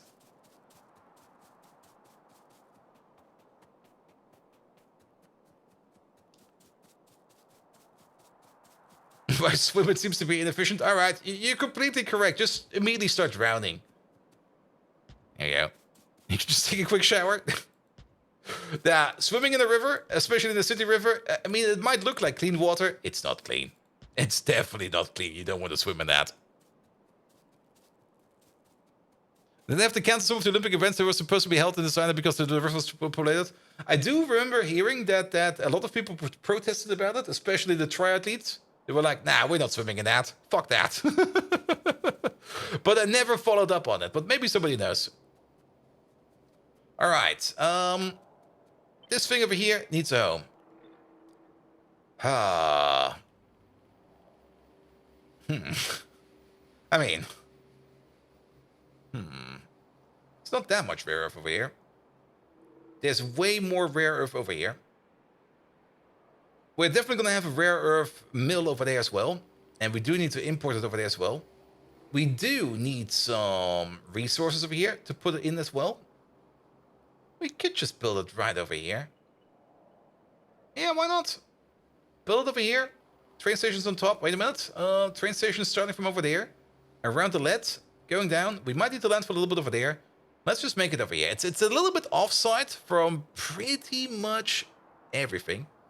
It's very far away, now that I think about it. It's fairly far away. But then again, where do we need rare earth for? Like, where is it mostly going into?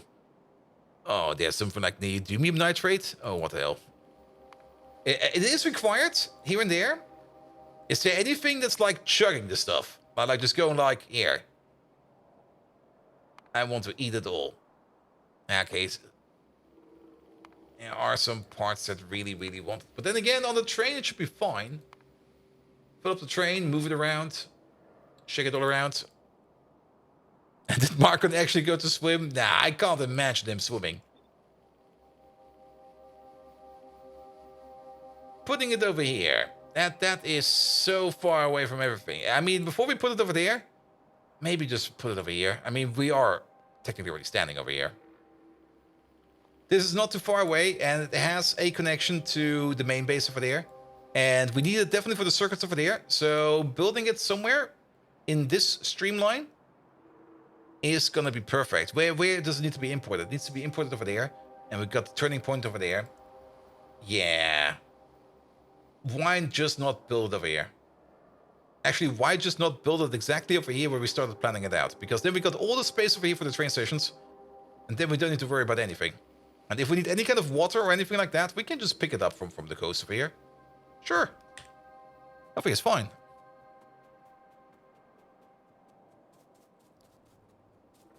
But every event happened and people did get sick. Nah. That's like going to TwitchCon and expecting, well, every time I go to TwitchCon, you come back and go like, all right, what kind of flu will I have this time? Oh, it's this one. Nice. Didn't have Mongolia Tsitsa flu yet. Here we go. Nuke the trees? Oh, yes, sure.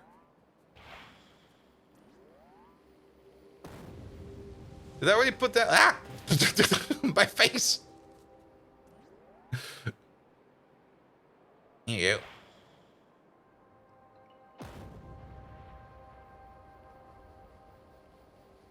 And then we have some kind of pox coming up next. Yeah, but that's coming from Africa. That will take some time to come over. And that has already been around since like 2020, I think, where people are already like, we have to be careful about that. What if it comes over? It will not come over. Careful with your gardening tools. If you don't get con flu, you did not get the full con experience. That is very true. That is very, very true. There we go. Perfect. Look at that.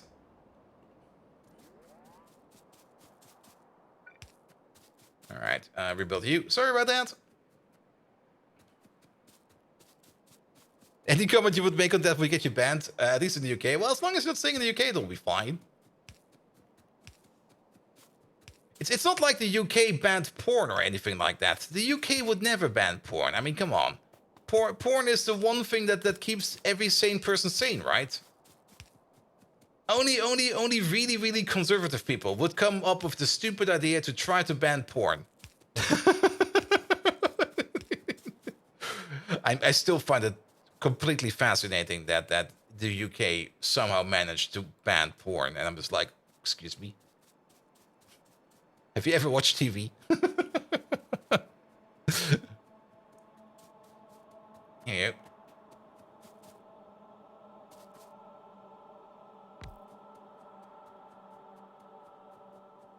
You wouldn't want them to offend the Queen. There's an easy solution for that. Just turn the Queen into a porn actress, then she can't be offended about it. There was the UK law enforcement guy threatening to extradite the US citizens if they violated UK laws on hate speech.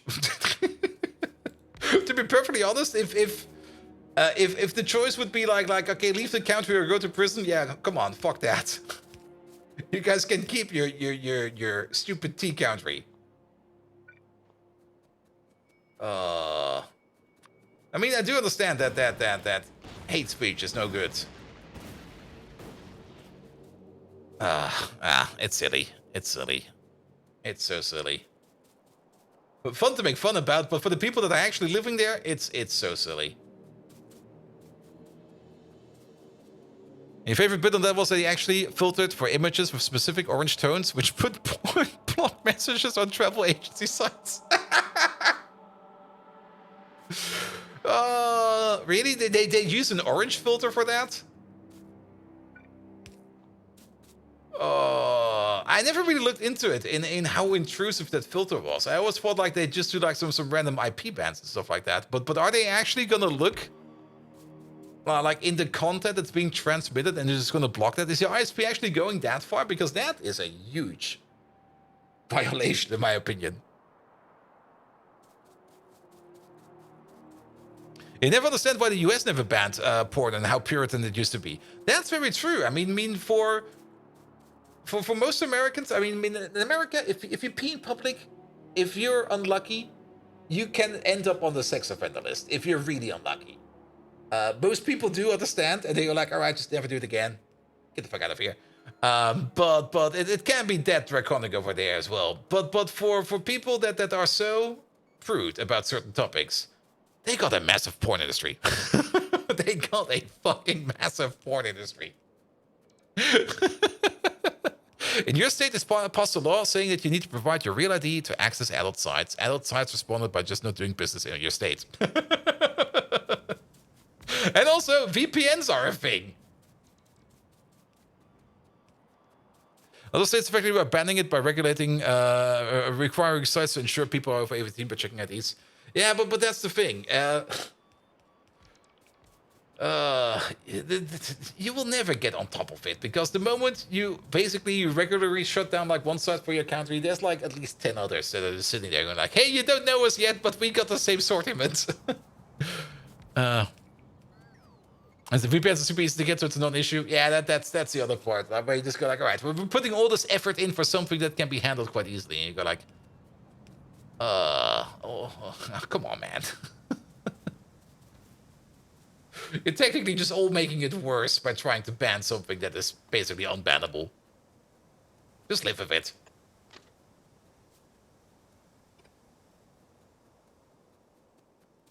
And no, do not click on the stories button. Just hard crash on your browser. The stories button.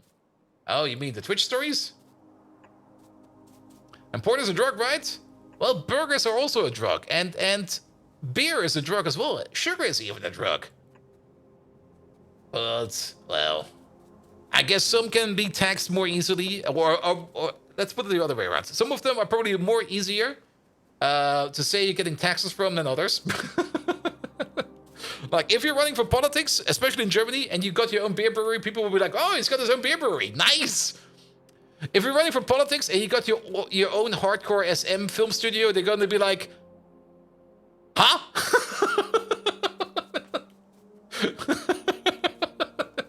You got a what? Yes!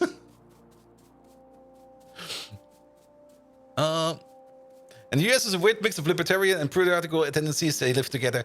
The US is weird in general, and not to blame anybody, but like America is so fucking big. It's so freaking huge, and it's really really huge. People always say like America's big, but it is very very big. There's sometimes even just like days. Well, not really days of driving, but definitely days of walking between cities where there's just nothing. Absolutely nothing. And that's fine. But that is also more or less like a natural culture border where things just never travel over. So the moment you start going around in America, from like location to location, things can be wildly different. And big, huge, and really recent. Also very true. I mean, how old is it? It's like, how many presidents do we have? Was it 1800 when it got started? Yeah, it was 1800 when it got started, because I can basically pick up the Victoria Tree timeline. 200 years is enough, especially for that size? Yeah. But like there's no unity over there, because how could there even be? And that's fine. I mean, those things develop, but there's just like, I mean, last stream we kind of said like Bayern is the Texas of Europe, but technically America is the Europe of Europe. How to put it? No. America, I mean, for all the fun that America always makes from Europe, they're technically Europe themselves, with the entire population they have.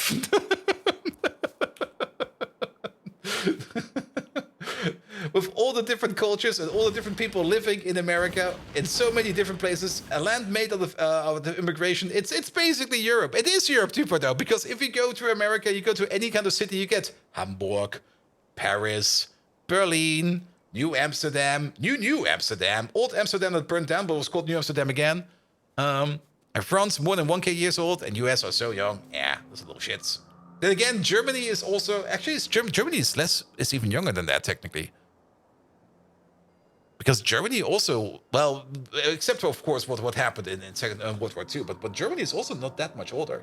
But it has been around. With the same people for longer, definitely. And America is the Florida of Europe. I mean, when did Germany come around? Germany. Founded in... has over 2 millennia of history. Well, not really. Germany. When did we come to be?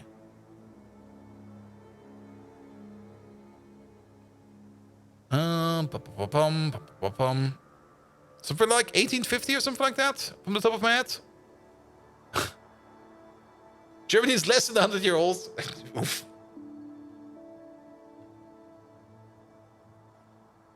And nothing much less after 44. It definitely got wildly restructured after 44. That is very true. Here we go.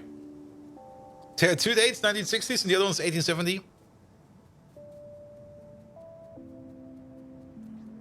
And there are multi-cities in Detroit that are called Minden. It's also the next city around for 20 kilometers away. Yes.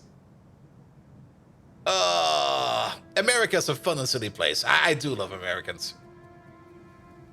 And I do want to go to TwitchCon next year in America. Not this year. This year is not going to be a thing, but next year, because it's always such a fascinating culture over there. Like you never really know what to expect over there, and it's always so much fun. even the bad stuff over there. Well, I can't really say I enjoy it, but yeah, how to put it? That's just America. Same way over here in Germany, where we also got the bad stuff happening all the time. That's just Germany. That's how it is. When was the Holy Roman Empire? The Holy Roman Empire was 900... Was that 960? Or was it later? The Holy Roman Empire was definitely around in the year... After 1K. 962 was the Holy Roman... First Holy Emperor? There we go. That came from my school education, man. Defining the start of Germany by an exact date itself, the Bundesrepublik Deutschland started in 1949. The German Empire, an empire, in 1871, and the Holy Roman Empire in the 10th century. And by the way, the Habsburgs, they're still around. I just recently heard a story about some random Habsburg dude going like, hey, I'm still relevant. I'm like, who the fuck are you even? Why do you still exist? All right, we're getting nowhere over here. Absolutely nowhere. So this thing over here, I'll hook it up. This time for realsies. And the late queen was basically German. She was. And also, England was not necessarily called England at first. There was the opportunity, instead of calling it England or Britain, to call it Saxland. But somehow, Saxland never happened. I would have hoped for a Saxland. That would be great. Like Saxland from Saxony. Saxony land. Saxland. Nice.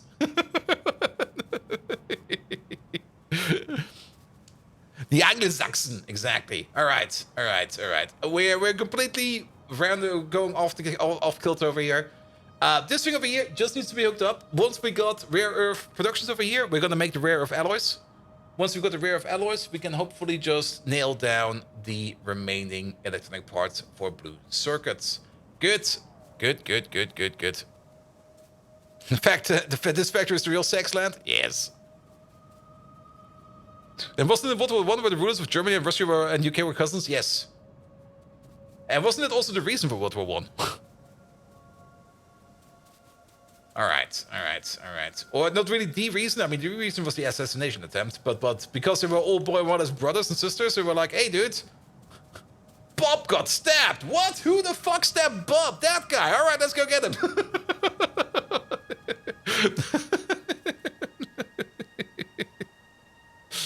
All right.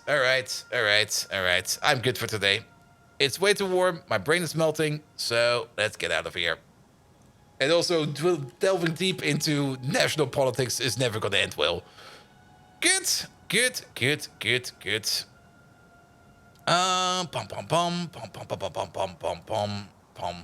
I see a whole bunch of streams about shapes too.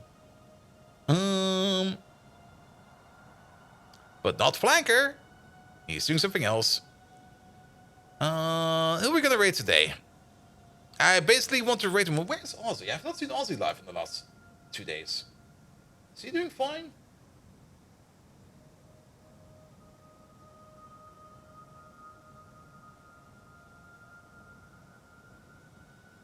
Nah, he's off, it seems. Yeah. Alright.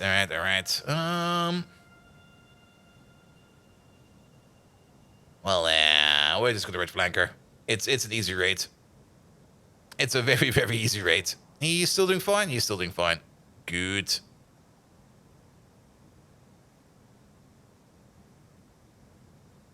Yeah. All right. That will be it for today. Thank you so much for today. We kind of didn't really get much done today because we kind of got distracted by pretty much everything. But that is your typical first day. This whole week I got distracted by way too many things. I do hope that they get that Path of Exile bug out of my system soon. The sooner it's out there, the more easy I can focus on other things. And then I hope that we can get some other stuff done as well. I should really put some more time into Factorio over the weekend, this time for reals. Because we do kind of want to get as much done as we can until Factorio 2.0 comes out. Because once Factorio 2.0 comes out, we're definitely going to be playing that a lot.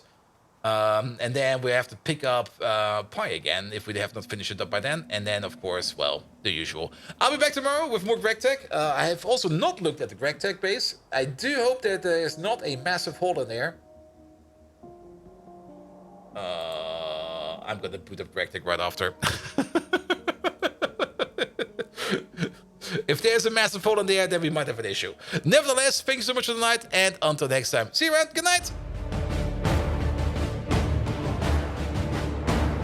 And massive hole solves the calendar issue. If there is a massive hole in there, that is true. Then we can focus on other things. Or maybe fix it later. Good night, everybody. Have a good one.